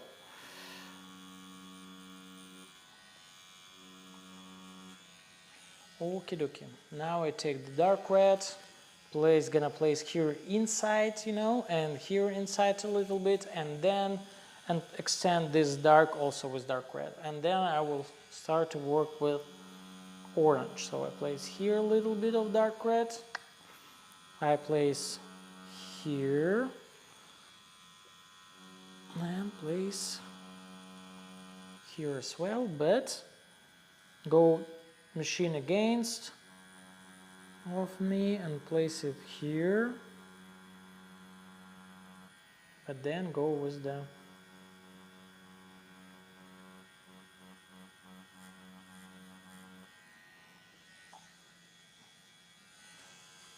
okay.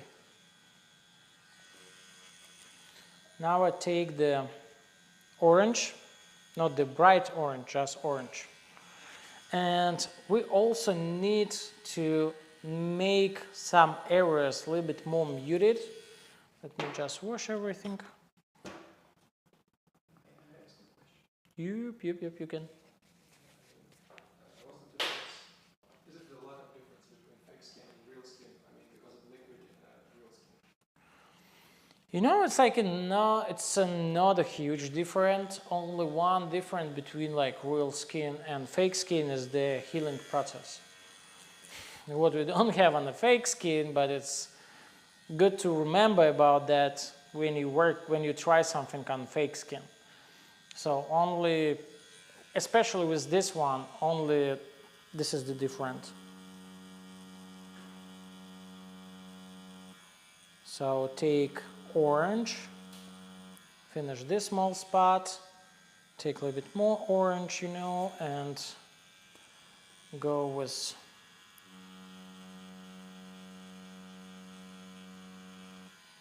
this one.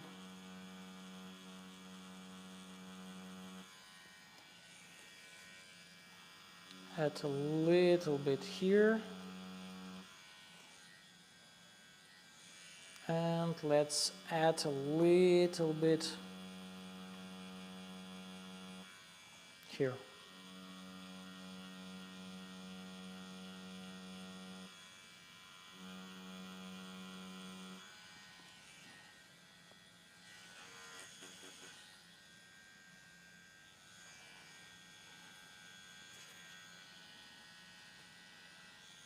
And let's take orange, this one, take a little bit of this middle dark red. So we're gonna get like kind of like a little bit more brownish orange and place it here.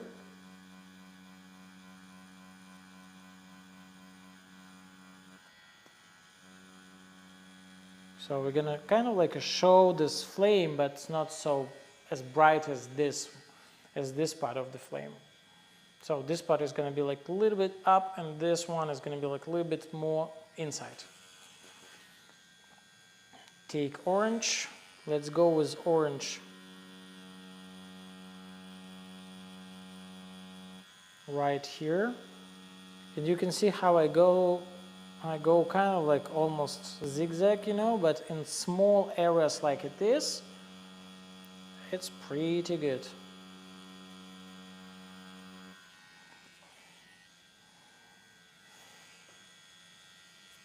Only one very bad thing about the fake skin is when you just transfer the stencil and start to work, it removes very easy what is like makes difficult, but then you can see color very clear. But when you leave the stencil for at least a couple hours on the fake skin and start to work with tattoo it, you know, then the stencil doesn't remove at all. and we still see the line, everything. This is only one lick. I think one huge difference. So let's place orange here.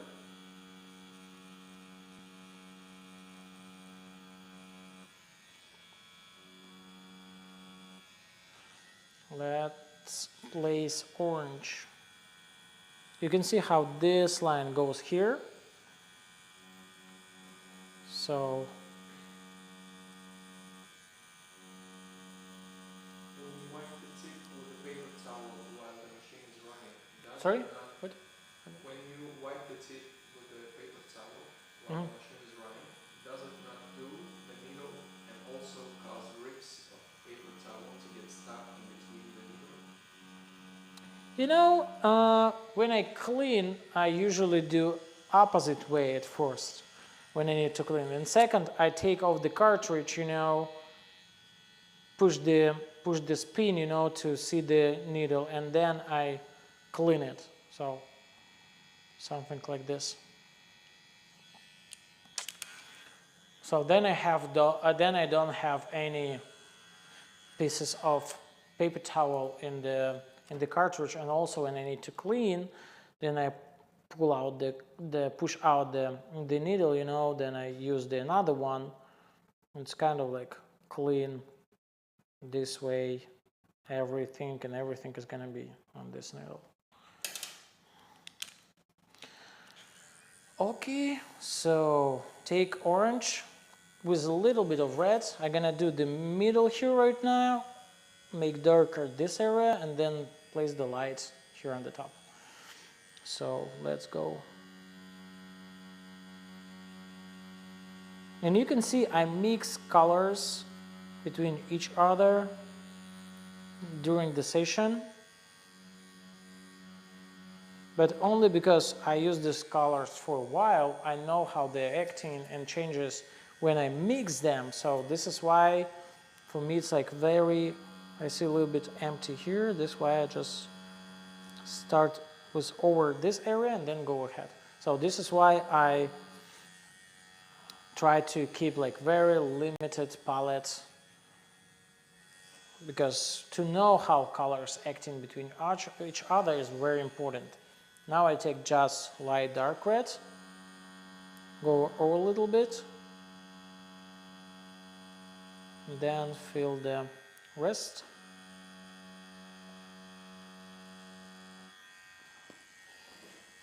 So when colors is like very close to each other, I mean like red, orange, yellow, so sometimes I can go with red over the orange a little bit. But when colors is completely different, then I'm not gonna go over the same way like I did now. So then I will do the black at first and go over with the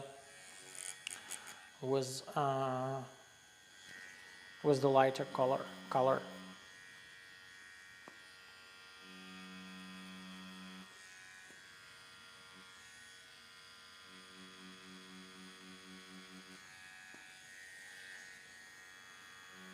I just want to do this ends here and here a little bit darker, just a little bit. And then I'm gonna go fill this area a little bit and finish this down here, and then go to the lightest. So take orange, place here a little bit. Yeah, it's great. And also every time when I tattoo something, I try to imagine how it's gonna work, you know, how it's gonna be when it's real, for example. So it has shape more like a circle, or it has like a conus, you know, triangle, you know, or something like that. So I try to understand the shape of the subject, you know, and every time when I apply the color, I try to follow the shape of the subject, you know.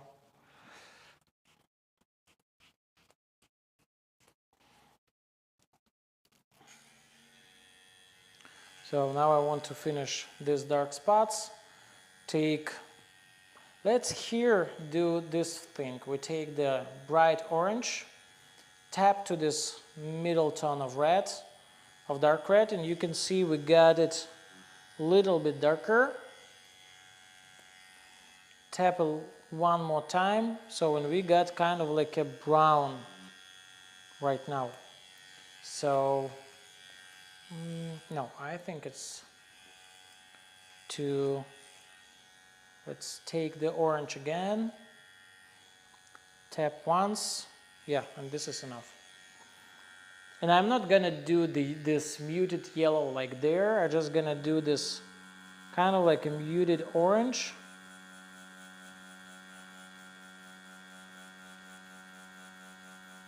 And on my opinion, this one is gonna be much better than muted orange over there.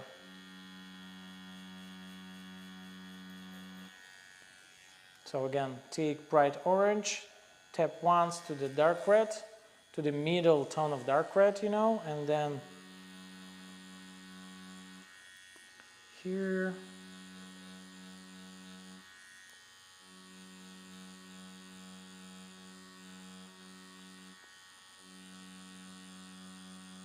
And also you can see how, analyze how I go with this.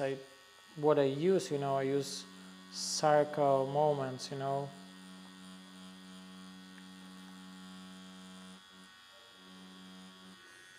Yeah, like this. And place a little bit here as well. So now I take bright orange, this one,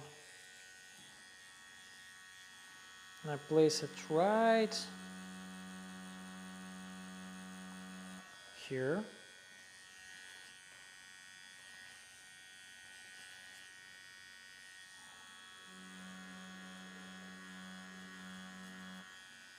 Back a little bit. So I'm not gonna touch too much here, just the corner a little bit. But leave the space for yellow. Take bright orange again. Fill a little bit here. Okay, my battery dead. Let me change the battery. And this is what I really like about the Shein machine, that you don't need like extra, I don't know, machine, you know, or motor with the battery inside. You just can charge battery like this, you know, and yeah, the battery like this, and yeah, that's just my sticker like this. You know, a lot of tobacco shop or smoking shop, you know, they use this battery for vape. And that's it. Yep. I change it pretty quick, and gonna back to the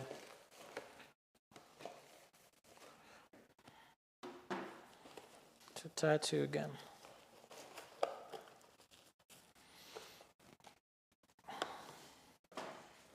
So, do you have some questions? Oh yeah, I see already. Ask Masky to charge the iPad because it's. No. That was the reference one. Yep. I have Type-C. One more. There is. Maybe we should. Я всегда стримил вообще там типа до 3%, знаешь, я на 2. Вот, поэтому вряд ли это из-за разрядки.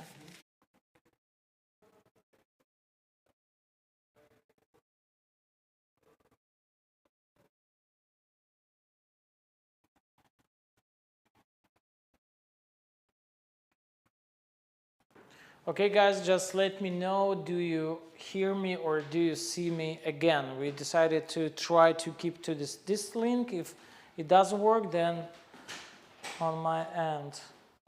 No, don't close the window.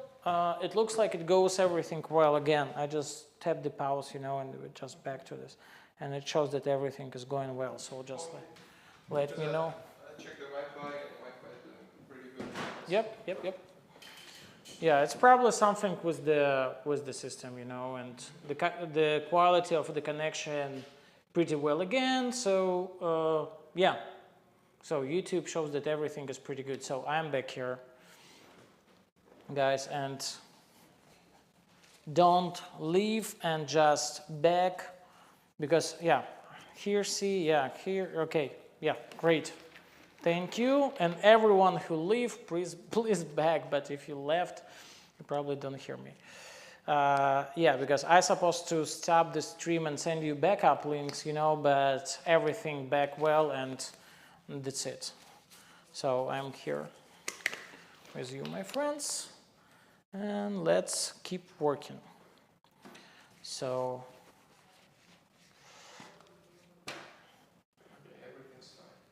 Yep, thank you, it's good. Yeah, да, я не нажал, там посмотри, сам нажми, если. Okay, good. Okay, just clean it. So guys, everyone who work with fake skin right now, how does it go in? Just let me know. Everything is well? I mean about like tattooing. Did you understand the skin well, or you got some problems? Okay, take bright orange. Let's back, let's check. I need the bright orange a little bit here.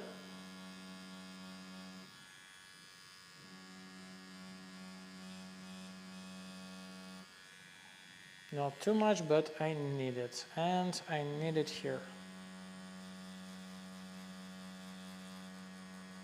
And you can see how I start it. So I start to apply the bright orange when I'm already when I'm a little bit on the dark area, and then go over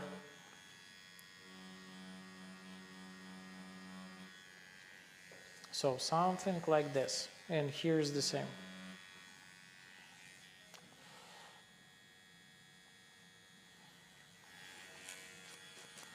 And let's place a little bit of bright orange here, and a little bit of bright orange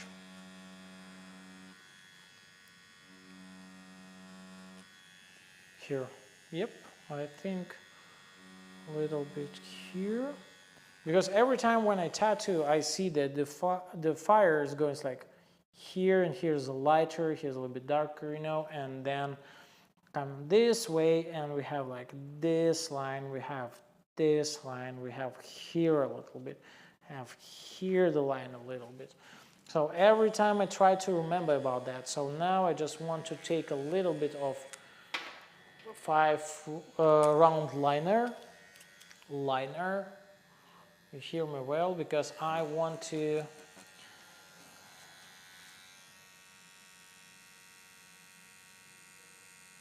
but yeah, I see that one person already stopped to using fake skin because it's difficult to clean. But like I said, use any soap to clean it. Don't use any Vaseline, because it's very difficult to clean, you know. And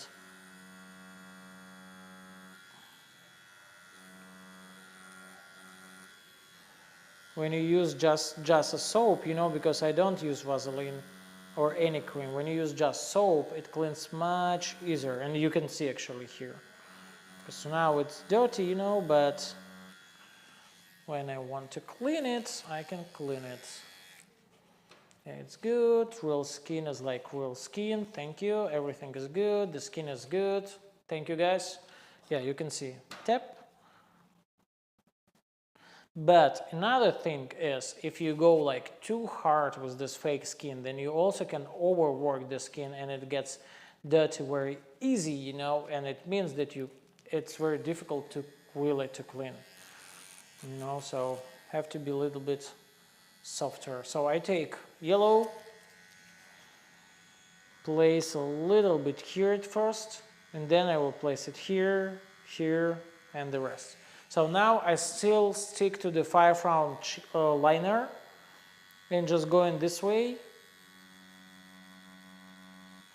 I just apply the yellow. A little bit sharper, again, and that's it, not too much. Then I take yellow, dip to the orange a little bit, so you can see it's not It's yellow, but it's a little bit kind of like a golden color, you know. So place it here, because I need to keep this area lighter than here inside. So this is the reason why here I'm gonna do this more golden yellow, you know, not just yellow.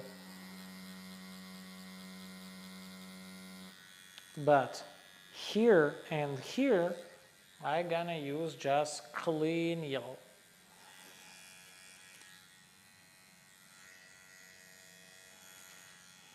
Why did you switch your line? Because liner is like a little bit more sharper, you know, and I need to show here like a small teeny lines, you know, and sometimes to pack them with liner is much faster and they stay like a little bit, if I can call it like that, more saturated. So this is the reason.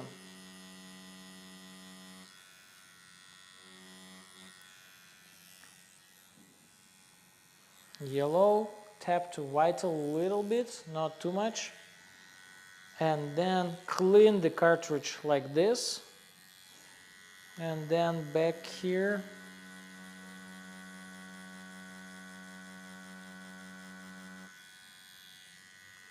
And because also I need sometimes to do this line, you know, and make the board slightly sharper, so this is the reason why I switched to liner. And also here a little bit, here a little bit, but I don't go too far because I have to place here opaque gray. So this is the reason I don't go too far with the yellow, you know, I just leave it like it is.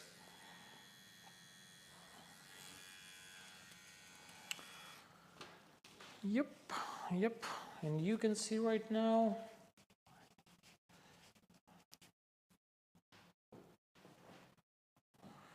yes, I can do cycle motion with liner as well, you know, and like I said, because it's like here is like really teeny lines, you know, this is the reason why I decided to switch to the liner, because I really can make it sharper and really small. So now I'm gonna take 5-round liner and I'm gonna lock this stencil at first, then do the darkest spots here, and then I will go with opaque gray, color this area and do the rest of fire here as well. So let's do that.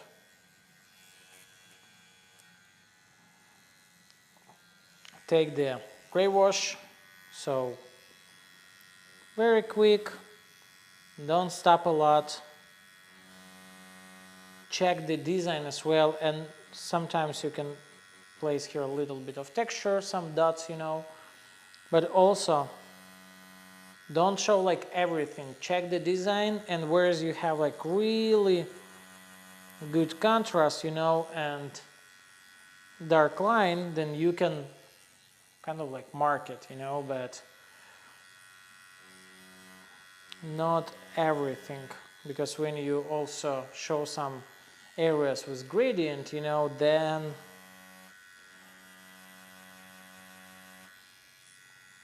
to cover that up is gonna be like a huge problem for you guys. So, and you can see here is already clean, I'm not gonna touch it, and when I work with real skin, for example, I can place a little bit of Vaseline here or hustle butter, place the paper towel, roll it a little bit like this, you know, and then start to work here with, let me just move this one a little bit closer to you, then you can see everything, yeah. So place paper towel,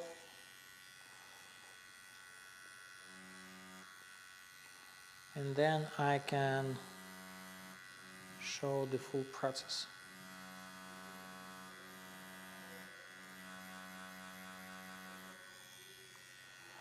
So a little bit here, and try to lock stencil at first, you know, and then back and color it.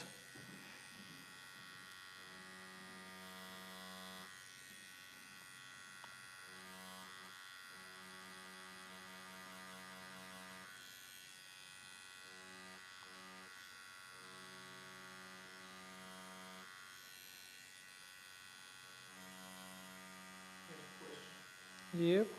Why is it better to underline sections at a time instead of working in the whole stencil at once? You know, because I don't want to get, when I, for example, do a little bit, skin here is still fresh and I can back very easy and color it. You know, when I do everything, then back here, start to work a little by little, then outline, not outline, but the locking stencil here on the top is gonna get already kind of like a dry, skin will kind of like calm down, you know, and I will irritate it again. So this is the reason why, in my opinion, and I really like to, at first, to do a little bit and then go with the rest. Do a little bit, color it, then go a little bit more, color it, then go a little bit more. Because I know that during the day, for example, I can do at least this size. So then, like, I try to work more with stencil than with this outline. So this is the reason why, for me, is the best way to, at first, to do is only as much as I need. And when I can keep the stencil, be honest, I try to keep the stencil. I mean, like, not locking it, you know. When I see that stencils stay pretty well, then I'm not gonna lock it, you know. For me, the stencil is much better and more understandable than when I just lock it. But sometimes it's better to lock it, you know, and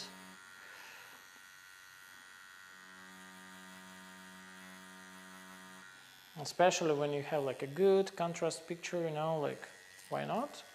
Lock it a little bit ahead, especially areas what you understand very well, you know. I lock the stencil sometimes with round shader, sometimes with round liner, you know, it depends. My purple stencil is still holding on under the color of flames. Is it just me? No, it is, yeah, because the one thing is like what I said before, you know, when you place the stencil and start to work, it's gonna, you can remove the stencil very easy.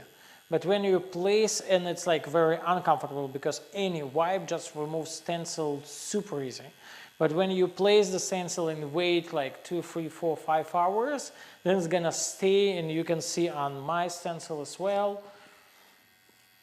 I also have here kind of like lines and stencil as well, you know. So this is the one small minus when you work with fake skin. Okay, let me just, I'm gonna just lock here on the top a little bit, and then start to do the skull.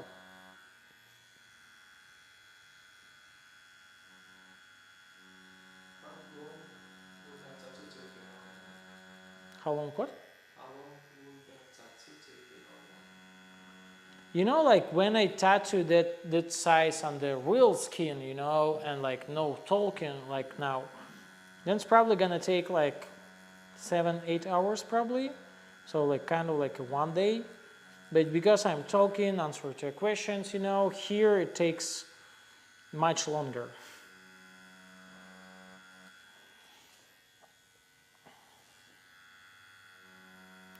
Okay, so probably this is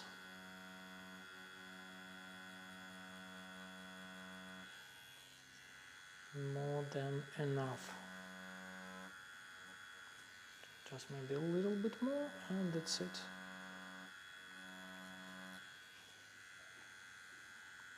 And every time the locking is kind of like a sketching, you know, like you do it quick, not so deep. Yeah. So and now I just want to place here the dark color inside, you know, and then go with the black here, and then go down to fill this opaque gray here.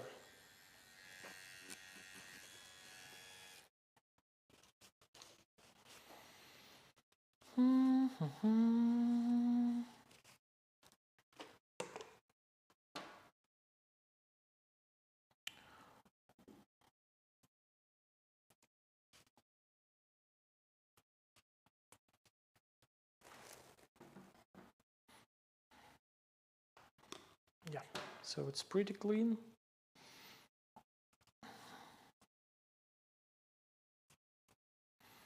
Okay, let's go. Now I take black.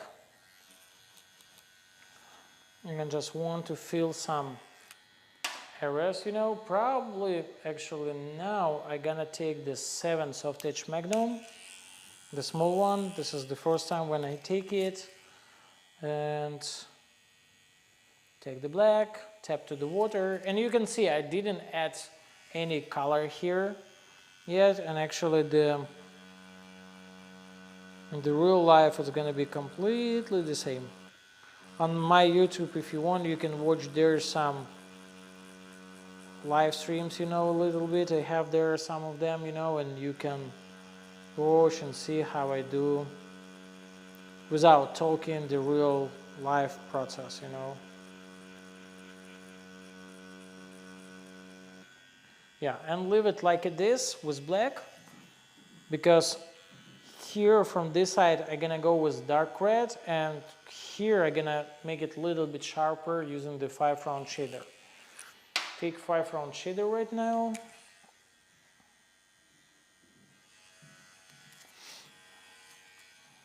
Take the black, tap to the water a little bit.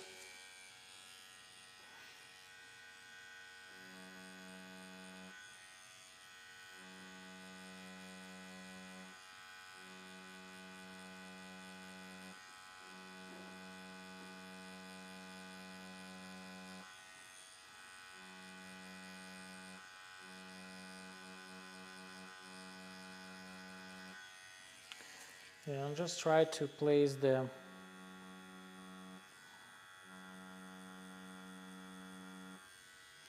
just forgot about the orange here between this black and black hole inside, but try to keep a little bit space for it.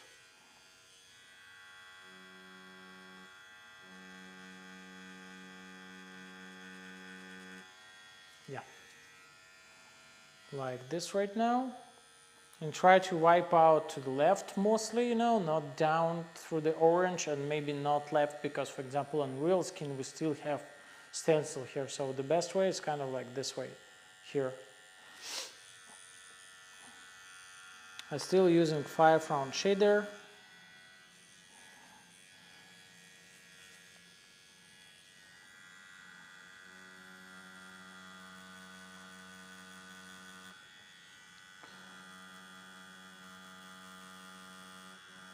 So right now I'm just using 5 round shader. I'm just gonna go here the darkest area, and then I will take the liner, and some edges gonna do like much sharper than they are, you know, like.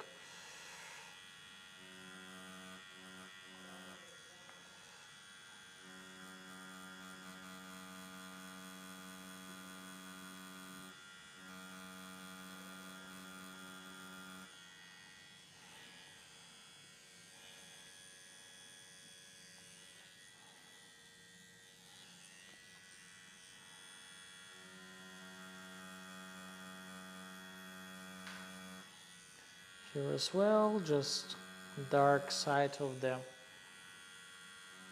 teeth. Don't go too much down, because here is gonna be a little bit lighter.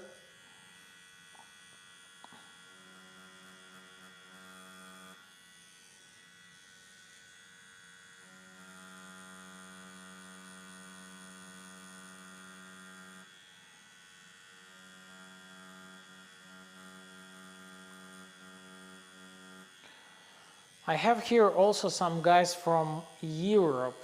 Just let me know, guys, from Germany, Romania. Did you get colors what I sent to you? Did you get everything or not so? Okay, here like a little bit of black. Because as you know, a lot of colors right now in Europe Union is banned, so this is the problem to send something to you.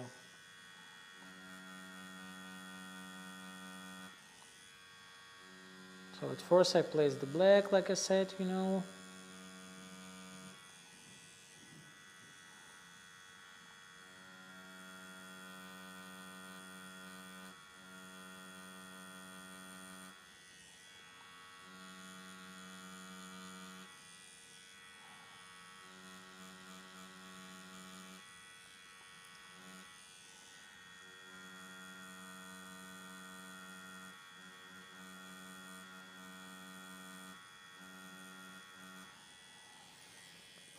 Okay, yeah, let's leave it like it is. I'm not gonna go too high right now here. Yeah, probably like painting, you know. Basically, color realism should have no solid, bold black lines anywhere in tattoo, generally speaking. You know, the one thing is, what I really love about art in Europe, that they say they don't use a lot of rules, and they say like you can create any type of art as you see that, you know. This is what I really love, because also there's no rules when we talk about like realistic, you know, and when we talk about kind of like a painting, then yes, you know, there's like no solid black. But when we talk about painting, we also talk about like canvas, you know, and canvas you can hide in your apartment pretty far away from the sun and don't care about the getting lighter color, you know, very light color. So with tattoo, human is every time under the sun, you know, like very often outside, and this is the reason why we have to think a little bit ahead. And it means that every time when I tattoo, that yes, there's gonna be like no outlines, not solid black, but I care not at this moment, I care not about art, I care about like how long tattoo is gonna live, you know, when my client will get it. And then I think that's like, okay, I really need black. I want it or I don't want it, you know, but I need it. When you look on old school tattoos, you can see that maybe some of colors already super light, but you still see the outline. So to keep the tattoo alive, we also have to use outline. Or not outline, but use this very black, dark spots, kind of like an outline, you know, kind of like a frame, something like that. So just everything what is on the first plane here, I try to make it slightly sharper, you know, and slightly darker, because this is the very focus.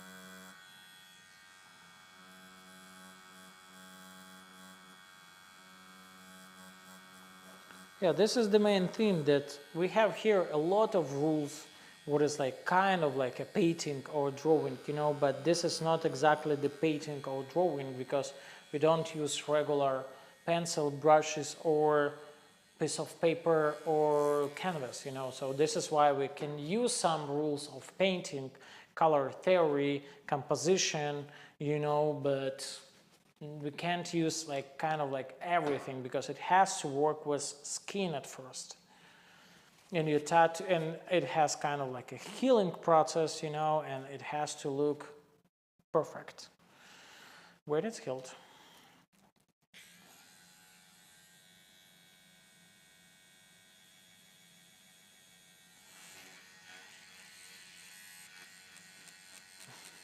I see you already answered to my questions instead of me. Thank you so much. Okay, just take the black right now.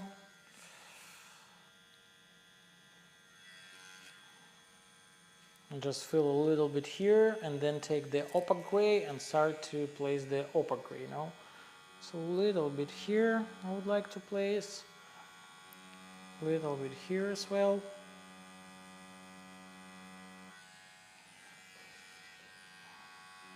And the rest is gonna be here.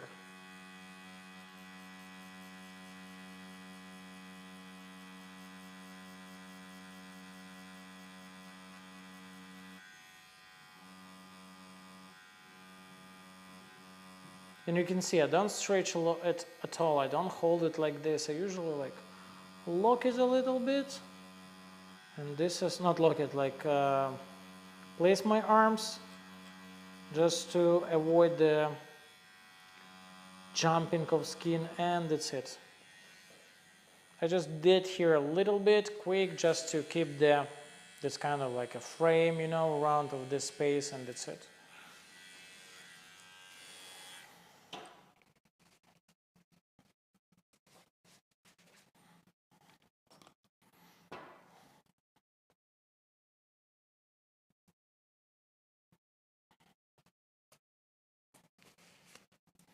Okay, now I can place dark red here and go with the other colors. Or maybe, actually, I show it already here with dark red, so maybe we don't need it right now.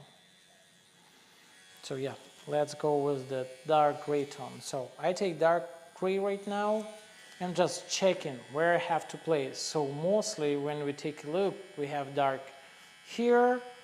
On this, some kind of like a bumps and dips from the teeth. You know, we also have a little bit of dark, and dark we have here on the teeth. You know, and maybe we can place a little bit here on the bottom, not too much, just a little bit, and here. Yeah, I think so. So let's go from the bottom to the top. So I'm gonna place a little bit of dark gray here, just a little bit, because here I don't need a lot. This dark gray is like pretty dark, so this is the reason why I use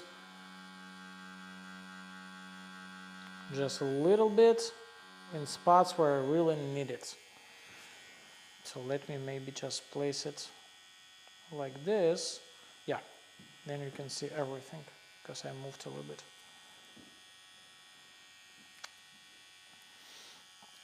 So then I make this hole slightly darker. Yep. Then I place, I said before, a little bit here, but also I try to remember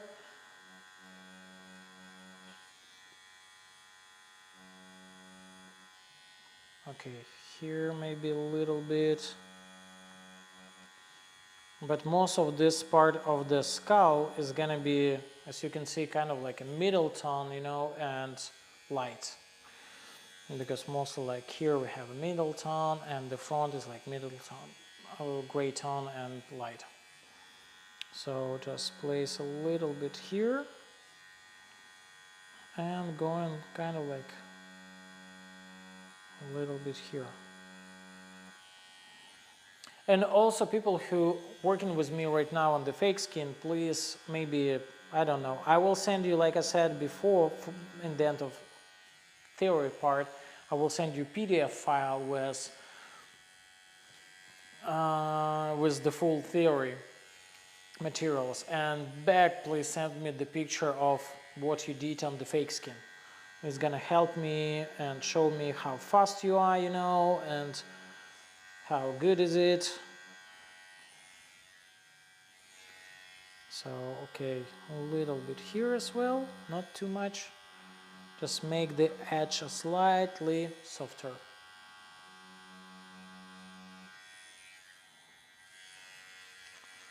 You know, some here inside, because I left here a little bit of spot, because I want to do kind of like a black inside but gray outside. A little bit here, not too much, but just a little bit. And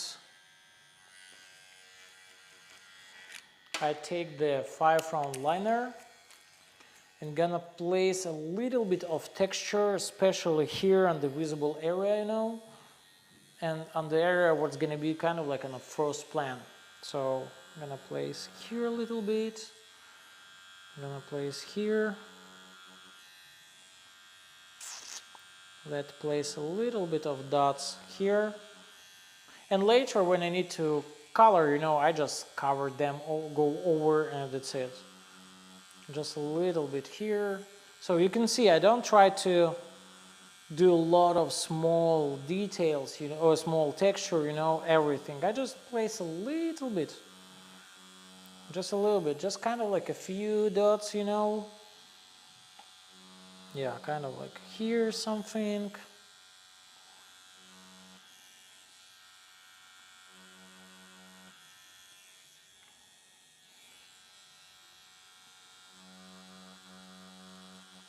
And also, I'm not kind of like every time follow the stencil. For me, it's also very important to look at the design, you know, and sometimes add a little bit more than I have on the stencil, because I see this details or this texture or something, you know, on the design.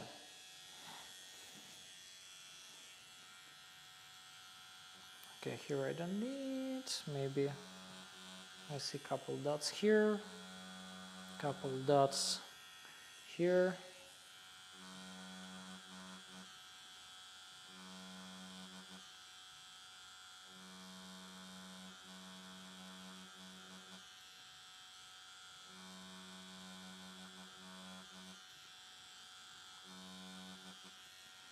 Yeah, kind of like this. So, and now we already have kind of like here the black, the dark gray tone, you know, and now I start to work. Remember about the shape, you know, that we have here kind of like a middle of this chin, and here's the side is the board, and here is going to be darker, the same like you see on the picture, lighter, leave this area with kind of like highlights, if I can call it, and here also going to be darker, here's more darker. So I'm gonna do this right now. Yep. I'm doing this texture class with liner or shader? With liner. With liner. Because I don't do here a lot of, and some details has to be really kind of like a teeny, you know, like really small, and this is the reason why I do this with liner. Sometimes when it's like a little bit wider or a little bit bigger, kind of like maybe here or here somewhere on the top, I'm gonna do it with shader. But mostly like small dots like here, I do with liner. So, and now I'm gonna go here and gonna go here. So I go from this side to the back, you know, and you can see on this corner here's a little bit darker, and then it's going this way, surface is going this way, and then go darker here. Okay, I'm gonna take right now the Soft Edge Magnum 7 Soft Edge Magnum.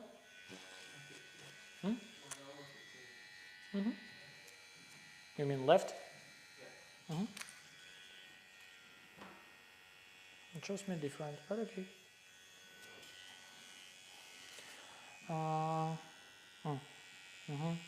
Okay, so yeah, let's go here with the middle. Yeah, I take the middle tone. Now I use 7 Soft Edge Magnum, tap to the water, and sometimes I just place kind of like a basic tone, you know, something like that.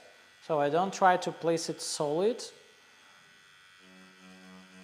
Just try to guess the way of the bone a little bit. You can see how it is. So it's not solid, it's just like a little bit, just to feel the shape of the bone, you know, something like that. Can you repeat what needle you use? This is Soft Edge Magnum. And also here a little bit. Just to place a little bit of color, kind of like a base, you know, create a base for the solid packing. Yeah, that's good.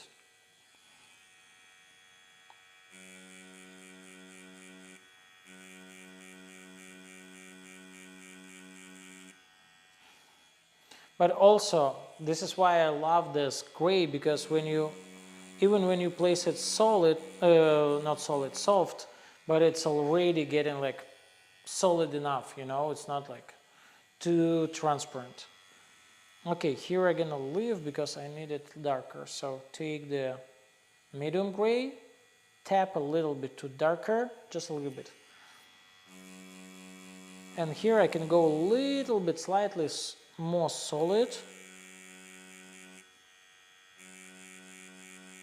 And every time watching on the design, you know, and where I see, because I don't have this on the stencil, so everywhere where I see that the color is lighter, I just avoid this area and go only where the color is like pretty,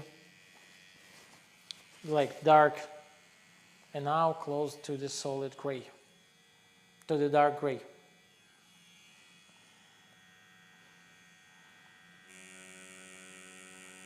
Here has to be solid.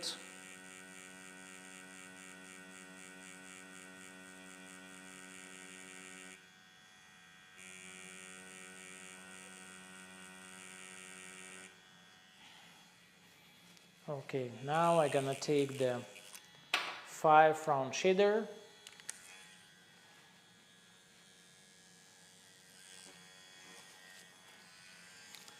take the middle gray, and just like, because we're right here, fill this one spot.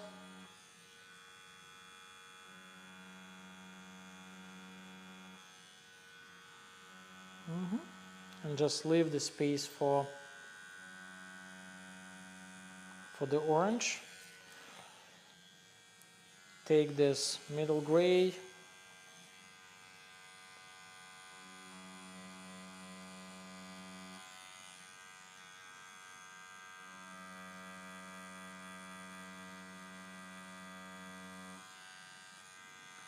and fill here a little bit. And also I remember about the shape of bone, so this is the reason why I make it darker here, but I leave a little bit area here for light color. Take this middle, make a little bit more solid, pack it, you know.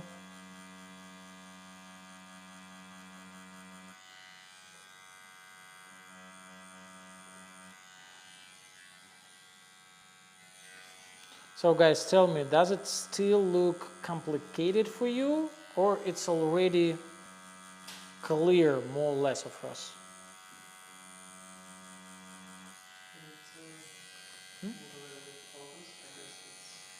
Here it shows like good, but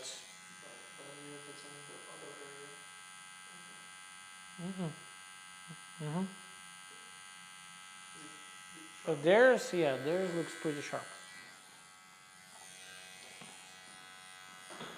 So try to make this area solid.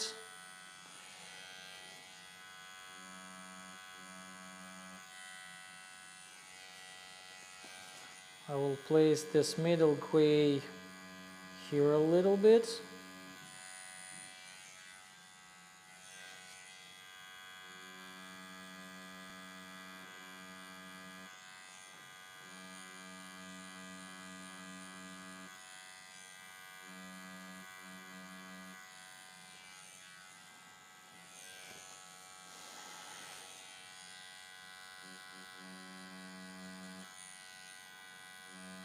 Here a little bit, not too much.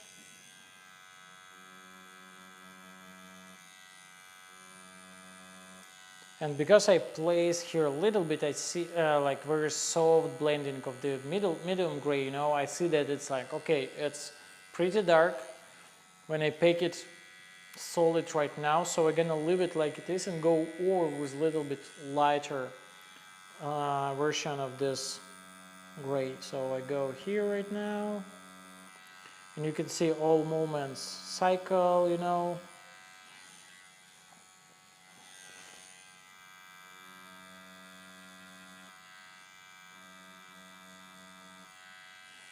Like this.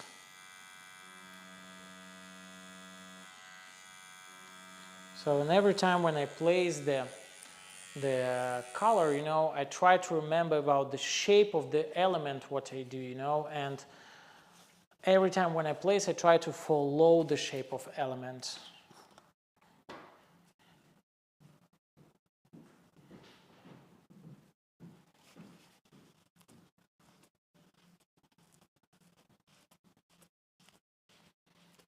Yeah, and this is the reason why I really love this opaque gray, because it stays so good, you know. It's pretty solid.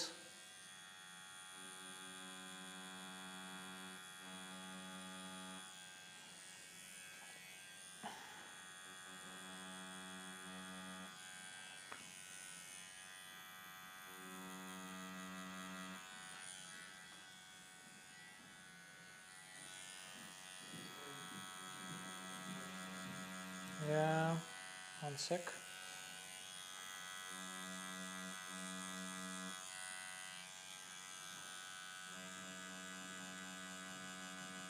And because I decided to leave here like empty area, so I have to make this edge of this side of the skull a little bit darker, so it's gonna like be a good contrast between like empty skin, you know, and the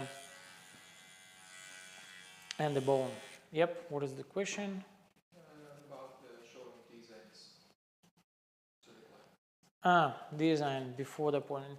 So about the design for clients, usually I show everything in the day of appointment. So it means that I don't show the design before, I don't send the design, you know, to client. I just say to my client that all designs and all tattoos what you see on my Instagram, so the design is gonna be like pretty close to that one, kind of like more or less the same. You know, so if you like what I do on Instagram, so probably you're gonna get completely the same, like the same style, you know. So if you trust me, it's like here, you know. Yeah, when you trust me, you know, you trust me.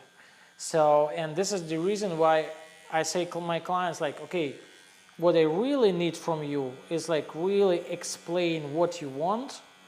Explain me what you don't want.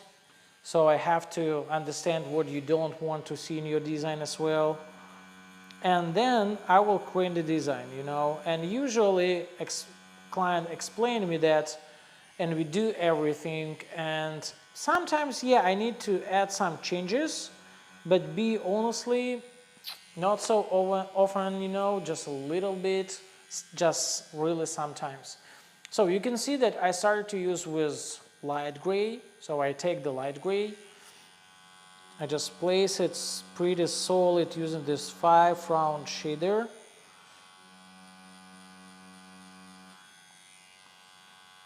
Just try to remember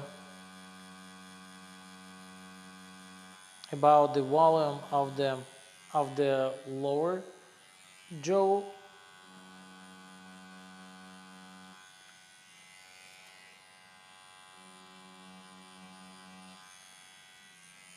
Yeah.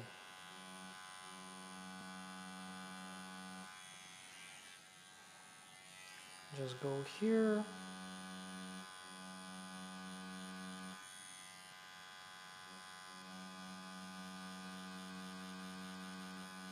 Sometimes you can see I just can use circle movement, you know, but go back kind of like a zigzag and pretty fast. So we're gonna make here the corner slightly darker.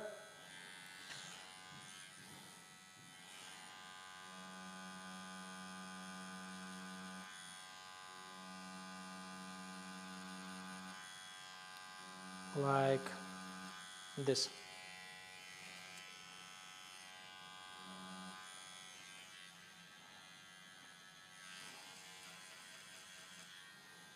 Take the light gray, and probably this side you're gonna do mostly with light gray, you know, but the lightest area I'm gonna mix light gray with white and do using white just highlights only. So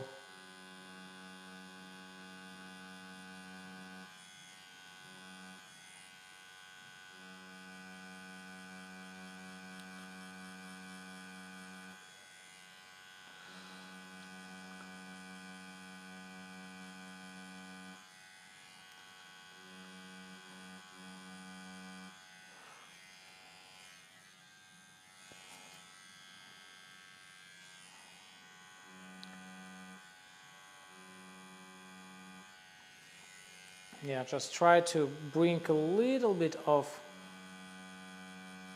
different kind of like bumps, you know, different shape of the surface, and then go here, avoid these areas, so I'm gonna place the orange there a little bit later. So mostly I use right now this light gray. So you can see this light gray is not so light, so it's enough, but not too much. So if you need to make it lighter, you can make it pretty easy.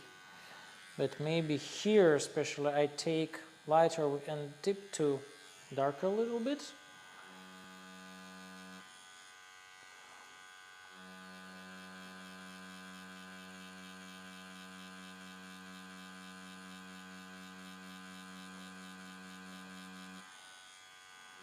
And probably next seminar I will do without this. And we're using, you know, the skull with like no lower jaw. Every time a little bit worried about on this space, because I don't know, I really don't like to tattoo lower jaws. To keep in my mind the shape, everything, so this is makes me slightly nervous.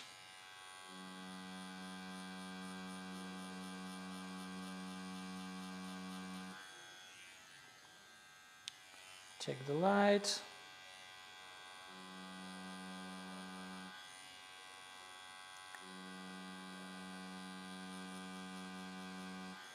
And also you can see this line, so I try to place this light along of the shape, you know, and don't lose the volume, you know, don't use the shape, don't lose the highlights, everything. So try to save the space.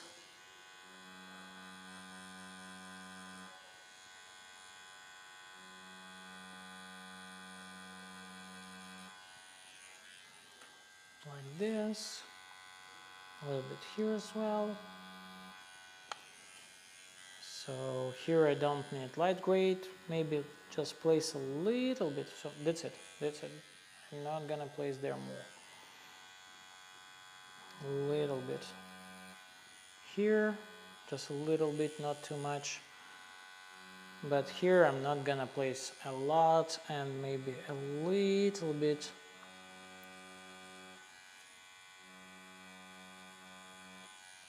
Here. Yeah. Okay, let me just maybe, you know what? Can you take me this? No, this stand. The stand, can you see? Can you place it here? Oh, sure. And then I can place the iPad and I can see the most of questions. You just let me know when it's like new question. I can just read, you know, and it's gonna be much easier for you, for me, for everyone.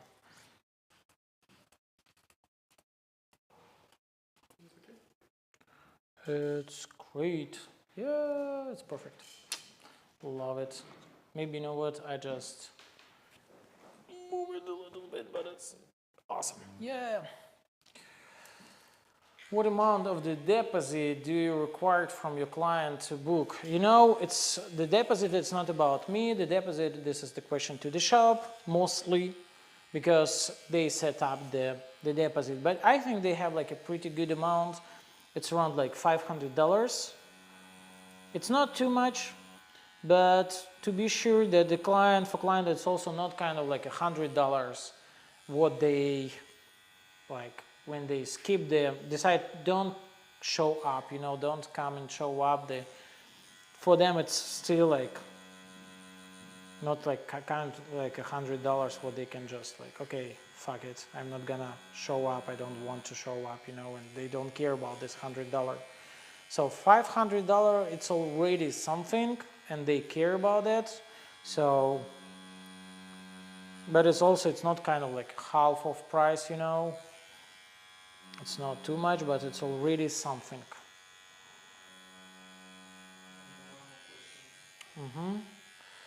What day will you be hosting your seminar at Golden State? Honestly, I have no idea about the hosting seminar. I mean, like, I know that I'm gonna do that, definitely, but right now I have no idea when exactly, what day exactly I'm gonna do that. So I will contact organizers plan everything, because in New York Tattoo Convention, you know, Empire State Tattoo Show, I did it on Saturday. So in Golden State, maybe in Saturday as well, maybe Friday. I have, be honestly, right now I have no idea when exactly. But when I get know about that, I definitely will post it on in my stories probably, you know. And also link in bio, you know, I have there like link tree with all of my links, so just come there from time to time and check, because I will place the link to the seminar, you know, with date, with everything as well. So you can later you will find the link with the date and with this seminar in link in bio as well, under the link in bio as well. Okay, so now I already start to use a little bit. How far are you booking out? You know, it depends on the season. Sometimes it's kind of like months ahead, sometimes it's like 3 months ahead. So it depends, but be honestly, I already had the experience when I've been booked like year ahead, you know, and I can say this is like very uncomfortable, and this is the reason why I usually book like 3 months ahead, but not more. And most of people just take in the list, you know, put to the list, you know, because when it's like longer than, more far away than like 4 or 5 months, it's like really, really difficult. So now I took like a middle tone of gray, you know, and some areas I make a little bit darker, just to keep a little bit more contrast.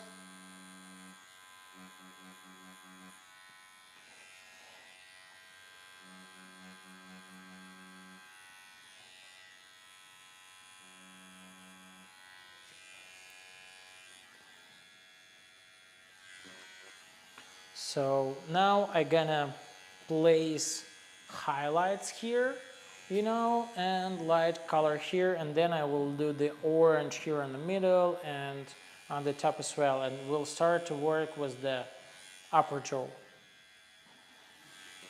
But also when I start to work with this one, you know, I will also lock the nose, everything here, and then start to work with it.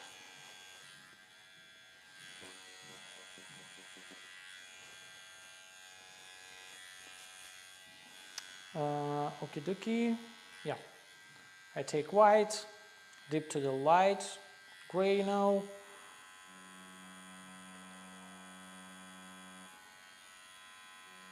Place it here, because the white I'm gonna use only some highlights here a little bit, and that's it. So everything what is behind of this area, so it's gonna be like slightly darker than white.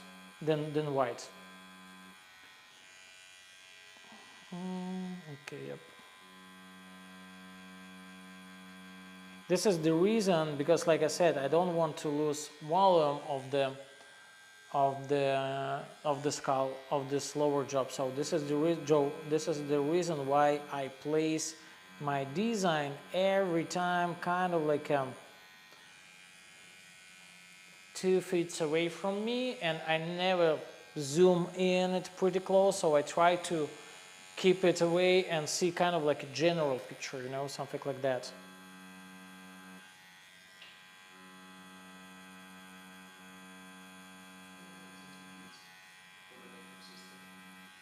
Okay, it's 2 feet, it's in the US, so it's kind of like 1 meter away from me.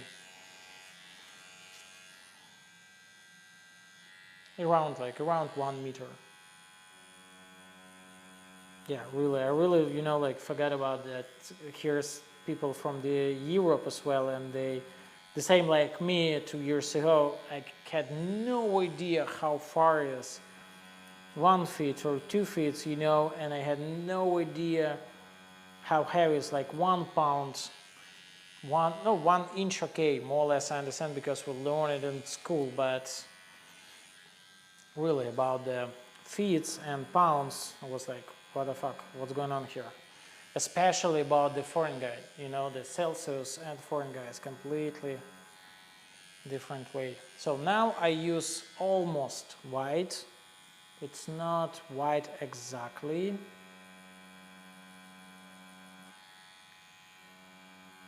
I also try to stick to the kind of like idea that in real life we also don't have the same like a black, we also don't have a lot of white color, so mostly only on the lightest area, like now on the light here, probably on the light there as well, you know, and that's it. Maybe paper towels also not white, so I don't know what else white I have here, only light probably. The true white color? Yeah. Nowhere. I don't know how to, maybe just snow. Yeah. But it's also, when we talk about white, there are also going to be like cold white and warm white, different white balance, kind of. Okay, and now I'm going to place the white, no, wait, no, not white right now, so just a little bit of gray right now. I place it here, then I place it here.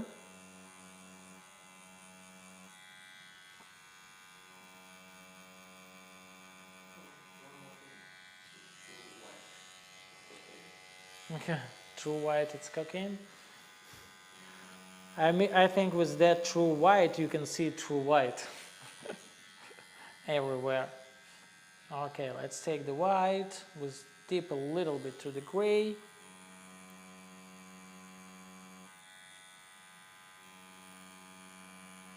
And leave here a little bit spot for orange. Okay, I'm gonna take 5 round liner, and you can see very often very light colors like yellow or like white, for example, I pack with round liner. I really like how it looks, you know, and probably because I have to place a little bit of white, you know, not too much, especially now. This is the reason why I use the 5 round liner. Do you have a team or someone else to do your social media, or you do it yourself? If you do, how many times a week? You know, now finally I have a person who helps me, and honestly I have like 2 persons who helps me. Here with me right now Ars, who helps me to record videos and different tips what you can find on TikTok. And also, since just last week, man, I didn't have that person for a while. Just since last week I have 1 person, kind of like a social media manager, you know, who helps me to do stories, you know, and kind of like a keep line of telling something to people. Only last week, but I can say like it takes a lot of time when you do it by yourself, you know, and when you want to be every time, you know, kind of like every time in social media, you know, very active, every time show something, you know, then it takes like really a lot of times, because you have to do at least 2 or 3 posts a week in Instagram, you know, then you have to show stories, you know. If you have YouTube, you also have to do that every time. When you do TikTok also takes tons of time, you know, and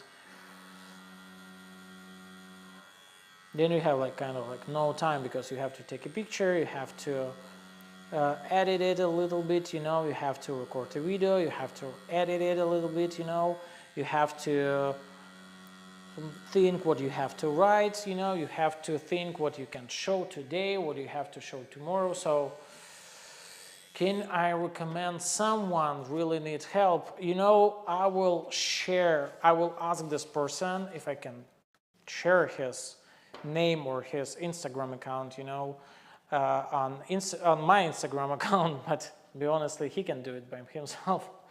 So I will ask him and share. And about the video, I don't know, ours is right here, but if you don't live in New York, I'm not sure that he can help you, because person who takes video, you know, has to be like pretty close to you. It's very difficult to do everything by the distance. So I took the 5-round liner right now just to show some highlights around the texture, you know, different dots.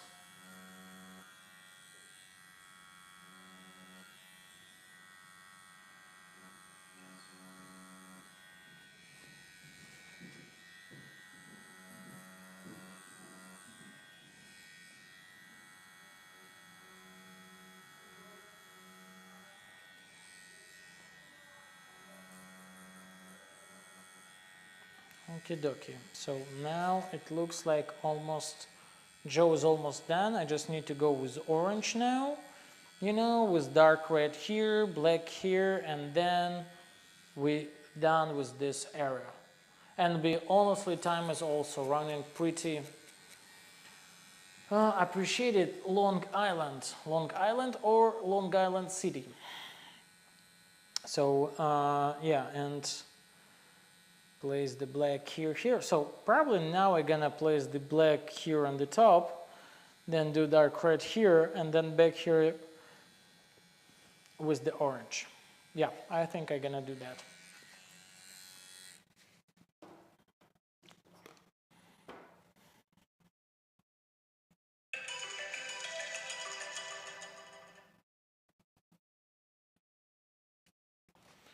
Okie dokie.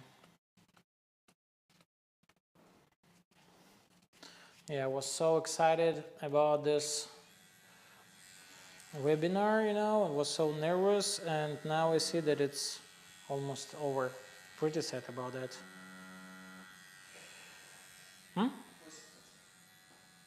Сейчас. 8%. Okay. I think it's gonna be, you know, like you can keep it like it is right now with color and fake skin and just switch on the display just to be sure, you know, and then in 10 minutes switch it on again. So okay guys, I'm gonna do the black here, do the color, and just please, if you have some questions, ask me, because probably we have like 20 minutes more, and I will, something like that, yeah, like 20 minutes more, you know, and we will finish. Maybe not 20, like 25 because of the stop and everything, right? Like 25? Yeah, I'm good with that. Yep.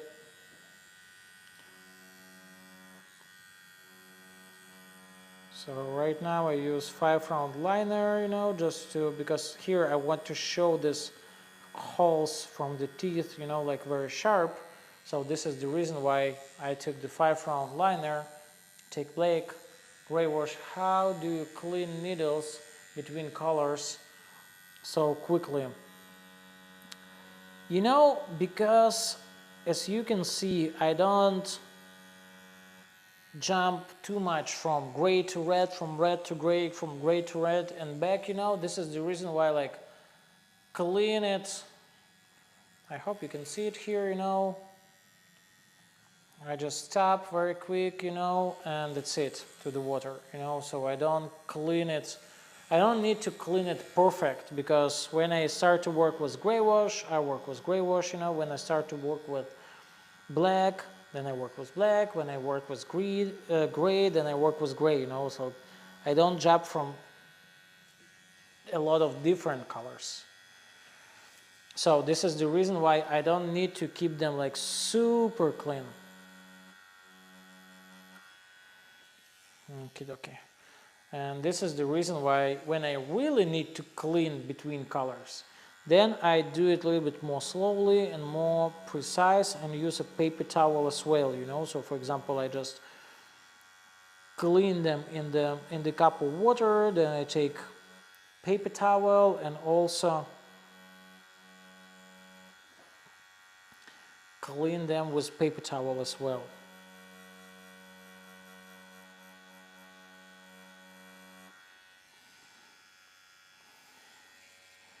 So you can see teeth almost done, and you can also see how I wipe it out, you know.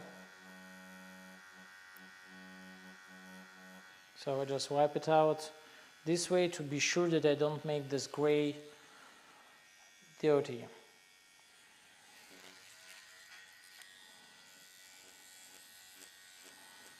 So now I'm gonna take, wait, I need to black again. Yeah.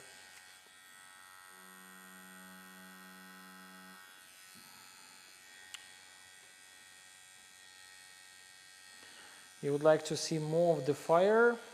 Yeah, we'll see. Maybe I just finish this one right now and then start this way, and then you can see a little bit more of the fire.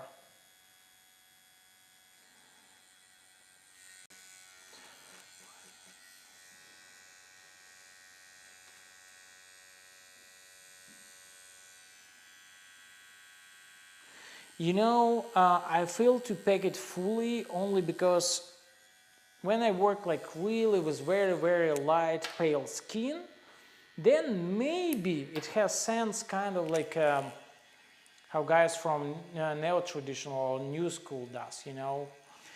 But not every skin is like super light, you know, super pale.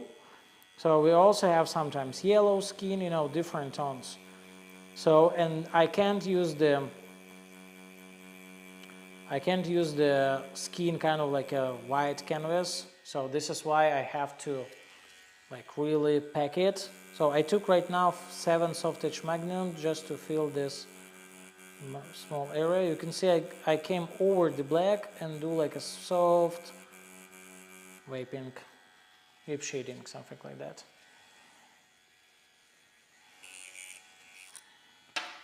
And be honestly, I really like when it's completely solid, you know, when I don't see the skin.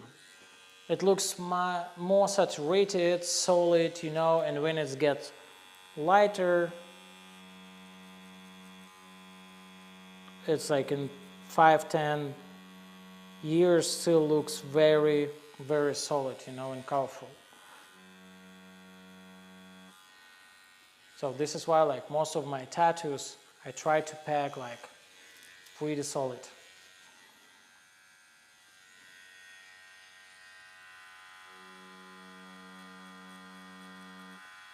Okay, so I just fill here a little bit.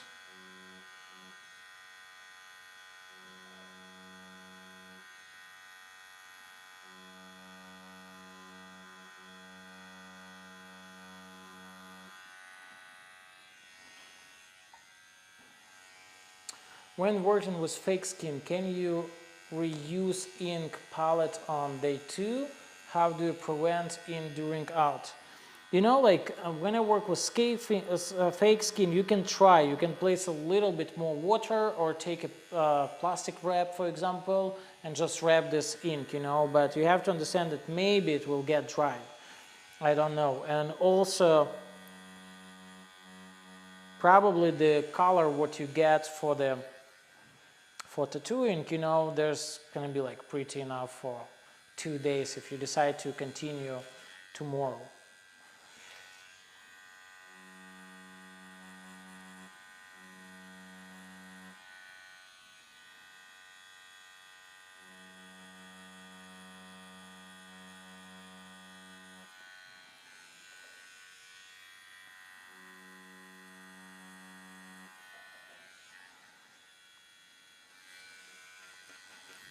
А попробуй переподключить ради интереса планшетку эту на мой Powerbank, на черный. Sorry guys, just say something to my friend.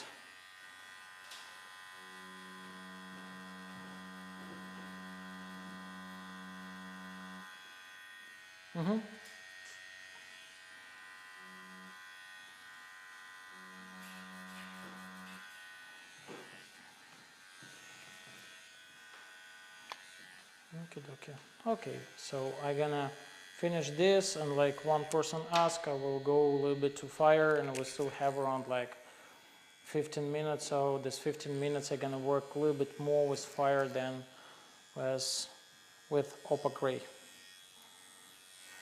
But what is like more interesting for you, opaque gray or fire? It says it's in 5 volt 3 ampere. It's not charging? It's charging, but the most of the amperage in our settings is 2 ampere. But this one is 3 ampere. That's why it's not enough for the charging what I use. That one or previous one? Anyone, the maximum is 2 ampere in portable chargers or T-type E-long battery or wall chargers.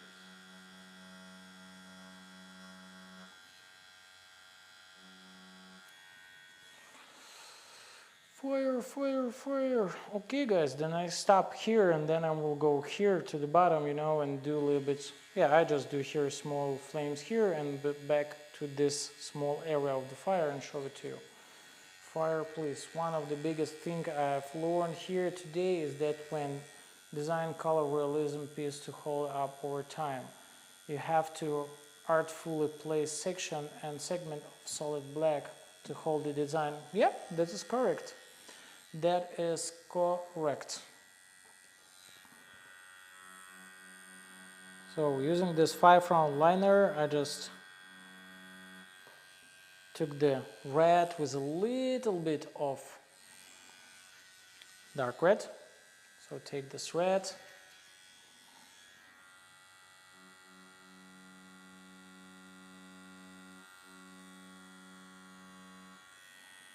It's great.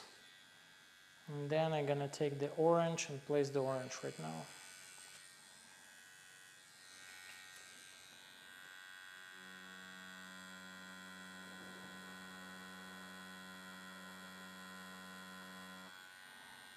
Yep.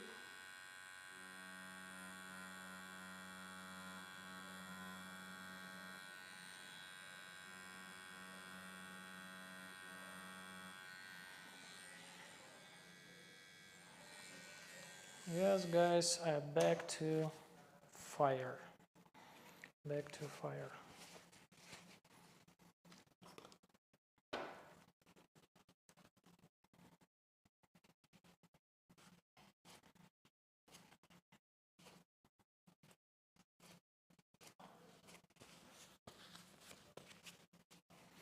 So let me just do here a little bit and then I will start with this one.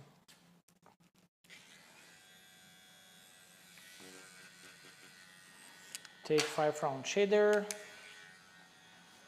and here I'm gonna extend it with red.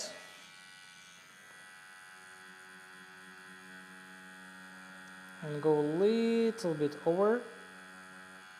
Because I used dark red before over there, then it's gonna blend pretty well. You can see right now. And maybe a little bit of this red here as well. Then I clean everything.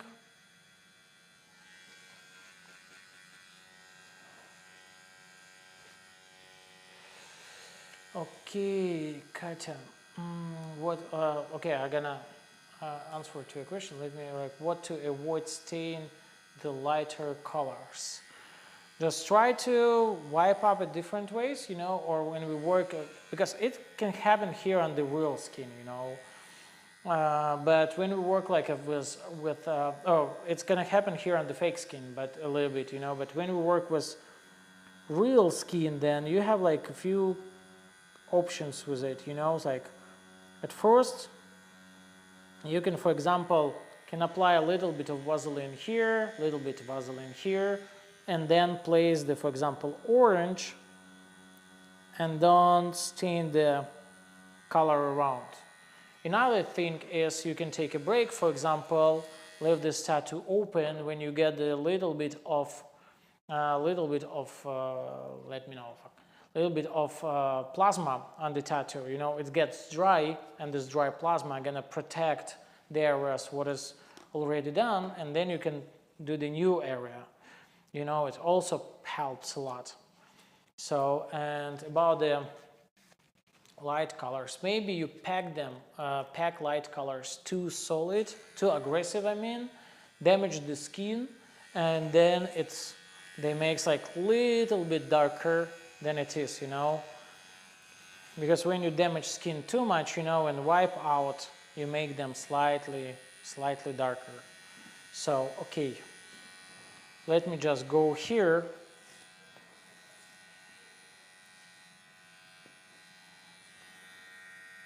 Yep. I'm gonna do here a little bit, guys, show you as much as I can. But at first, what I have to do, I have to place black around, you know, and then go with the rest.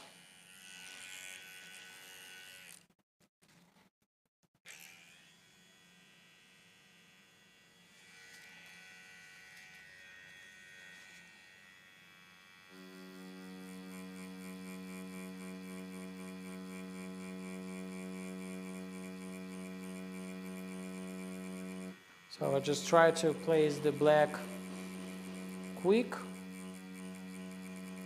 Only try to create it's kind of like a background, you know. But you see, I did it quick, but it's not solid. So this is the reason why I have to go a little bit more slower.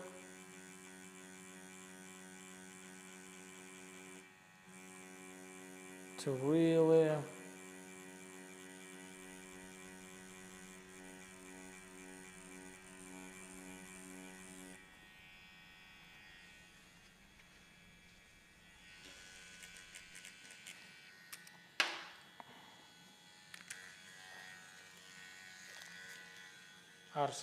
does it charging? Okay, then I take the 5-round shader.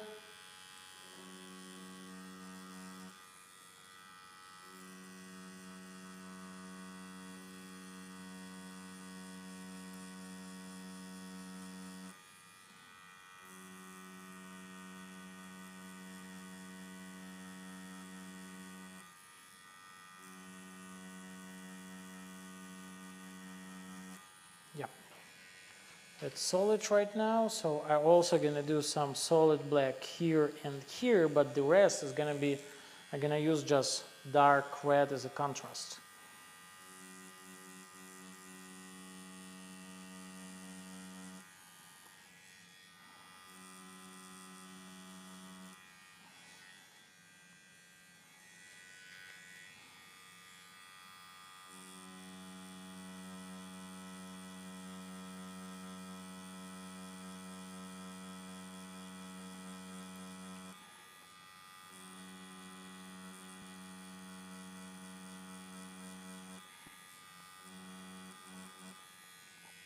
And a little bit of black here, I'm doing just using 5-round shader. And actually, that's it. You know, I'm not gonna do more black here right now. But I take the dark red and using the dark red,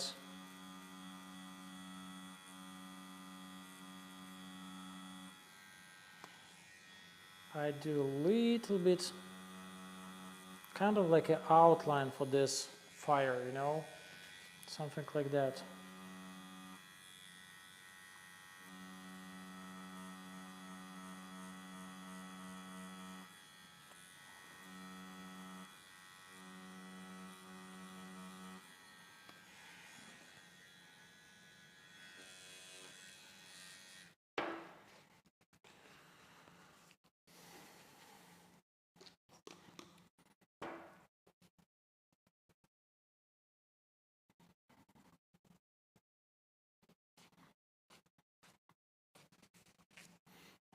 So I want to create the contrast with the for example, skin tone. You know, this is the reason why I didn't take the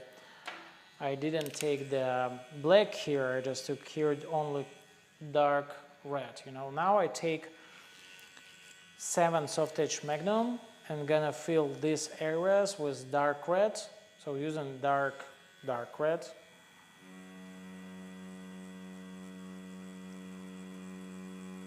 Going slowly. I feel the vibration is too sharp, so this is why I do it little bit, fly out a little bit less.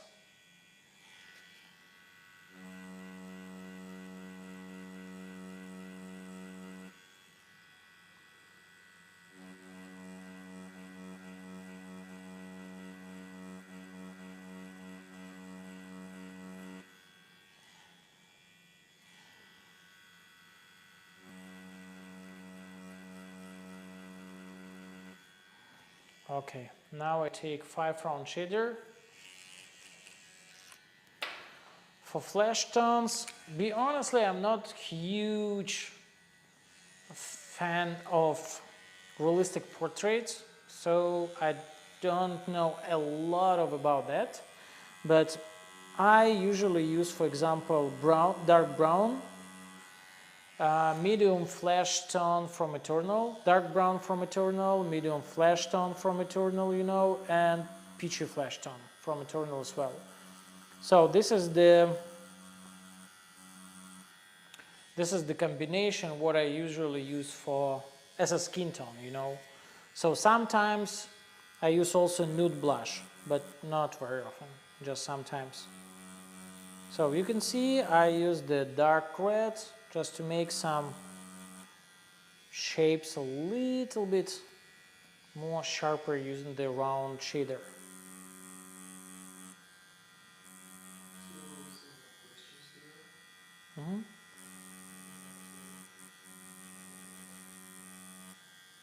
I just have a question to you, Ars. When you have there like kind of like a 5%, just let me know. Ah, okay. The cell destruction tattoo. What do you recommend flash tones? I don't know what is the cell destruction tattoo. To avoid staying the lighter colors. Ah, stain. I already answered to that question. Oh yeah. I just checking the questions there more or less, so answering. Yeah. No, you're good. You're good. Because there is kind of like I didn't read it, but there was like this in English and in Russian language as well. There's like almost similar. I was hearing you, but Ah, okay. listening to you. Yeah, you know, like this girl's face, all girl face, what you can see on my Instagram, you know, there I use, like I said, only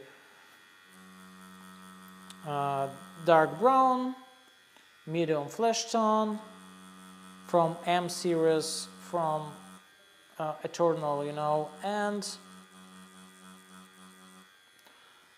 also I use the Peachy Flash from Eternal as well. So now I take the dark red with middle tone of dark red, you know, and make the edges slightly softer.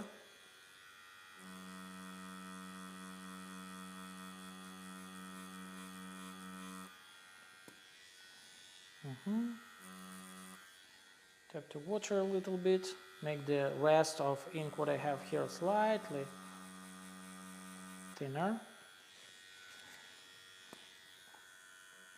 Take just red.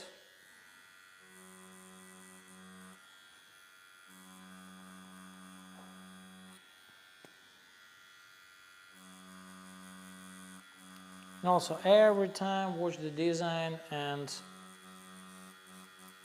check what's going on there, especially, I mean, on the design, you know, because sometimes you maybe can't show everything on the stencil, but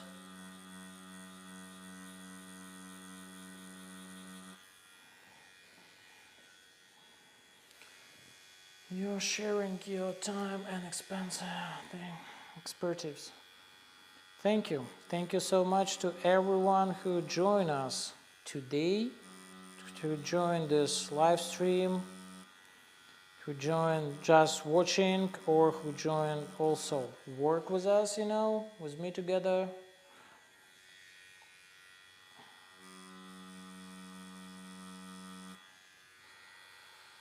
Max Kamarov, і тобі дуже дякую. I just answered to everyone. Just checking.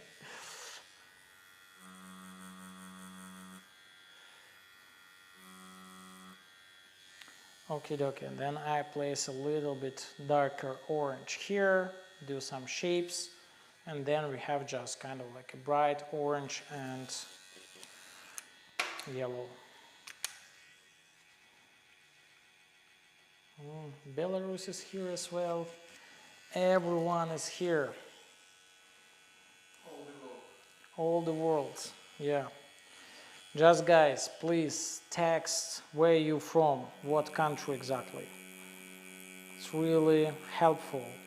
And in the last email you got the kind of like instruction about the kind of like a guide, you know, like manual about to work with social media as well. So don't forget to, especially for you and for your followers, you know, share what you do, how you grow, you know, like how you spend your hours to get better, because it's very important. People sometimes, what I really meet in my life, that sometimes they think like, oh, it's tattoo, so you buy the machine, know how to make tattoo once, and probably that's it, you know, and they think that this is like nothing serious. So share everything with your clients, you know, and show that this is serious, you know, it's not so easy. And with the same, like, I don't know, like doctors, like engineer, you know, we grow up, we grow actually, we improve our skill, we're getting better, we work on it every time, you know, especially this is why you are here right now, you know, that you're here to get knowledge, to know how to work with it, you know, to be better. And it means that you will tattoo your clients better. So it means that your clients will get better tattoo, you know, and it means that they can trust you, because you are not the person who just bought the machine, you know, and just do something every time the same. No, they know that you try to be better. So it means that their trust, like they're trusting to you, you know, like it's gonna grow as well. They see that you take it serious.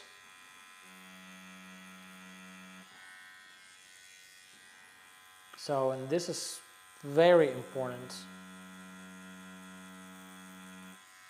because especially I know, because in my country there's like, when you say that you are a tattoo artist, I'm not sure that someone is gonna take it serious, you know. They think like, oh, okay, it's something kind of like a skateboarding, you know, drink alcohol, biking, underground culture, so it's nothing serious. So maybe you can find more serious job for you, and you say like, come on, are you serious? This is what I do, this is what I love to do, you know. Oh, Poland, witam Polska. USA, Chicago. No, Max in Chicago. Hey, Max.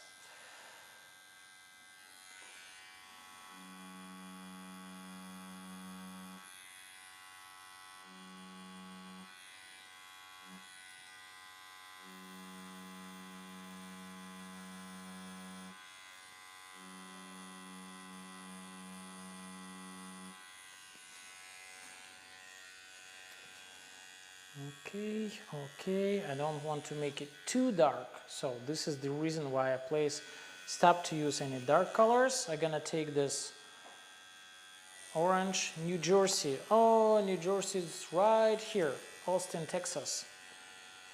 Never been there, but really want to come. I heard a lot of good things about Austin, Texas.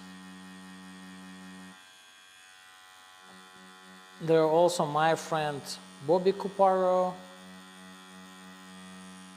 and we'll visit him, do kind of like a podcast. We'll really discuss it, you know, and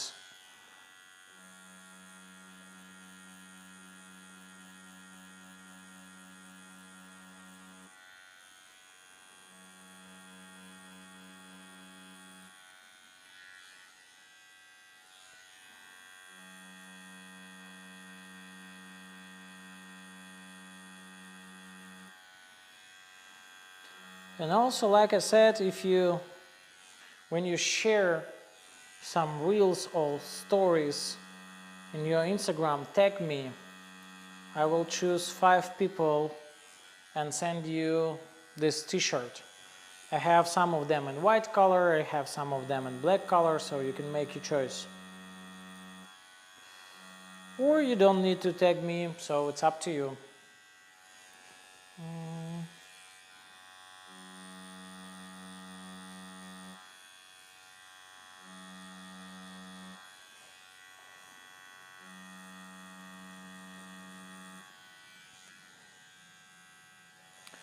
Houston, Wrocław. Ooh, Wrocław, welcome, welcome.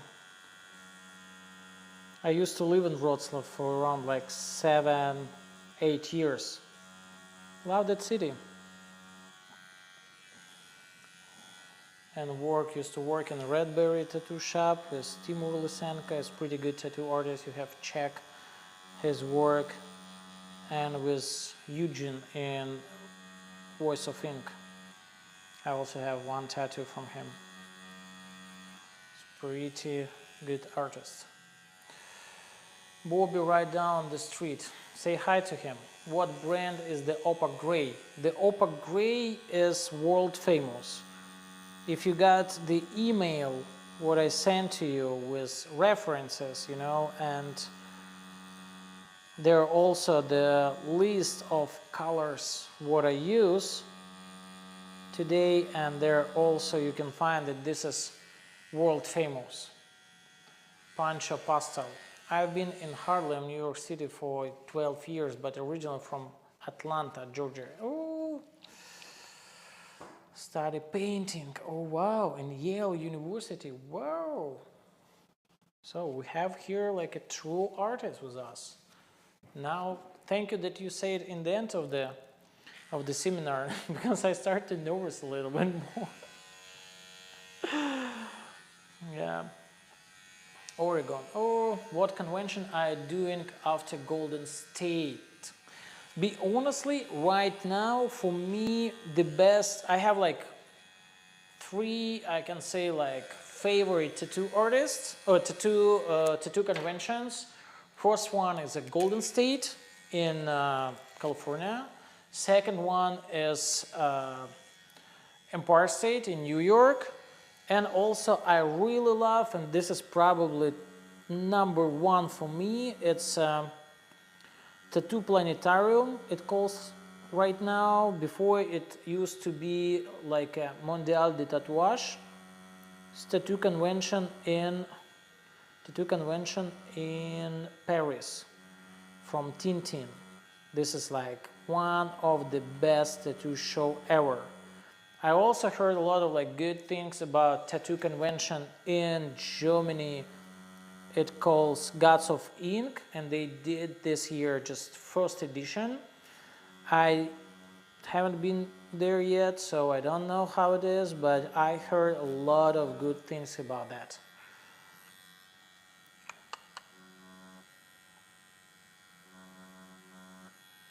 Okay guys, I just place yellow and white color, and we're gonna stop.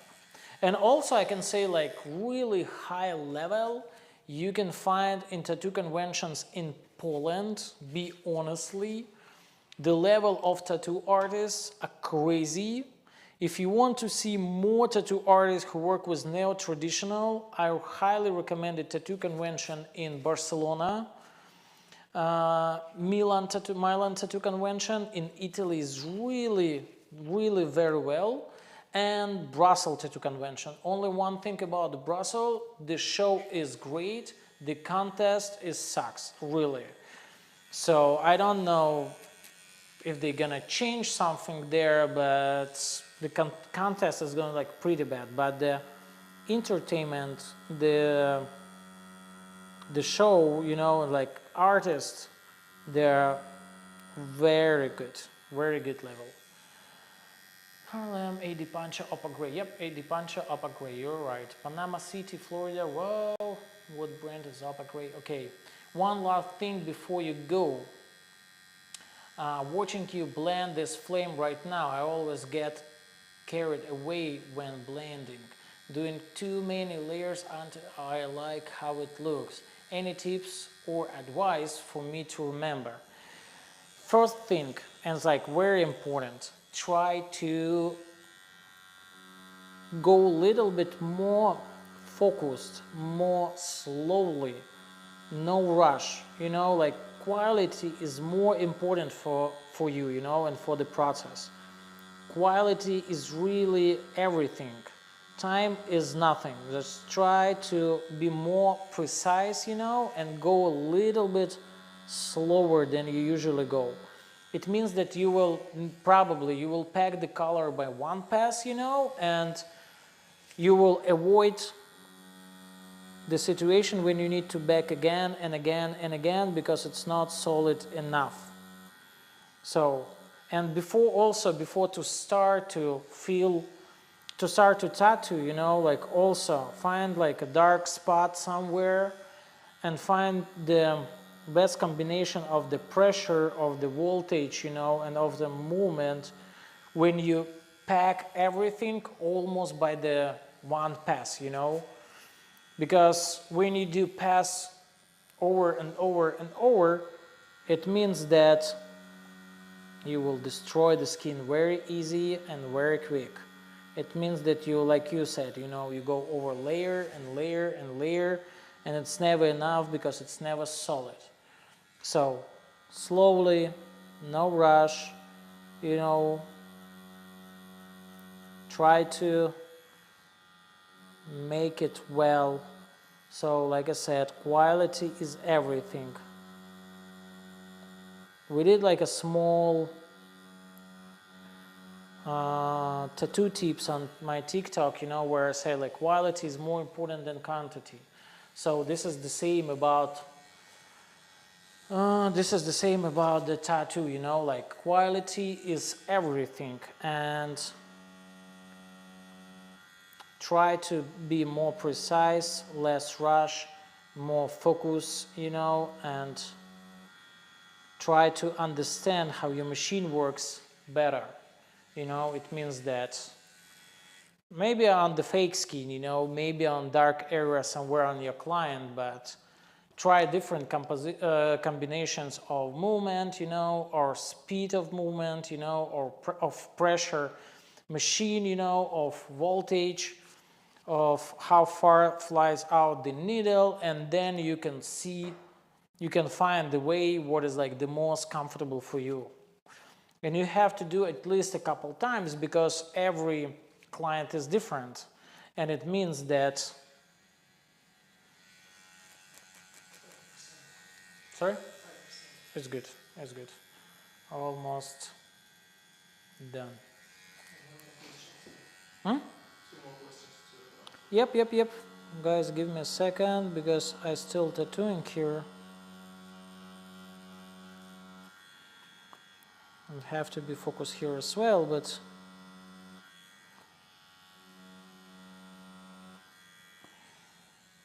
take white. Okay, thank you once again, expert advice. Thank you. Do you also lay down lighter color and then shades over that with darker color to transition? Nope. Every time when we talk about kind of like transition between kind of like a middle tone, you know, and light tone, so I prefer to place darker than middle, and then with white color go a little bit over, you know, of the dark tone, but not opposite way. So at first darker, then middle, then lighter.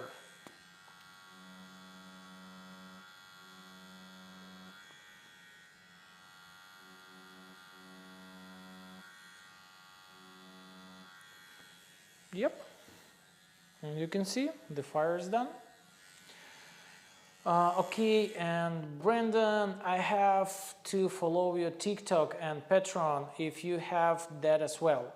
I have Patreon. You can write there in Patreon just Levgan and you will see my page, you know, and it's also like not very expensive, and you have first 7 days of trial completely for free. So you can check, you can try. If you like it, you can stay there. If you don't like, you can unsubscribe. So, and also I do TikTok. It's also called Levgan, and yeah, and then you can find me over there as well. What happens if you go lighter to the dark? You know, it depends. If you mean dark, if you mean like dark it's black and light it's white, then you will get kind of like a gray on the middle. But when we talk about like go, I don't know, dark blue and yellow, you know, then you will get dirty green between, you know, because to get beautiful turquoise, you need like different percentage of yellow and blue.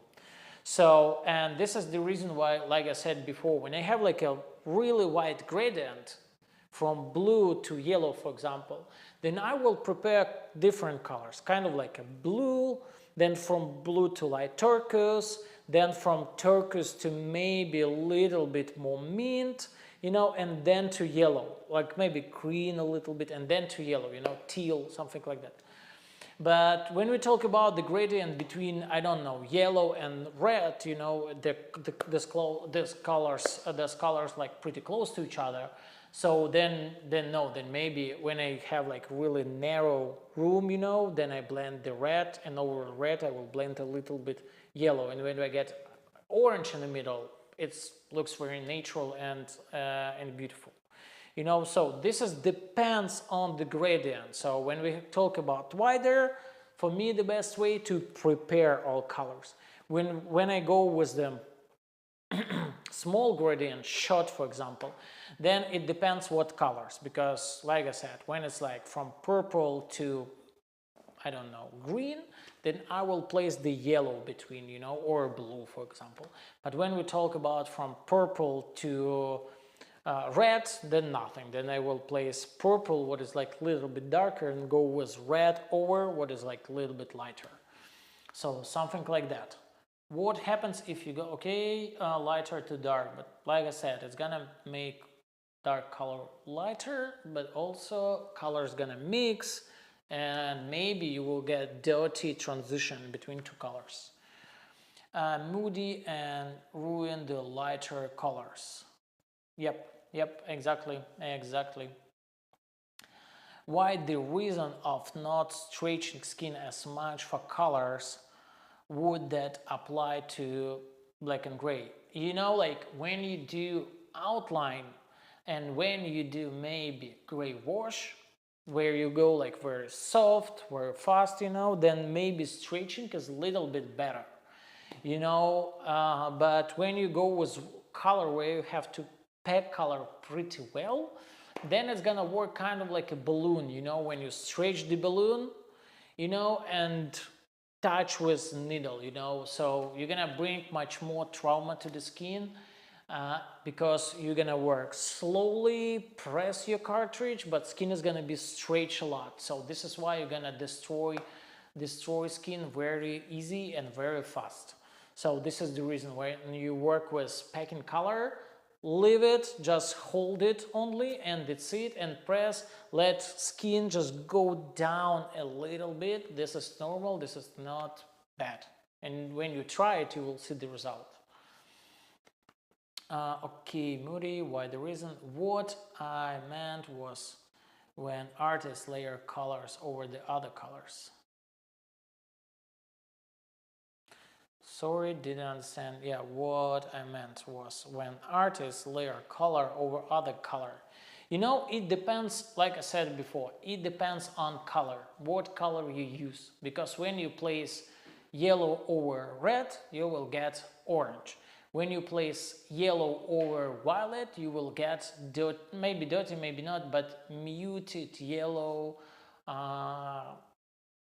close to brown maybe. But it's also, it depends on your task.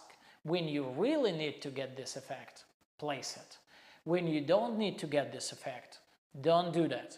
You know, because when you go with yellow over blue, you will get dirty green.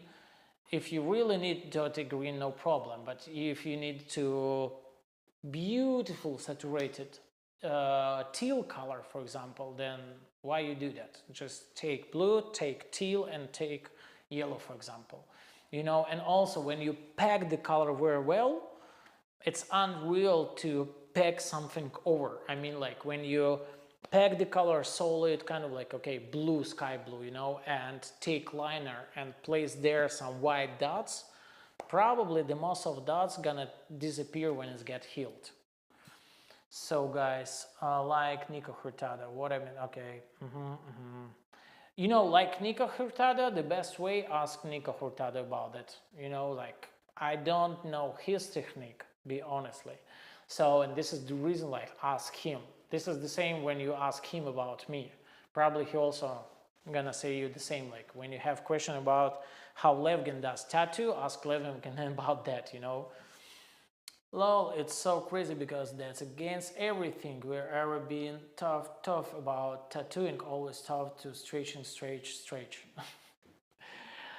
Okay guys, so today that's it. Probably like in 5-10 minutes I'm gonna send you the email with PDF file. So if you can answer to this email, and if you tattoo it with me together, take a picture of the result and send it to me, please. I'm really interested on what you get. And just repeat, you get this you get the access to this video in next 3 months. So you can check everything, you can watch it again, you can get all answers what I said here. So here's like more and more and more. Lots crazy. Can you quickly share your aftercare so I better understand what's working well for this level? Thank you so much. Okay, last question about the aftercare.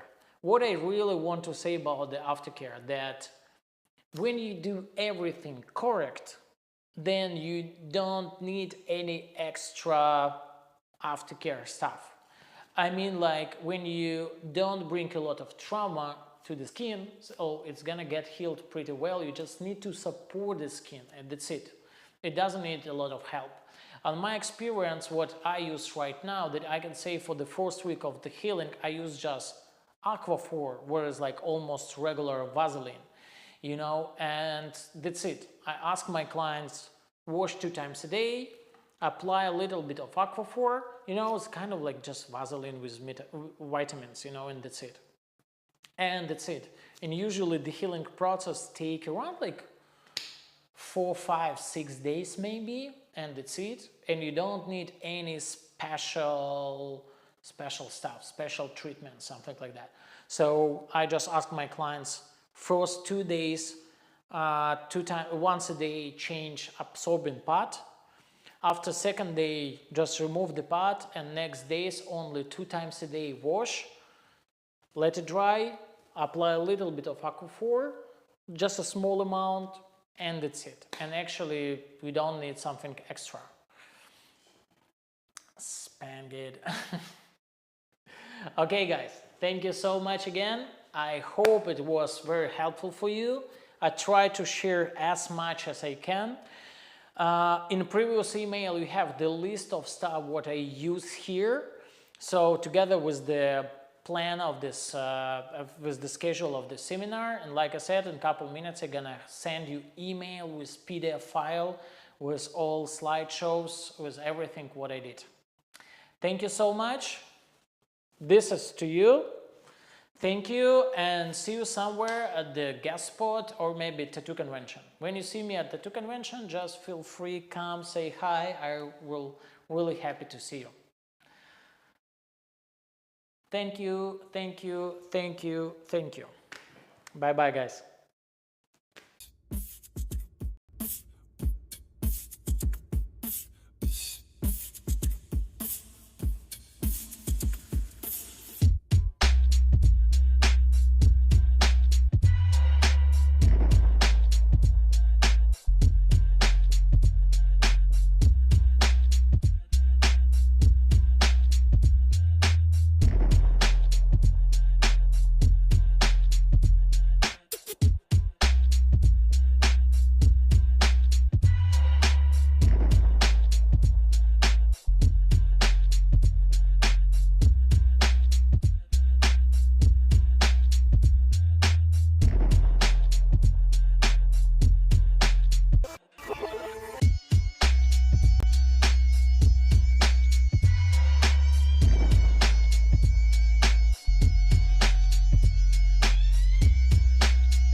This weekend we spent at New York Empire State Tattoo Convention. Hotel was like pretty cool. We had like a small private seminars where we discussed a lot of questions.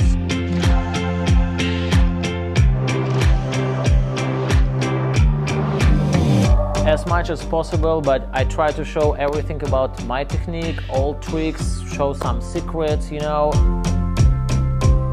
Like the different techniques, like how to apply the color, so how he resolved the problems when like he's with the different skins. Was pretty great experience and very nice day.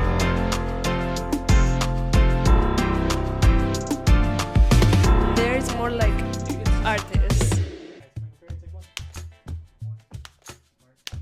I've been using Hustle Butter for almost my whole career, about 10 years. So the way I would tell any artist to use Hustle Butter, It smells good, it doesn't mess the skin up. perfect balance of moisturizing the tattoo, keeping it from drying out, keeping it from getting scabby. I use it to tattoo, I use it to take care of my tattoos, put a little bit in my hair in the morning. Delicious, beautiful butter. Silky, smooth, sexy. Why? Because real never fades.